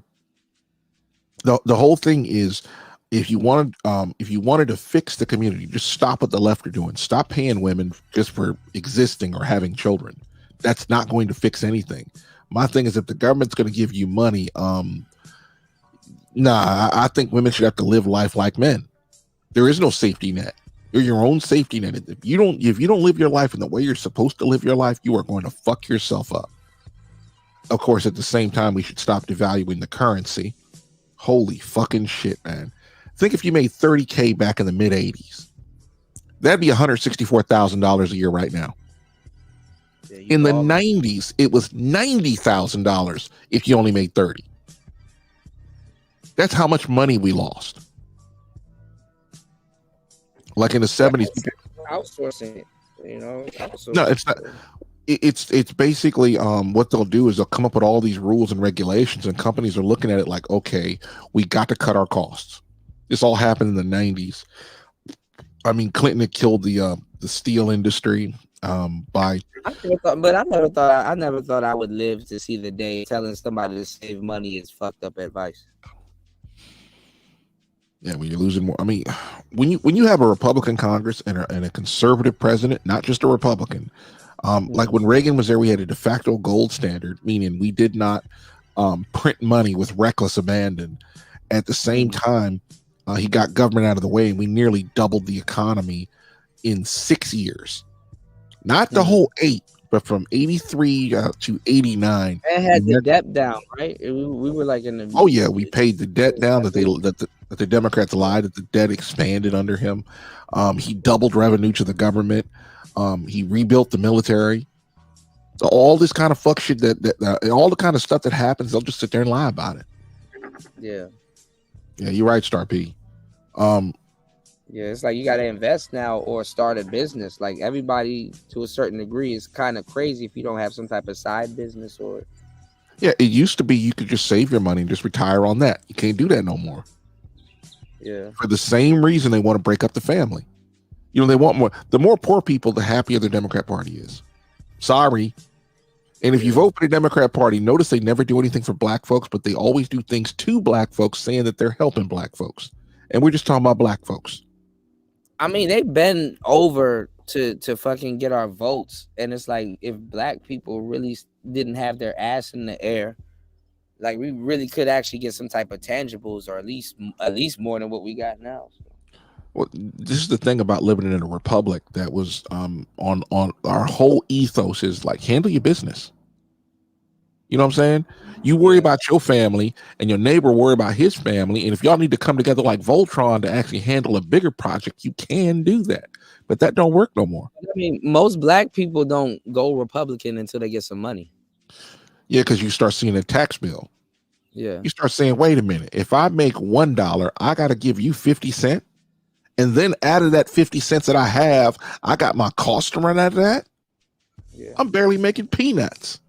Yeah. Sure, you might make a lot of money, but you know, and you might have more peanuts, but it's just like, damn, I'm only making about a quarter, maybe even a 10% of the money I bring in. That's some fuck shit right there. And what does the government do? I gotta send you this J. Cole song. It's called Brackets. One of my favorite songs. I put it on the show. You know that song? Yeah. There's the whole reason why I bought the album. Yeah, he's like half. Yeah, half my motherfucking nuts. Yeah. Man, what myself, man, bro. How the hell you listen to J. Cole but not Kendrick, man? See, I don't know who Kendrick is, man, because I heard J. Cole on your channel, and You love Kendrick.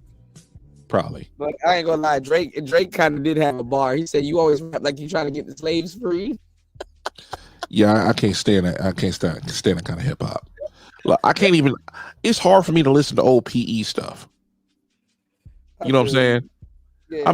The whole idea is you have a whole lot of black folks just forgetting that there are quote unquote different kinds of people. It's always like, oh man, the white man got his foot on my neck. I says, no, the leftist that you vote for has his foot on your neck. That's why the police are at your. So essentially, you got your foot on your neck. Yeah, that sounds weird. Part. Yeah, well, a lot of people believe we live in a democracy. America's never been a democracy.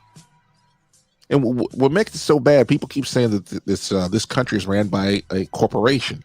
That is very true. I wouldn't call it a corporation, but okay. There are two companies that run it because they run the Senate. That's the Republican and Democrat Party. We used to, before the 17th Amendment and the 16th Amendment were passed, the federal government had to get the permission of the states to do anything within the states. You know, you would have these government agencies. They all started right, like, you know, in the 50s and 60s. Yeah. And my problem has always been, if you're going to want me to do something, you know, you want me to get my vote, you actually have to do something that's actually going to lift all boats, you know, because you can't do something for me and not for my neighbor. Because if you don't do it for my neighbor, no, but black people fall for the banana in the tailpipe. Like, they lie every single election. Yeah. And it's like, every okay, 2 to now 4 that y'all years. voted for me, it's like, yeah, now go away, black people. Yep. And they've been doing this for almost 100 years. I remember like the Democrat Party used to be hostile to black folks up until the New Deal. But it's weird because Trump, in a joke, not even in a jokingly way, but Trump said, I did more for the black people in the longest time than ever. And it's kind of, and they still call him racist. And then you have people like especially with black people that think Lincoln did more for them than Trump, like, which is great. I mean, you got black people that think Lincoln did more, and it's like, bro, stop. I mean, Lincoln was Lincoln wanted as soon as the slaves were freed. A lot of people don't realize Lincoln wanted us to get deported. Yeah, I mean, I could understand it, but me, I could care less. I could care less about what happened in the past versus what's happened in the present. Like, all the slave owners are all dead in the United States. All the slaves are dead. And people be talking about reparations. I says, even if you could get reparations, it would be literally the destruction of the currency. They've been trying to destroy the dollar for the longest time. That's how I was saying that. That's what I'm saying. Black people should have been had a currency, but when you start talking about stuff like this, that's when they get on your ass. When you start talking about currency and commodities and backing up current, man, look, that shit is like a one-way trip to getting your ass up out of here. And when I hear people talk all this nonsense about, oh man, we need to stop giving money to all these countries out here. I said, bro, we need to stop giving welfare to foreigners in this country. How about we stop giving welfare to single mothers? How about we do something odd and say, how about states actually? Well, they give it to foreigners because a lot of foreigners will start the businesses. No. That's a different kind of foreigner. Well, what happens is somebody will come into the country. They'll do well for themselves because you'll get the best and brightest. They'll go through the immigration process, and then they bring a lot of their family over here, and a lot of them they scrimp and save, and then they start a business. Yeah. People forget about that. Literally, that is the story of Dinesh D'Souza. He came from India. I mean, I was talking about it the other day. You know about Susu, right? Who? What they do? All right, so I don't know. Everybody calls it something different. I know it's called the term that I know is called Susu. So like they'll come here, right? And you ever seen like a house full of like Mexicans? What they'll do is they'll do like this thing called the Susu. Some people do it at work, where it's like 1 month everybody puts their money in the pot and then they give it to one person. And then the next month it goes around to like everybody else. Like they put a certain amount, and like they put their money in the pot and give it to one person. That person will invest, and then it'll go to the next person. Like it's like everybody kind of pull their money together, and it goes around. Yeah, it's like there are businesses that are out there that you can actually make a whole lot of money on, but it's like you don't see it. Like not Walmart, but Amazon. They don't have enough warehouse space. No, I mean they just don't have it. Because people like myself included, we love Amazon. I mean, they do commie shit. Amazon is awesome. Yeah. I keep looking at the background; it keeps changing. Yeah, my bad, bro. Where did you get this one from? That is fucking fire. Man, I got a lot of them. I gotta sit down and really I'm like I said, I'm changing everything up. So if you notice, like it's like more music and more your own music, right? Sort of. And you wonder why you never get monetized. No, I trim it out. I can trim it out, but like I think I gotta keep the show like under 5 hours. I can trim it out easily with YouTube Studio, but I would have to manually go in and trim it out, but I don't mind it. I mean, you got a lot of people doing it, Man, you need to get your super chat back, but you've been fucking off. Yeah, they said I gotta wait till July 3rd. Yeah. So anytime like you got to make all of these changes, right? And then if you don't, if you think they're doing something wrong, then you got to do this BS appeal. And then if you don't get it, Ms. V was talking about it too months ago too. But if you don't get it, then you got to wait 3 months to apply again. Like YouTube is really doing their content creators dirty. Yeah. Oh hell, they're doing the audience like that. Like you remember when I wouldn't I was always on Rumble. Rumble, yeah. It pissed me off, dude. Like I probably used to listen to YouTube for about 80 to 90 hours, right, a week, easily. And they started to delete my comments because man, yeah, they're like unsubscribing me from a lot of people. All the people I used to see before, I don't see them anymore now.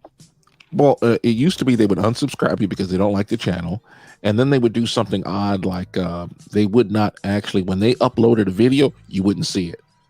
Yeah, I'm still shadow banned. It's really not everybody is, but when they used to delete, if a content creator deleted my comment, I'll unsubscribe it, and not say a single word about it. You time me out, you delete my like this goes on the mods too. I'm not trigger happy places where I'm mods at to delete people's comment unless they say something heinous. Like I figured out now that you can't actually say whore on Twitter. It's fucking weird. But I mean, you can see a bunch of whores on Twitter. Yeah, it makes no sense. It's like you can't say whore on Twitter, but I can see a woman's birth canal. As soon as I open up my app, trying to show my boss something and get fired. You're not supposed to Like, show who's you. that lady? I don't know who she is. I said, you know who she is. I don't know who she is. I just opened up my app, sir. Yeah. You watching porn on the clock? No, I was trying to show you something. Oh yeah, man. There is some funny. There is some funny shit that you see on the internet. Like, and then there's some stuff you're like, okay, I wish I never saw that in my life. Yeah, I be trying to bleach my eyes with certain things. Yeah, I got some memes to send you that talks about that I think you'll find very useful. Yeah, and the thing about Twitter's messed up. Twitter has direct messages, and then they have replies, but they're not labeled. So if somebody replies directly to you, you have no idea what the conversation was about. Yeah, Twitter is like it's a thread, and then it's like a lot of menu diving. Yeah, it's not even menu diving; it's thread diving. Yeah, just I'm kind of annoyed. Somebody responds to you, it's like, oh, somebody happened to respond to you, and it's like, for real, when are we gonna tell me this? 6 months ago, they responded to you, or they'll say something like, "Man, you don't know what you're talking about." I got cursed out for like 4 months because I didn't know somebody responded to me. They were like, "Yeah, don't say nothing back because you know I'm right." And I'm like, "Yeah, I did not see a damn thing you said." Yeah, it's like what YouTube used to do was they would make it to the point where if you replied to somebody, they would delete your reply. And I'm like, or it doesn't show up. No, YouTube is still weird like that because sometimes to see the reply, you have to scroll up and do new messages instead of top messages. Yeah, and what it was trying to do what they did to content creators and basically say, look, no one can respond to you, and your comment, you can't even see it, but the replies to your comment will come on. And I'm just like, okay. So me, 80, 90 hours a week listening to YouTube dropped down to like 2 or 3, and it stayed that way for about a month. I went to Twitter. I was gonna crash one of Obsidian's streams and check in with Obsidian, and then let the people over there know I'm on Rumble also, so if they wanted to subscribe, because yeah. I'll say this: collabs will get people to notice you. There's a lot of people on Rumble that there's a fuckload of people on Rumble. I didn't even know, and on Kick and all these other places. Yeah. I remember if Myron makes fun of you, it's usually kind of hilarious. Yeah. I guess Kick was ass, and even Chris from Rumble, not his producer Chris, but I guess he's the boss man over there, and even he was making fun of Kick. He's like, they wanted a gaming audience. They have a gaming part. Like I look at Rumble on my tablet, but it's basically you're getting the cell phone version. Okay. I come to the house, I get my 32-inch screen on there, which one of them is acting all fucked up. Oh, you do the mirror thing, like you mirror it, and you send what you're looking at on your tablet to your screen. Shit, I don't even know where it went. No. Well, no, I don't do that. What I'll do is, if I go to Rumble, it will show me a home screen like my YouTube screen, like it's a whole bunch of videos instead of just like 1 or 2. Right. Because the mobile version, man, that's annoying. It's bad, and the menu diving is fucked up. Yeah. For simple stuff. Yeah, I'm so annoyed. Like the whole interface, the whole UI, like the whole interface just needs to be reworked. Yeah. Because usually when I'm at the house, man, I'm usually I have one. I see. We probably got 20 minutes. My bad. Go ahead. I usually have one screen that's YouTube, sometimes 2, and another one will have X or Rumble, and sometimes they're on the same tab. All right, there we go. Because I'm looking at the because you don't have you don't use your laptop very much to get on the internet. I might do, but I've been studying on it. But I'm starting to use it more because I'm like I'm doing a whole bunch of like odd shit. So yeah, I've been using my laptop a lot more. because it's a lot. Hold on, let me just make sure I know what I'm talking about. The computer side is different than the mobile side, though. Oh my god, night and Maybe day. not on the computer side also. You said I can never listen to Rumble on my phone. Never. It sounds weird. Yeah, Rumble is weird. It's just janky. Yeah, I'll just say it like this: there's probably twice the number of people that are live right now than YouTube. I'm pretty sure. Like there's a lot of people over there. Especially gaming channels. There's a lot of people on all of these weird websites. There's like a fuckload of people on Bigo. Mm-hmm. Everybody's like in their own corner of the internet. Yeah. It's so frustrating that you have people that try to mess with your entertainment. Yeah. I'm looking at. Well, whatever you're entertained by. Yeah. Oh, and that's another thing. I usually know if I start feeling bored if I'm watching YouTube that they're fucking up my choices. Mm-hmm. It's one of those things. I mean, YouTube, and if Miss V, if you still here, I know Miss V, she can tell you, YouTube is pretending like it's not biased when it's super biased. You know, the algorithm is super biased. You know, just the other day when we were talking about sometimes you don't want to go looking for certain things because then you're gonna just get bombarded. Like if like one day you sit down and you're like, okay, I'm gonna kind of watch a little bit of cat videos today, you know. I never like cat videos. As much as I love cat videos and how funny they are, I never hit the like button. Yeah, that's what we were talking about the other day. But it's like even if you did, but if you just sit back and watch cat videos, you'll get bombarded by a whole bunch of them. It's like, bro, this is just kind of like a one-time thing. Like, yeah, because sometimes one of them will sneak in there, and I'm like, oh man, that was funny. Watch the cat marathon. I'm just one particular video was funny. Mm-hmm. And what happens is there's a bunch of people over there that try really hard to get you out of finding what you want, and they believe that if they bombard you with something, then they can go ahead and force you that way. Twitter does the same thing. Like if you watching, you know, like brutal fights or some other kind of nonsense where people are getting hurt, because some of it's really funny. Because you know, yeah, they'll just keep you'll go rabbit hole following and stuff that other people tweeted. Well, for a little while, it wouldn't be a rabbit hole, but it would be you would watch it for a little while, then the cat videos come up. I'm like, man, I don't give like you can't binge on a channel. There's not a channel I've ever been on where you can binge on there. My Twitter is Pornhub at this point. Yeah, like what's his name? Steve Inman. Man, that dude, it would be like he does like commentary like oh god, like remember Chick Hearn or I wrote his name down. I need to go look him up. Don't play his content, man. That dude, he's a straight hustler. I got mad respect for him. But watch it privately because oh my god, that guy is funny. But you know, there's not not really. Even though, you know, most people who are most people who are in their mid-30s and they make a little bit of money, they tend to be conservative. And he doesn't bring a lot of politics into what he does because he would make fun of Joey a lot.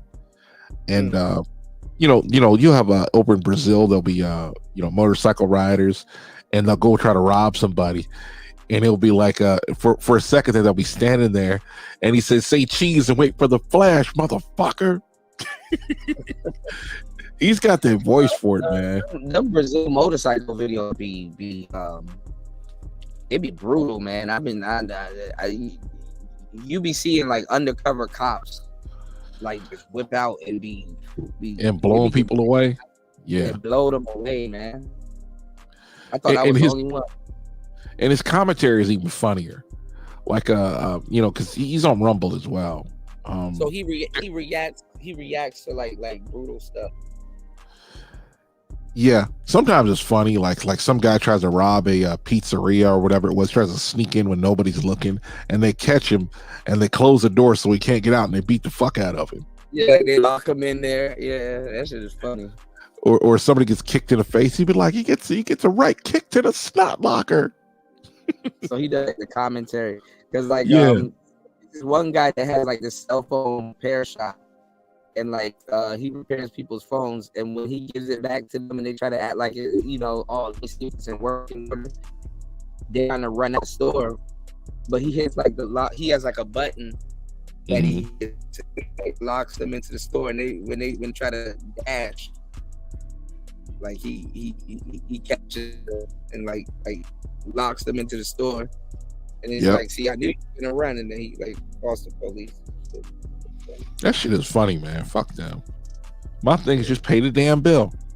I mean, I had my I still have but like people be weird, like so I guess somebody ran out on him a lot of times. Your phone is an external organ at this point. Yep. I mean, I still have my LG ThinQ, and I replaced the screen on 2 phones because I had 2 of them at the same time, and this one is just like the like my camera doesn't really work, the one that's facing you, but because it's like cracked right at the top, and the speaker won't work right, so I gotta plug it in because it has a headphone jack. That's why I still have it. I do not like those Type-C USB plugs. Yeah, I'm recently I kind of started coming around to Bluetooth. I rather like, yeah. I don't like Bluetooth. Well, Bluetooth is weird, especially the headphones now, because it's fucked up. If you lose one headphone, it's like useless. But then again, a lot of people be using one headphone anyway. I find myself doing that. Yeah, I don't know nothing about that. I use headphones. Imagine that soon, or an iPod now. They said iPods are coming back in style. Yeah, I mean, usually if you have an iPod now, you're probably a crackhead. But Hey, I ain't no crackhead, goddammit. What's your iPod? I have an iPod Classic, the 160 gigabyte version. And if I'd known they were gonna cancel it, I would have bought another one. What's going on, LT, man? Long time no see, man. What's up? What's going on, Chicago, man? What's going on? Oh man, relax. You're just waiting. I'm trying, man, and I'm half 100. So yeah, I'm trying to take care of myself. I hear. I'm right there with you, bro. That's right, man. We got to take care of ourselves, man. We don't last that long like our grandparents, man. 90s and stuff like that. Nah, bro. We got to take care of ourselves. I don't mean to interrupt your conversation, man. I just wanted to salute to you. Show you some love. You always look out for me since the beginning. Shit, since COVID. Wow, a couple years, bro. Yeah, man. I still gotta I think my thing went out. Okay, you said it. I still gotta get up with you with the cannabis. The cannabis stuff. How's yeah, man. You know what? Matter of fact, hold on. Let me try to turn this camera around. Okay. Where you at? I'm at the business right now. I mean, what part of the country? Oh, Chicago. Okay. Here we are. Hey, we right here, bro. Man, congratulations. Whoa. Yeah. Matter of fact, we have fitness. Whoa. Matter of fact, we already closed, but I got a client that is coming. So he wants to come by real quick, special pickup, and I'm like, no problem. Sometimes you got to take care of your customers, the ones that always come around, Absolutely. But we here, baby. Have you done any research on kratom? Are you into the kratom? Have you kratom? Kratom? Yeah. Hold on, let me see what I got over here. Man, I gotta show you the real shit out here, man. No, I know what you're talking about, baby. I know what you're got the real shit out here, bro. I can show you some real shit out here. Yeah, I got you. But yeah, we got them in capsule forms and stuff. They help a lot of people out, especially with people with how do you say, trying to kick the habit of heroin also. That helps out a lot. We got these in here. We just made these, baby. These are for the men, all natural, bro. Forget about that damn Viagra bullshit. Man, no soft guy era in that joint. But hey, man, we got everything up here, like I told you, bro. I mean, you know, from paint sticks and stuff. These things, I got a whole big lot. Hit me up on DM, bro. I got you a big deal. If you know anybody, we all can make some money. Yeah, bro. man. I gotta put an advertising campaign together, man. You know, for everybody in the States. Yeah, man. I remember when you were talking about it and you manifested it, man. I'm super proud, man. We're trying to do it right now, man. Nah, I got the client here, but let me show you real quick. Quick little tour real fast. Wow, hold on. Let me full screen you, man. My laptop is about to die, but hold on. Oh man, I was just about to say you about to show us the lab. Oh, I know, I can't find where the fuck they put the lights on these motherfuckers. Dang. But yeah, no, you can't really see in here. Everybody shut everything down. I know it's a big market in the Shy, man. Yeah. So anyway, you know, without getting into all this stuff, but yeah, we got everything. This is where my boys sit at, and we start making everything. You know, from vapes all the way, you know, up to everything, bro. You know, this is all the equipment, the hydrators, everything all over here. And then real quick, this is where some of our supply rooms are with you know, all the gummies and stuff like that. I mean, this whole thing is it's already, I mean, we even got, you know, freaking lollipops, bro. Yeah, I wanted to ask you about that stuff and really the Delta. I heard the Delta is big. They're doing like the Delta. Well, you know, right now we're not even dealing with that 8. It's all 9 now, legally. Yeah. Hey, you know what? Let me take care of this customer and I'll jump back on if you got a couple minutes, man. Nah, man, I'm about to close out, but I will be back. I will be back later on this afternoon, which is tonight for you guys. Hey, man, no problem. I just wanted to share, just to show you the little progress that we've been into, and you know, if you put your mind to it, bro, things is possible, bro. You know what I'm saying? I gotta send little Shirley your way. She out there in Chicago also, so I gotta see if she'll stop by. You dig? Yeah. No, absolutely, bro. Yeah, I'm gonna try to put because I got a commercial to put together from Miss V. I'm gonna try to put a commercial together for you, and you know, just get the specifics and stuff. So, all right. Yeah. Hey, no problem, man. Just hey, like I said, bro. You know, you've been with me since COVID, man. Anything you need, bro, just let me know. Yes, sir. Till next time. All right. Be safe. All right. Hey, remember, man, you ain't got to pay for shit, man. Just let me know what you need. All right. Take care. That's the LT man. Listen, guys. Peace out, bro. If you guys are in the Chi-Town area, not even if you're in the Chi-Town area, he delivers everywhere. They'll mail it to you. All over the United States, bro. All over the United States. Even Hawaii also, too, right? 2 pieces, right? Yeah, all over the United States and Canada, bro. See, there you go. You straight? Anything else you need? Hit me up anytime, bro. I'll make a trip out here for you, bro. I got you, man. Be safe, all right. man. Well, Absolutely. My thing is on 5%. This thing be cutting off at 2%. So I guess I gotta do parting words. Shout outs to LT, man. If you guys are in the Chicago area, not even if you're in the Chicago area, if you guys want, you know, that good stuff. Yeah. We got everything. Like I said, man, real quick, we got from CBD, from medical all the way up to recreation. So hit us up at hempforfitness.com. Check us out. Anything you need. Matter of fact, if you mention CUDA and you type in and you give us T-Tube 10, I'll give you a percentage off plus a free gift if you mention CUDA. That's the only way we do it. If you can do me a favor again and send me the links. If you can email me the link, I'll put all the links. Absolutely, bro. All right. I got you, man. Yep. Anytime, guys. You guys take care. Thanks a lot for letting me showcase, man. You've always been there from the beginning, and I'll take care of you. Anything you need. No problem. I'll definitely want to do a segment because I want to talk to you about that stuff like the oils and the kratom and everything too. Cause Hey, look at if I don't know, I got the book right here, baby. If you don't know, I got the book right here. Anything you want to know, bro. Anything you want to know. Right. Oh my god. Hey man, take care, Kuda. Thanks a lot for letting me be on here with you, man. Peace and love, Chicago, bro. Peace and love. Stay healthy, everybody. Stay healthy, bro. Yes, health and wellness. Thank you so much. Take care, bro. Shout outs to LT, man. He manifested it, man. I love to see. I love to see when everything is manifested. Everybody manifesting their dreams and everything, man. I remember when it was just a thought.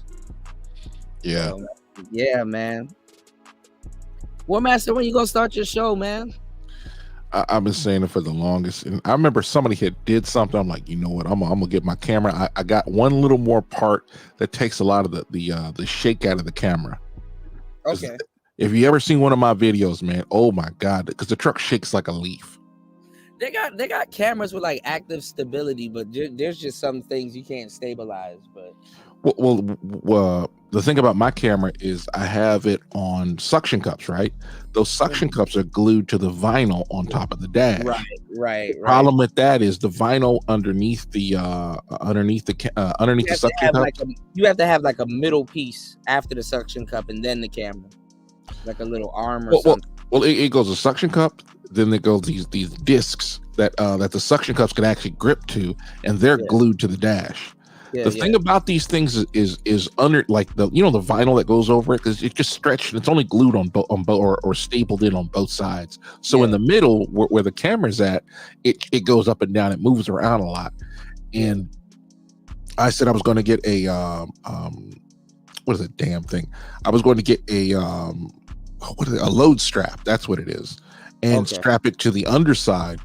So I needed something like, I got these two. I'm trying to describe it to you in like 30 seconds, but there's a part of the camera that I can actually pull that down. At the same time, it supports the lens, because the lens that's where a lot of the weight's at, and the lens will shake like crazy.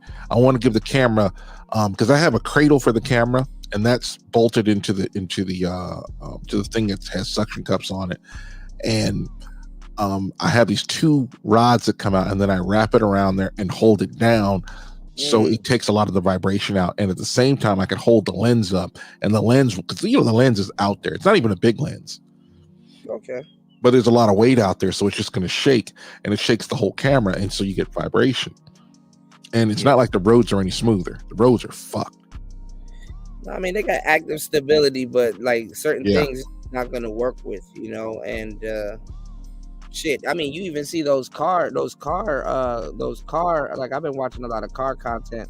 Mm-hmm. You know how they got the suction cups and the cameras on the side of the car, man. That it be shaking also. So it's like, you want to get good footage, but it's messed up when you get something that you only can get one time and the camera's shaky. So but also too, look into this though. It's an editing thing. They got AI that'll fix it and stabilize it. Also, so that's another thing, but it's just an extra step. Because I wanted to get some editing software I could just flow through this shit. I'm not trying to be watching a ridiculous amount of footage just to put it up, man. Right. That's the part that be fucking a lot of us creators are up. So sometimes you got to shoot to edit, and also what you're doing is basically that. Make sure you don't have any rumble, so you can do less editing and just Yeah, because I'm doing this without sound, and I'll add a voiceover later. In a lot of it. Okay, so you're gonna narrate on top of it. Yeah, because I at first I was just gonna talk about whatever the fuck I wanted to talk about, and then it was like, man, I'm gonna do something about these motherfuckers that can't drive. Because I keep getting into these arguments with people that say the truck should have slowed down when you're supposed to merge. Long story short, when the trucks usually get into the lane they're supposed to be in, one, because we can see for 2 miles. You get into the lane you're supposed to be, and there'll be cars that will try to funnel around you and cut you off, and they end up running into you. The truck driver should have been professional and slowed down. I says, most people are going to try to honor the fucking car because they never studied on how to drive actual trucks. So. So the cars are the cars are like they treat cars like pedestrians in your case. It's Yeah. like, oh, pedestrians always. And I have to tell him, I says, look, the truck is under no legal or moral obligation to do anything. Right. He has the right of way. You're supposed to yield. Weapon. It's a big ass weapon. You're driving a road train. Yeah, sort of. Road train is a different connotation, but You're driving a rotomotive. yeah, well, it's basically we're a big moving building, and people think we're going slower than we're actually going, and they don't ever look at their speedometer. Yeah. Because trucks are faster now than they were 20 years ago. Yeah, you look down, you going 80 miles per hour. The funny part, you don't really feel it in the truck, and everything happens in slow motion. Shit. I noticed that when I started driving like SUVs and stuff like that, you don't feel a damn thing. You're just floating. Or you're out there in the middle of nowhere. You're on a flat, straight road, and you don't realize that the horizon is about 25 miles away. You look behind you; it's 25 miles behind you. Right. You know, because there'll be hills and stuff like that. If you're on the ocean, it's probably closer to 40. But you're sitting there like, damn, I can see that far. Right. No, you're correct. I look. I actually want to get my CDL when I get back. So I'm gonna be asking you all kinds of questions. Oh yeah, try to get somebody to pay for it for you instead of getting a loan or any kind of weird shit. Yeah. No, I'm gonna follow. Yeah, I'm gonna definitely follow your advice on it because you know your shit. Because it's been a while since I've trained, but you got to actually call the companies up and be like, hey, do you train? If they say yes, because some of them, man, I'm telling you, this is just the back of my brain saying, we can get these people in here, and then we can charge them $5,000. Right. Like it cost me, really, it's probably like a couple $100 to train you, which is hilarious. But they'll still charge you $3,000, $4,000, $5,000, $6,000, $7,000. Right, because they take advantage because you don't know. Yeah. Right. Yeah. I mean. The thing about it is, if you come in there and you know what you're supposed to do and you take the test, you can go to the DMV and take a test, which is hilarious. Yeah, no, I had the book. I was reading the book, That book ain't shit. But it's just like every other driving test. Like real life has nothing to do with that book. Yeah. I mean, it's like there are only 4 or 5. There's only about 5 or 6 decisions you need to make: speed up, slow down, change lanes. What else? My book said 6. The 6th one was jackknife.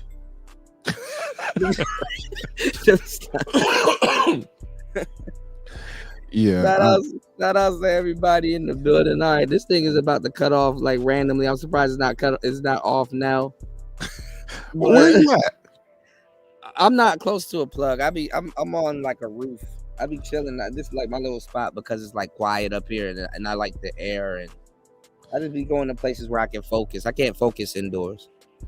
Yeah, you take your ass back inside. Quit fucking around. I know, sit by a plug, right? People gonna think you homeless. What are you doing over there? You been up there for hours.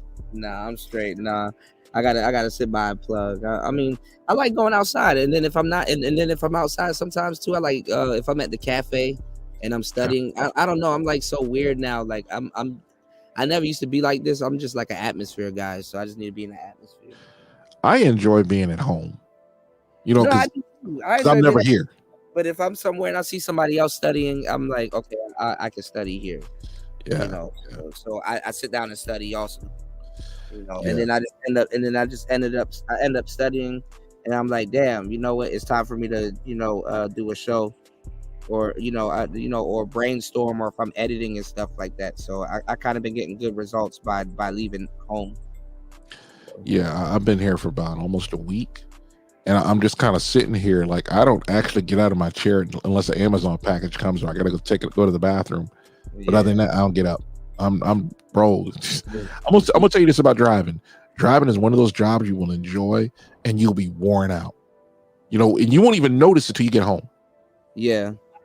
Or that place that you relax the best in. Yeah.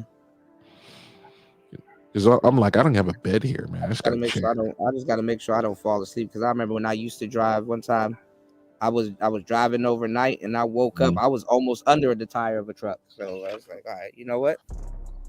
Yeah. You gotta track your own sleep. Yeah. I'm like, I'll go. Huh? Yeah. I said, you know, I'll go 4 or 5 hours. I'm up and awake and be up for 21 hours, something like that. Yeah, you know, I'll do it. I'll pull a marathon out of nowhere, but some days, you know, if you're not equipped or you know, out of nowhere, I ain't gonna lie. Once you start thinking about sleeping, you halfway sleep, especially driving. So It's just knowing that you're falling asleep and doing things to stay awake. yeah, You know, a lot of drivers eat sunflower seeds. I'll say it like it's those big bags of the jumbo sunflower seeds used to cost 99 cents. Now they're like $4. I don't think the sunflower seeds gonna help me. I'm a Jimi Hendrix myself. Well, it's like, you know, sunflower seeds, some kind of energy drink, or something that listen to music, turn the heat on full blast, and then turn it on cold and go back and forth until you wake up, or stop, walk around a little bit. Yeah. But anyway, That motherfucker back there is not real. that chick, I'll be honest, that video, she looks so goddamn cute. And then I seen her when she had her makeup done and she's talking on. Oh, I don't know who that is. I just know the sound bite. Yeah, that chick. She kind of thick though. I'll say that. I'm going to hell. Sound bite. Shout outs to everybody in the building. Thank you everybody for coming through. Shout outs to War Master. Shout outs to everybody in the building. Wait a minute. When you going live again? Right. This afternoon. Yeah, okay. I'll believe it when I see it. It's tonight. It's the regular time. Usually. What time is it now? Well, it's like not this afternoon. It's afternoon to me, but it's like 12 late at night for you guys. Third shift. All right. It's not like I'm going anywhere. But you don't wake up until like 4 or 5. Yeah, I slept like 2 hours. I was up at 3. Yes. I get up early, and sometimes my sleep habits are fucked up right now. Because, you know, give me 4 days off, and I'll end up staying up for 24 hours. If I come to a live show, this is me without caffeine. Okay. You know, it's like, you know, 5 o'clock right now, but I'm real. I'm sort of wired up, but you know, I haven't drank any caffeine all day. People don't like me on caffeine. Shit, I got one last cigar. I'm gonna try to get a coffee later on and pair it because I said it pairs good with a coffee. I'm gonna sit down and edit today. I got some pre-records coming for you guys. So it's the job that never ends. Yeah. See, you ought to record live. You'd be all right. Yeah, but I got some pre-records. YouTube is on my ass. Yeah. Stuff, so. Told you upload to Rumble. Dude, no, I'm gonna actually no. Actually, I got a gang of pre-records I got to upload to Rumble. So yeah, I'm just thinking about the Pastor Kalechi and it was you, Zero, Jessica, Casey, and I think Fasting was there. That was a fun ass stream. What happened? Cootie, you died. Now I'm just here by myself. And you guys are here with me. Now I can talk shit about Kuda. Okay, I got another one for y'all. Hold up. You think Kuda be on that rooftop without a damn without a plug? Watch the stream go in, he'll be like, God damn it, I gotta shut his ass up. We can't be having all like that. Yeah, guess he's gone. Now we can really talk shit about him. I think I'm gonna get out of here, man. You guys have fun. Peace, y'all. Get off the phone, you big dope. I'm sick of you and people like you.